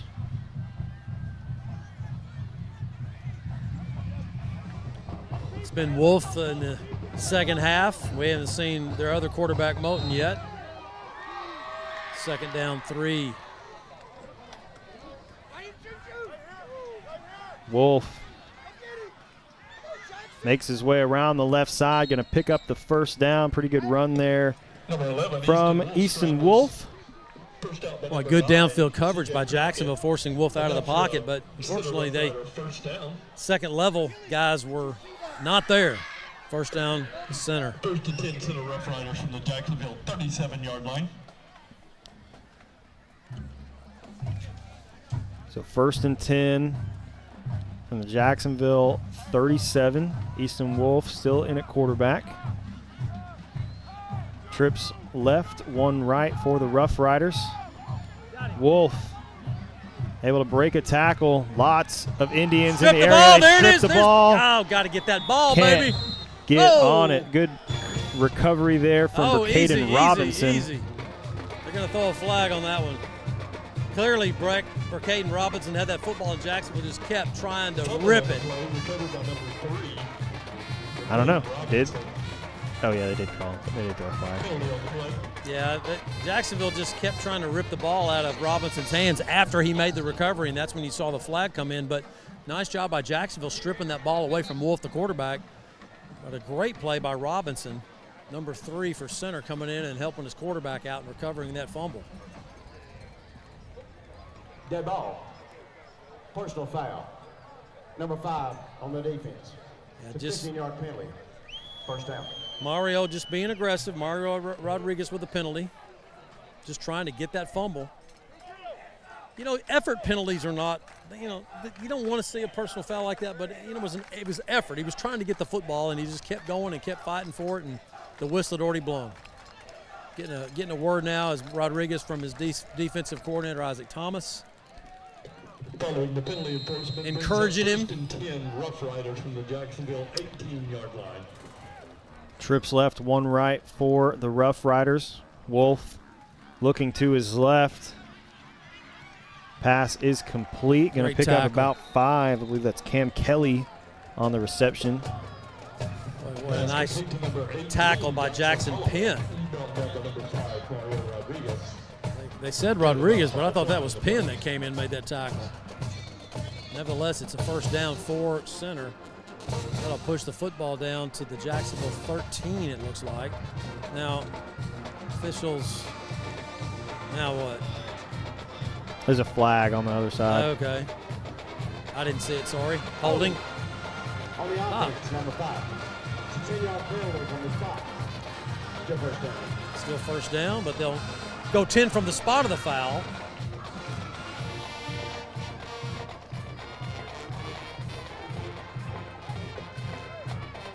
Following the penalty enforcement against the Roughriders brings up 1st and 15. 1st and 20. Yeah, about 20, actually. Now, what? Procedure. False start. On the offense, number 15. False start on the offense. That'll back him up another 5. How about 1st and 25? Center's got to get down to the Jacksonville 8-yard line for a first down. This pushes it all the way back to the, 34, 33 of Jacksonville. I think 32. Wolf going to hand this one off. 32 up the middle. Great pursuit and tackle by the Jacksonville defense, and that is Modric Kincaid. Yeah, it's Aiden Paulk as well. Sophomore, and they're making the play. Benavides. A little fire right now by this Jacksonville defense. Nothing like a touchdown that can get you fired up, especially your defense. They've kind of bent on this drive, but haven't totally broken just yet. Second down, still a mile for center.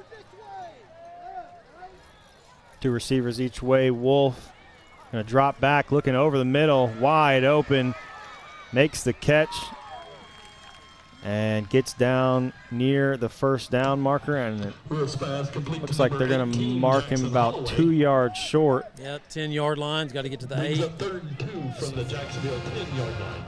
So they had 1st and 25. Now they've made it 3rd and 2. Can Jacksonville get a stop here? And I mean, even if you force a field goal, that would be a little better.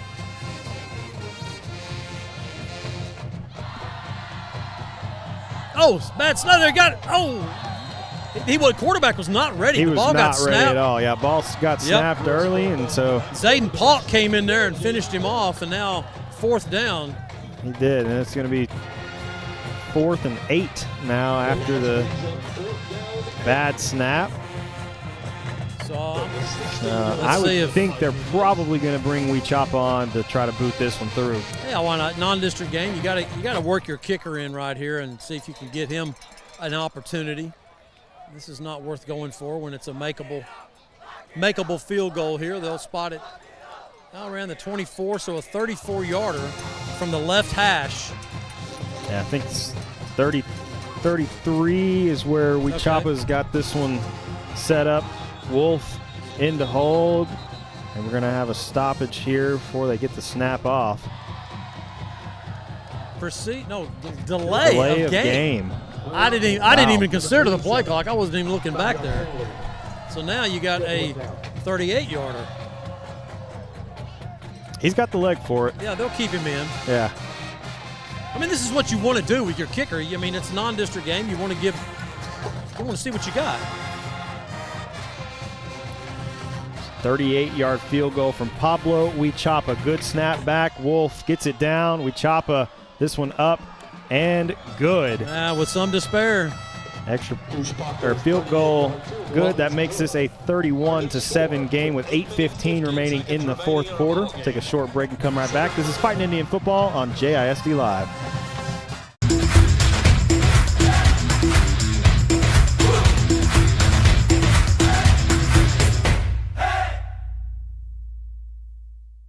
Since 1953, Hubert Glass Oil has been servicing the Texas market with the finest quality fuels and lubricants.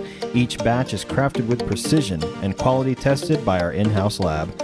Whether you're on the road, on the farm, or on the job, we have the right product for your needs.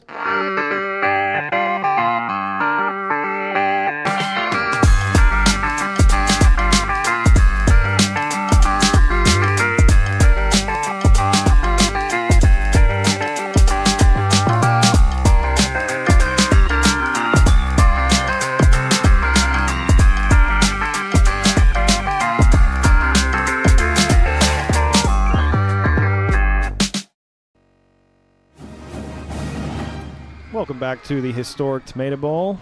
After the 38-yard field goal from Pablo Huichapa, Center now leads 31-7. 8:15 remaining here in the fourth quarter. Huichapa has this one teed up, set to kick this one away. Kickoff's brought to you by our friends at Neighbors Coffee. This one popped up short and to the right, not fielded well by Jacksonville, but able to jump back on it. Haddon Hicks. Ryan, on the sidelines tonight is a familiar name to Jacksonville fans in Jacksonville history, Chris Carpenter, who's back in Jacksonville after finishing his career at UTSA.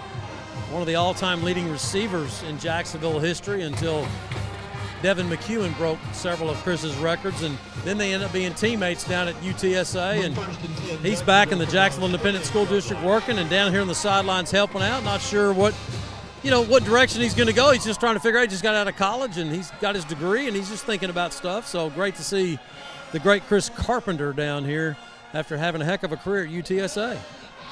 Yeah, absolutely. Bolton going to get us started here, 1st and 10. Looking deep over the middle. Now, fantastic catch from Jaqueline Holman. What a throw by Ben, too. If he had put a little more air on that, Holman's gone, too. He had beat the defender. Yep. Had a lot of room to run. Yeah, Jaqueline had to adjust to the throw. Ben just has got to get more air under his passes. You're right. Kind of shorted that one to him. It's a big EAG forward first down after the big completion. Bolton trying to hand that one off. Polk didn't take it. Miscommunication there with Polk. Keeps it himself and will pick up 2. Bolton on the keeper. Picks up about 2 yards. Second down, 8. Some of these explosive plays Jacksonville's had so far in the second half are what we need to see a little bit more of. Yep. First game. Bolton going to fake the handoff to Polk, keeps it himself. And a pretty good pickup here from Ben Bolton. It's going to make it 3rd and 2.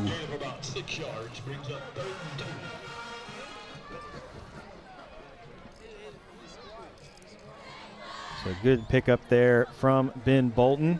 2 receivers right, 1 left here on 3rd and 2. Going to fake the handoff again. Ben sends this one downfield, trying to find Holman again. He just had pressure. I mean, he's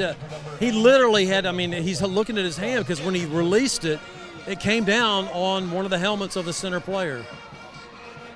Just that's something that obviously Jacksonville has got to get better at, protecting their quarterback, giving him some more time. And when they do, and great things happen. So 4th down, 3, Jacksonville going for it here.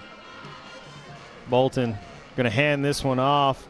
Polk has some room to run around the left side, picks up the EAG forward first down, and then some down to the center 20-yard line. Well, Polk kind of paused there when he saw the gap, and I thought, uh-oh, don't pause, son, go. And he did. He planted that foot and went. Yeah, great run there from Alex Polk. Picks up the first down, moves Jacksonville deep inside Rough Rider territory.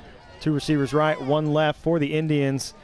Bad snap, but Ben's able to corral it and going to be brought down for a loss of 1 behind the line of scrimmage. Yeah, just a wide snap right there. Just totally threw off the play what he was wanting to do, so then you just got to go. Haddon Hicks will check in with the play, and looks like Jacksonville's going to take a time. No, we got an injured center player. Yeah, injured Rough Rider, so while they check him, actually he's going to hop right back up. So it should be a short stoppage here. Yeah, that's their dude, man. That's Cody Atkinson, number 21, leading tackler. They don't want to take care of him for sure. So now they're going to resume play as he walks off the field. So it'll be 2nd and 11 for the Indians from the Rough Rider 21-yard line. 1 receiver each way. Polk in the backfield with Bolton. Handoff goes to Polk, who flips it. And around the left side goes Jordan Castle. Yeah, just trying to do something different, give it a different look, misdirection, but center did a nice job staying home right there. Number 15, Grant Gregory, the senior, he was not fooled at all. I mean, he just stayed where he was, and he makes the tackle on Castle. Castle picks up about 5, though, so it's 3rd down and a makeable 8. Jacksonville's got to get down to the 10-yard line to get a first down here. 2 receivers left. Bolton going to hand this one off. Polk trying to go up the middle, immediately met at the line of scrimmage. Will pick up 1, so it'll be 4th and 7. So offensive coordinator Bryant King now signaling for Searles to get in as Polk he's been favoring his leg, a leg injury for a couple of weeks, I'll say, maybe 10 days or so, and fought through it, and now he's on the sidelines. Searles is in, 4th and 7. Bolton gets the snap, looking to his left, fires this one into the end zone. Touchdown. And it is caught. Perfect Touchdown, pass. Jacksonville. Back of the end zone. Jaqueline Holman, who had the big catch, left, fires get this Jacksonville one into the in that end zone. position. Gets past the defender, and Ben Bolton calmly delivers a strike. That was Ben's best pass tonight.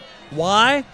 Because he was patient. He waited for Jaqueline to clear the corner, and then he dropped it in the bucket in the corner of the end zone, and Jaqueline makes the calm catch for the score. Yep, and it looks like Jacksonville's going to go for 2. So we'll see what they can draw up here for the 2-point conversion. Searles in the backfield with Ben Bolton alongside C.J. Sally. Searles will get the handoff around the right side, trying to get in. I think there was a face mask. It looked like there's a flag that comes in. He got to about the half-yard line. Yeah, we'll see what the call is. Oh, they got holding on Jacksonville. Oh. Okay. Got holding on Malik. No good on the try. That'll make this game 31-13 with 4:46 left in the 4th quarter. Take a short break and come right back. This is Fighting Indian Football on JISD Live. Passing the competition by leaps and bounds. The team of world-class specialists at Christus Orthopedics and Sports Medicine Institute are experts in caring for bones, joints, and muscles. In addition to treatment, they also provide special programs designed to keep you in optimal shape and improve athletic performance.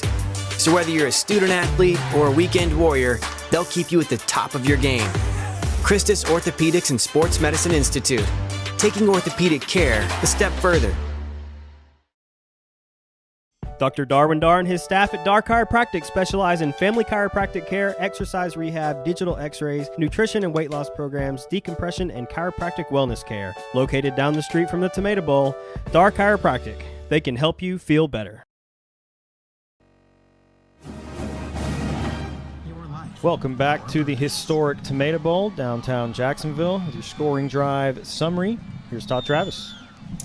It was a 9-play drive, covered 72 yards, ending with a touchdown and a failed two-point play. So still impressive 2 drives in the second half, 11 for 99 yards, and that drive right there. And 2 huge catches from Jaquelin Holman on that drive as well. Yeah, no doubt, and just you can see the bright spots. You just got to cut out the mistakes. So get ready for the onside kick here, and I know center is. Yeah, center actually just called a timeout. Yep. Want to make sure they know it's coming. So next week, Brownsboro comes to Jacksonville's Tomato Bowl. Jacksonville got their only win last year against Brownsboro over at Brownsboro Bear Stadium. Thank you to one of our Indian. They'll be here next week, and then the Fighting Indians will hit the road for a couple of weeks before district play starts down in Nacogdoches. Jacksonville will head to Henderson week 3, Athens in week 4. Those 2 teams are playing tonight, Athens and Henderson, and the last score we had, Henderson was up 28-27. Pull the old iPhone out here. Let me see if I can pull that up while we got a little break in the action here. So coming out of the center timeout, Jacksonville set to kick this one away. It's going to be Davian Tavera. Once again, kickoff's brought to you by our friends at Neighbors Coffee. Tavera onside to the Jacksonville sideline. I think Jacksonville might have gotten that. Yeah, Jacksonville got that onside kick. Tavera onside. That's a great kick there. Tavera hits off the hands of the defender, and just a great job there. Did you get who recovered that, Matt? I'm looking. Oh, it's number 21. Yes. Yep. That's Makai Spencer. One of those sophomores. Yeah, great job there from Makai Spencer getting on that ball, because, I mean, it was a tight window for him to dive in there and grab that one. So Jacksonville takes over 1st and 10 after a successful onside kick recovery from the center 40-yard line. And Jacksonville has some life in them here at the end of this game. 2 receivers stacked each way for the Indians. Polk back in the game. Alex Polk in the backfield with Ben Bolton. Bolton gets the snap, looking to his left, going to fire this one downfield, trying to find Holman again, and it is picked off by Decaden Cooks. Man, that's just a great interception right there. He high-pointed the ball and extended it. Ben just underthrew it just a little bit. That's one thing I know they'll look at film this week and say, Ben, you got to get more air into the ball. He's thrown some really good balls tonight. I'm not saying anything negative about him. I mean, he's thrown some really great passes.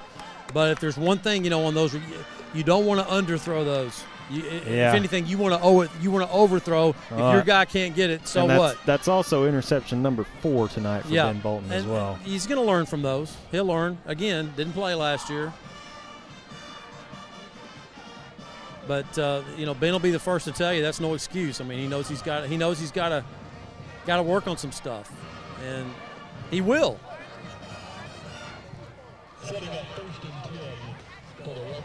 It isn't just Ben. There's a lot of guys that are going to have to look at some film and try to learn from some things tonight. Oh, definitely. Yeah, I mean, there's lots of learning opportunities from this one for sure. Yeah. So after the interception, Roughriders going to take over from inside their own 10-yard line. 4:32 remaining here in the 4th quarter. Moulton's going to check in at quarterback for his first action of the second half for center.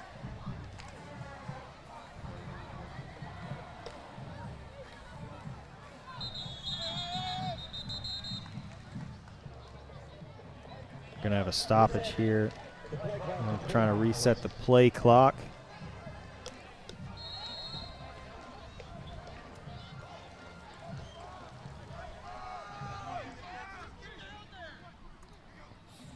Moulton going to fake the handoff, keeping himself around the left side. Harrison Penn brings him down.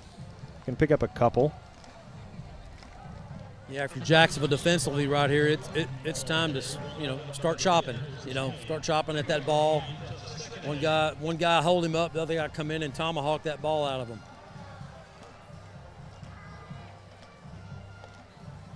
If it's the first half, you want to make tackle first, try to cause the fumble second, but now you've got to get the football back.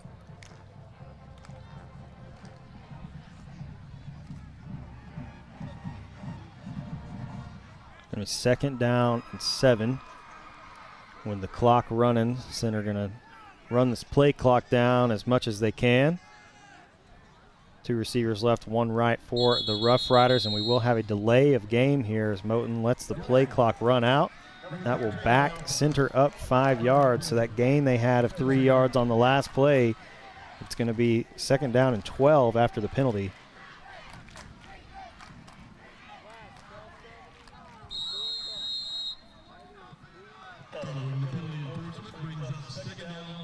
Well, center has the biggest H back I think I've ever seen. He looks, he's 35 back there. They've got some big guys. He's about 270. Got some big guys. Handoff going to go to 32 around the left side.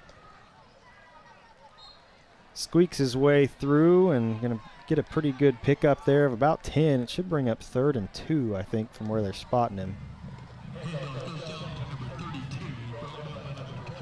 Yeah, that's a good call there, Ryan. You're right. Thought he got at the field a little bit more, but he must have stepped out of bounds. So 3rd and long, too, actually. So clock continues to run. We're moving toward the 3-minute mark of this 4th quarter.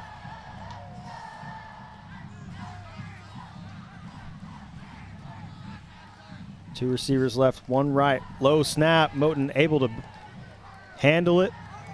And they will be a loss on the play. Good pursuit there from Jacksonville after the bobbled snap. Jacksonville's going to take a timeout here. A good call by Monte Stevenson getting that timeout immediately on the whistle because that's going to bring up 4th down.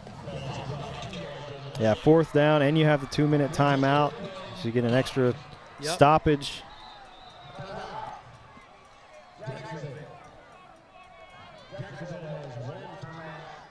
While Jacksonville takes a timeout, we'll take it with them. We're back in just a moment. This is Fighting Indian Football on JISD Live. At the South Jackson Dairy Queen, every day is a treat. Cool off in your favorite blizzard, celebrate big with our famous ice cream cakes, and stop in to see the friendly staff who make every visit special. Dairy Queen, where happy tastes good. Tonight's game statistics are sponsored by Randy Gorham, CPA. Randy Gorham, CPA, the source for your accounting and income tax needs since 1984. When we say we're with you, we mean we're with you for all of it. For the first steps, your 3rd act, for the little wonders and big changes. We're with you for what if, and for making the what if happen. At Austin Bank, we help you up when you fall, cheer you on when you succeed, and stand with you for the rest. Austin Bank, with you for good.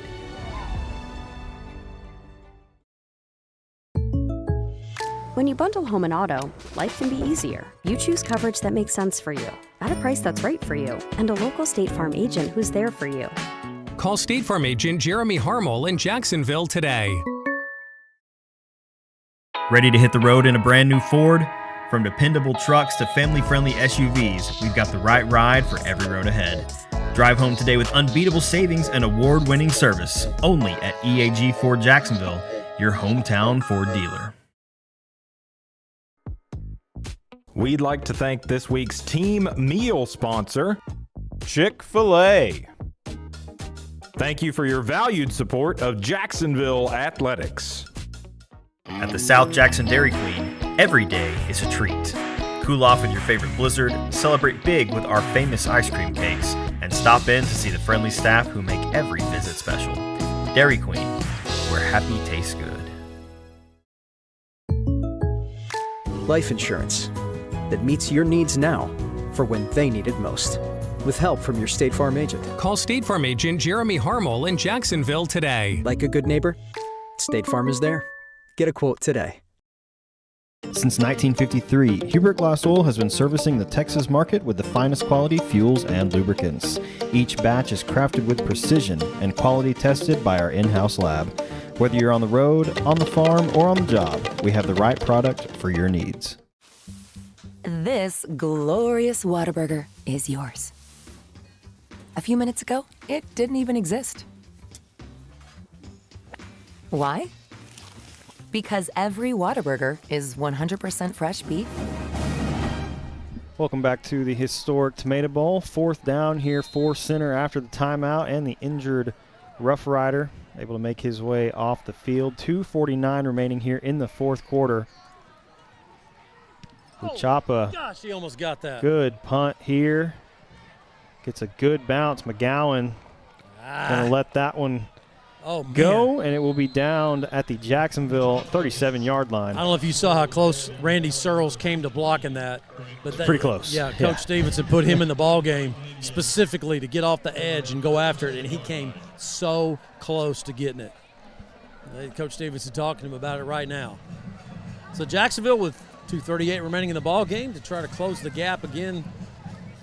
31-13. Boy, you sure would like to finish this game, win the second half, if you will, and have another home game next week and try to keep it going. Yeah, absolutely. Finish strong. I mean, Brownsboro, the only win that Jacksonville had last year, and you'd like to make that potentially the first one, unless they can pull off a miracle here in the next 2.5 minutes. Bolton, good throw, finds Holman. Catch. It's going to be just short of the first down marker, but a good pickup of 8. Well, I noticed Jaquelian last year's a freshman. He was a force as a 9th grader. Now he's stepping up already to the varsity as a 10th grader. His 3rd catch right there, a very nice one. Picks up 8, 2nd and 2. And the clock keeps rolling, and it should have stopped. It's still rolling. My goodness. Well, I don't know. Don't want to say anything. But we're at home. I mean, I thought the official stopped the clock and said it was Did he get out? He went out of bounds. I don't get it. Oh, well. Monte Stevenson's asking him about it.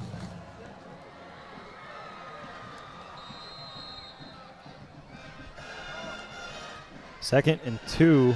Bolton drops back, finds some space, going to keep it himself. Now he gets Needs out to of get bounds. out of bounds, picks up the EAG Ford first down, moves it across midfield, and gets out of bounds to stop the clock. So 2:04, we'll have a 2-minute timeout most likely after this next play.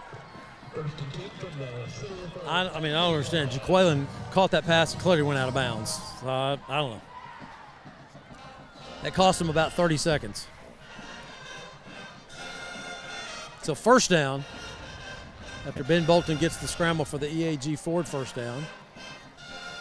Yeah, trips right, 1 left. McGowan going to go in motion.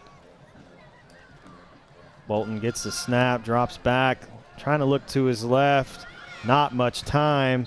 Goes up the middle, gets back to the line of scrimmage, and it will be 2nd and 10. And that will bring us to the 2-minute timeout. So we will take a short break and be right back. When we say we're with you, we mean we're with you for all of it. For the first steps, your third act, for the little wonders and big changes. We're with you for what if, and for making the what if happen. At Austin Bank, we help you up when you fall, cheer you on when you succeed, and stand with you for the rest. Austin Bank, with you for good.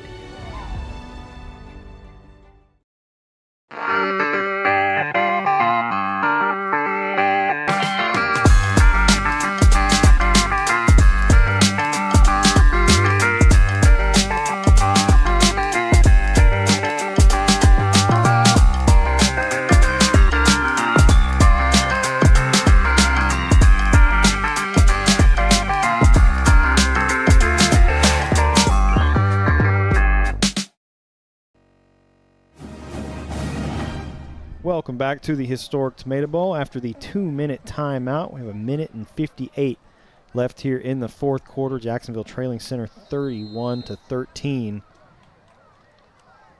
Looks like Polk in the backfield with Ben Bolton.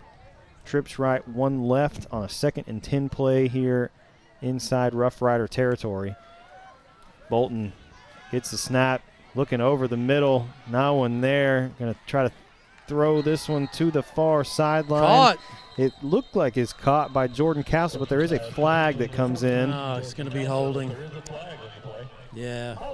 Anytime you see that flag right there, that's going to be a hold. And I was wondering why Ben had so much time. Yeah. there was a holding going on.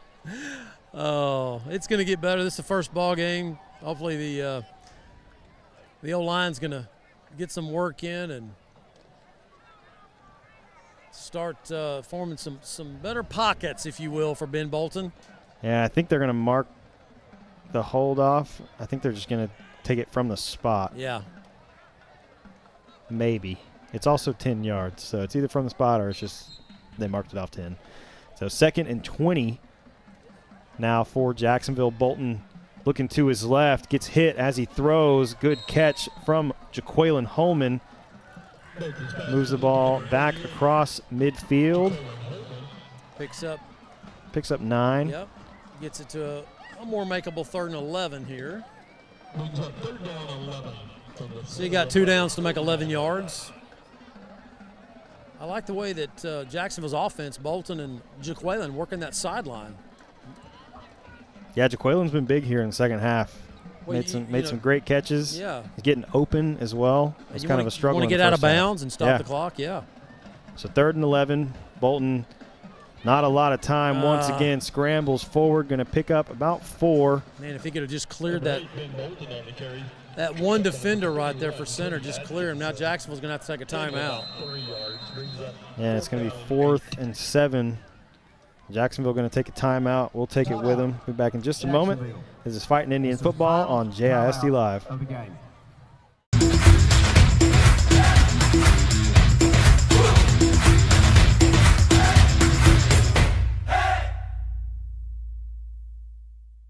Dr. Darwin Dar and his staff at Dar Chiropractic specialize in family chiropractic care, exercise rehab, digital x-rays, nutrition and weight loss programs, decompression, and chiropractic wellness care. Located down the street from the Tomato Bowl, Dar Chiropractic. They can help you feel better.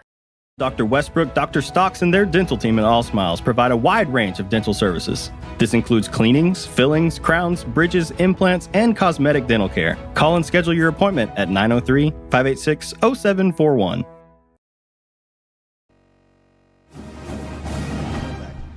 Welcome back to the historic Tomato Bowl. 1:29 remaining here in the fourth quarter after the Jacksonville timeout, and they are faced with a 4th and 7 from the Rough Rider 45. Going to go trips left. Bolton trying to find somebody downfield. Sailed this one short. Looks like it's going to be incomplete. Yeah, almost picked off, but they'll turn it over on downs once again. Trying to find McGowan. He had him. If he could just tighten those throws up right there, McGowan had found an empty zone area, and if Ben could have just dropped it in there, it's a first down because he had him at the 30 and he just overthrew him. Yep, so they'll turn it over on downs. It'll be a Rough Rider 1st and 10 from their own 45-yard line. 1:22 remaining here in the fourth quarter. Really impressed the way Jacksonville played in the second half. I mean, you had 2 long drives. I mean, there's some things that you can build on. And you can, if you just cut out some of the mistakes you made in the first half and continue to build on what you did in the second half, particularly offensively. And I'm telling you, the defense played pretty good in the second half. Really have. Yeah, they have. Yeah, I mean, they played pretty well in the first half. You know, they were faced with some unfortunate situations. I mean, you have like a 1st and goal from the 3 after a bad punt snap, and but they've played very well here in the second half as well. They've given up a score early, but since then, I mean, a field goal and have played well. It's Jacksonville scored 13 in the second half, and they scored 10. Mm-hmm. You know, so I mean that's kind of like last year. The first half just really hurt Jacksonville over at center last year, worse than this year. And then tonight, you're down 21-0 at the half, and you come out, you have a much better second half, and you know they don't keep score that way, but it's a fact. You know, you scored 13 and you held them to 10 in the second half. Yeah. I'd say that's a big dose of rationalization on my part. So center going to let this one run down under 40 seconds. Should be one more kneel from Moton, and they will get out of here with a win. I'm actually going to have a delay of game go against the Roughriders. 35 seconds left, so they will snap this one, take a knee, and close this one out.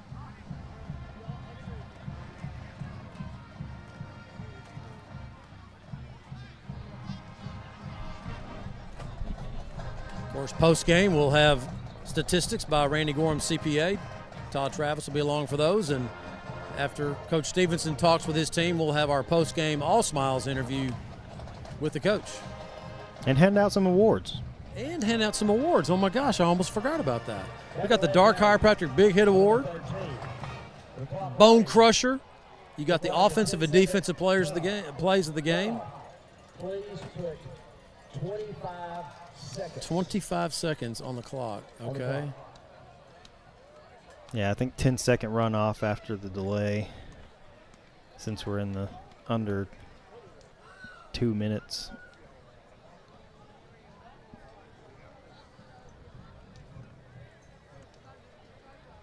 The clock will start on the ready.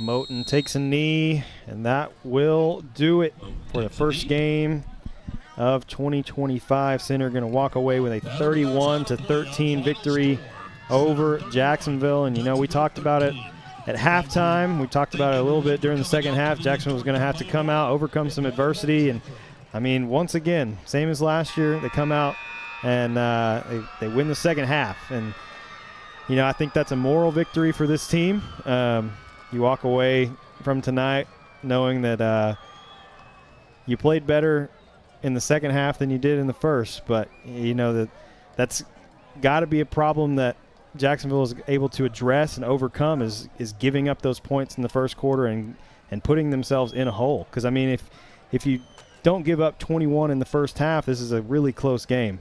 No doubt, and that's the thing is that, you know, football is 4 quarters, 2 halves, however, you know, 48 minutes, however you want to cut it up. But you're right. I mean, you do want to finish like Jacksonville finished. It's much better than finishing the other way, where you play well in the first half and then you get crushed in the second half. But obviously, you know, a loss is a loss. There's no moral victories. I know Coach Stevenson doesn't feel that way, but, you know, when you're trying to rebuild a program and you're trying to get some positive things happening, that is a way to finish a game when you're down 21-0 at the half. There's no doubt about that. So Coach Stevenson now will meet with his team, and let's hand out some awards. The Dark Chiropractic. Let me get to my notes here. You know, I'm steadily writing notes all the time. steadily writing notes, always, okay? The Bone Crusher Hit of the Game, sponsored by Dark Chiropractic. If your body needs an adjustment, call Dr. Darwin Dar, great linebacker back in the day, JHS class of 1984. Dr. Dar is your hometown chiropractor. The Bone Crusher Hit of the Game goes to Elijah Benavides, the big linebacker, the junior returning starter. He absolutely crushed the quarterback when it was over on the other side over there, and quite ugly. Thought we were going to have to call somebody in for that one. So Bone Crusher Hit of the Game goes to Elijah Benavides. Guys, offensive and defensive players of the game are sponsored by Austin Bank, your community bank, locally owned and operated since 1900. We appreciate Austin Bank each and every week sponsoring our offensive and defensive players of the game for Jacksonville. The offensive player of the game, guys, you may have to help me with this one, but I mean, I'm kind of leaning toward the sophomore Jaqueline with the catches he made. I was going to say the same thing. He made some really big catches in the second half, and especially in the fourth quarter when we were trying to get some points on the board, including the touchdown. Yeah, it really did. Made some just some great plays, and defensive player of the game, I'm going to go with Jordan McGowan. He did a great job in the secondary. I don't know if you noticed this or not, but there weren't very many completions in his area tonight throwing the football. So Jordan McGowan is the Austin Bank defensive player of the game. So Coach Stevenson addressing his team. We'll walk over here and make the camera crew follow me. Get them working. Well, while he's talking to the team, we may go ahead and start on some stats here, Matt. So we have our post-game stats brought to you by Randy Gorham, CPA. I'll bring in Todd. Dad, you ready for some stats? Oh, yeah. What are we looking at My for Jacksonville? partial stats again. Yeah, so. your partial stats. Yeah. I'm just glad we got it working. So, hopefully it'll continue to work the next I hope several so. weeks. Yes. I was about ready to walk out, so we're just going to give up there. All right, I've got Ben with 13 completions on 29 attempts for 202 yards, 1 touchdown, and he had 4 interceptions. Rushing, Alex Polk, 10 carries for 47 yards. Ben had 24 carries for 31 yards and a touchdown. Searles had 6 carries for 25 yards. Receiving, Jaquaylin Holman, 5 catches for 71 yards and a touchdown. Jordan McGowan, 2 catches for 70 yards. Suarez Mosley, 3 catches for 38. And Massenberg, 2 catches for 14 yards. And Searles had 1 catch for 9 yards.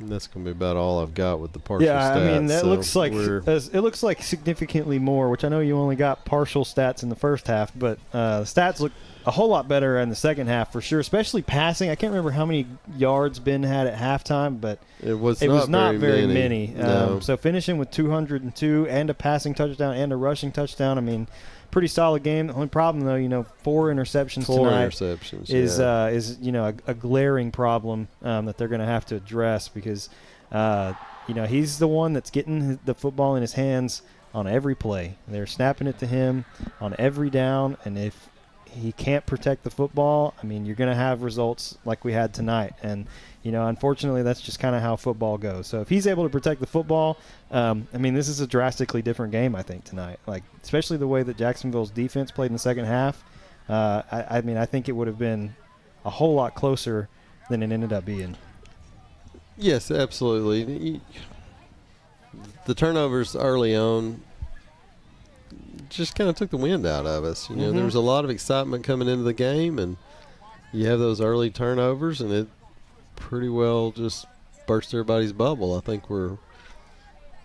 it's tough to overcome that. And, kind of like we talked at halftime, you need some positive. We got to find a way to get the ball to bounce our direction. And yeah, and we had some penalties go our way. We had a 99-yard drive with two 15-yarders that were huge because that helped us get off the one. It takes you from being on the 1-yard line and you're backed up. You have your quarterback and your running back standing on the letters in the end zone to you got plenty of room, and you now have 70 yards to go versus 99. So, that in the second half, there were a lot of penalties, especially it seemed like in the fourth quarter. But, some of those went Jacksonville's way, both offensively and defensively. Defensively for Jacksonville down here, center had a 3rd and 2 from like the 10-yard line and has penalties that back them up to like 3rd and 20 or somewhere in that realm. And that helped. They got a field goal out of it, but they were in prime scoring position. Oh, they were. I know it. So definitely some positives to take away. Do you have stats for center as well we want to look at? Lots of running. Their leading rusher was 32 that we didn't get a name for him, but he was their main carrier, 128 yards. 99 of those on one run. That's true, 99 on one. So then that only left him with. It looks bad until you say, oh, well, one run was play. The majority of his yards. That's true, because other than that, it was only 30 yards. So, yeah. Well, in that respect, looking at what I've got for center, the stats are not all that impressive. He also started the game, and you missed some stats at the beginning. I missed some at the beginning. He may have had a few more. But we also gave him, that really short field after the botch punt where we gave it to him on the 3. Well, you don't have to have a lot of yards to put points up, and so. Yeah, I mean, there's lots of things to take away from film this week. There's lots of mistakes to look at and clean up. And, it's the first game. A lot of these guys are making their first varsity start tonight. I'm sure there were a lot of nerves, especially when you have a walkout like they did where they came through the stands and everybody's applauding. You have a skydiver. There's lots of distractions tonight. We kind of talked about concern about if they were all hyped up from warm-up and locker room, and then you stand on the sideline for 15 minutes. How does that affect you? What does that impact does that have on us? Yeah, so, I mean, lots of outside factors for sure tonight. There were. I don't want to make excuses, but all right. yes. Here we go. We got Coach Stevenson coming in here. Let's let everybody clear through here, and we'll get Coach Stevenson. Well, Coach, I know they don't keep score like this, but you won the second half. I mean, you're down 21-0. You spotted them, and then you really turned ahead. You had an 11-play, 99-yard drive and a 74-yard drive. Much improvement in the second half. Absolutely. So the whole message that I told you at the very beginning or the end of that first half is continue to fight back, and that's what I wanted to see. The emotion on the sideline, were they willing to pick up each other? We knew bad things were going to happen. Again, at some point, how they're willing to overcome and persevere. And I'm very impressed with the second half. The message was a few moments ago, play the first half just like the second, and now you're giving yourself a chance. And I'm telling people again to still believe in it, to still trust in it. Jacksonville is changing. We're almost there. I know the community would love to have that first ball game, but I'm telling them it's going to come. Just continue to buy in what we're selling. So much stuff going on before the game, and a lot of young guys haven't played at this level yet, and it was kind of evident in the first half, and that's okay. But you got to get through those first games, and I know that it's about how you start, 48 minutes, but those last 24 minutes, Coach, those were really impressive. Some of the things that you were able to do, and you're right, this sideline did liven up quite a bit than it did. That second quarter was pretty flat. Absolutely. So we told these kids it's an emotional game, and your teammates are going to feed off of that emotion. Regardless of the plays, the goods, the bads, continue to build each other up, gain some momentum. Let's just go out and see what happens. So, again, I'm very impressed and very pleased with that second half, and we'll continue to go back and look at film tomorrow to make improvements for next week. Specific things, Coach, top of your head that definitely you need to do a better job of? So, defensively is stop limiting, the big plays. So, say that 99-yard run, and they had 154 yards rushing up to that point. Well, a lot of it came from that big run. Yeah. So defensively, it's just continuing to bend, don't break, and be solid tacklers. Offensively, again, we got to gel up front with the offensive line and see who can work well with each other and give the quarterback some time to get into a rhythm, go through progressions. But if we can do those things well defensively and gel offensively, we'll be fine next week. Coach, appreciate it. Thank you so much. Thank you. Head Coach Monte Stevenson on the All Smiles postgame interview. Appreciate him being with us. Guys, back to you. All righty. Thank you, Matt. Bring it back up into the booth. I think we were pretty much finished up with our postgame stats there. So big thank you to Randy Gorham for sponsoring our postgame statistics and our halftime statistics as well. Not the result that the Indians wanted. They fall to center 31-13. We'll be back here in the Tomato Bowl again next week. There's more games to play.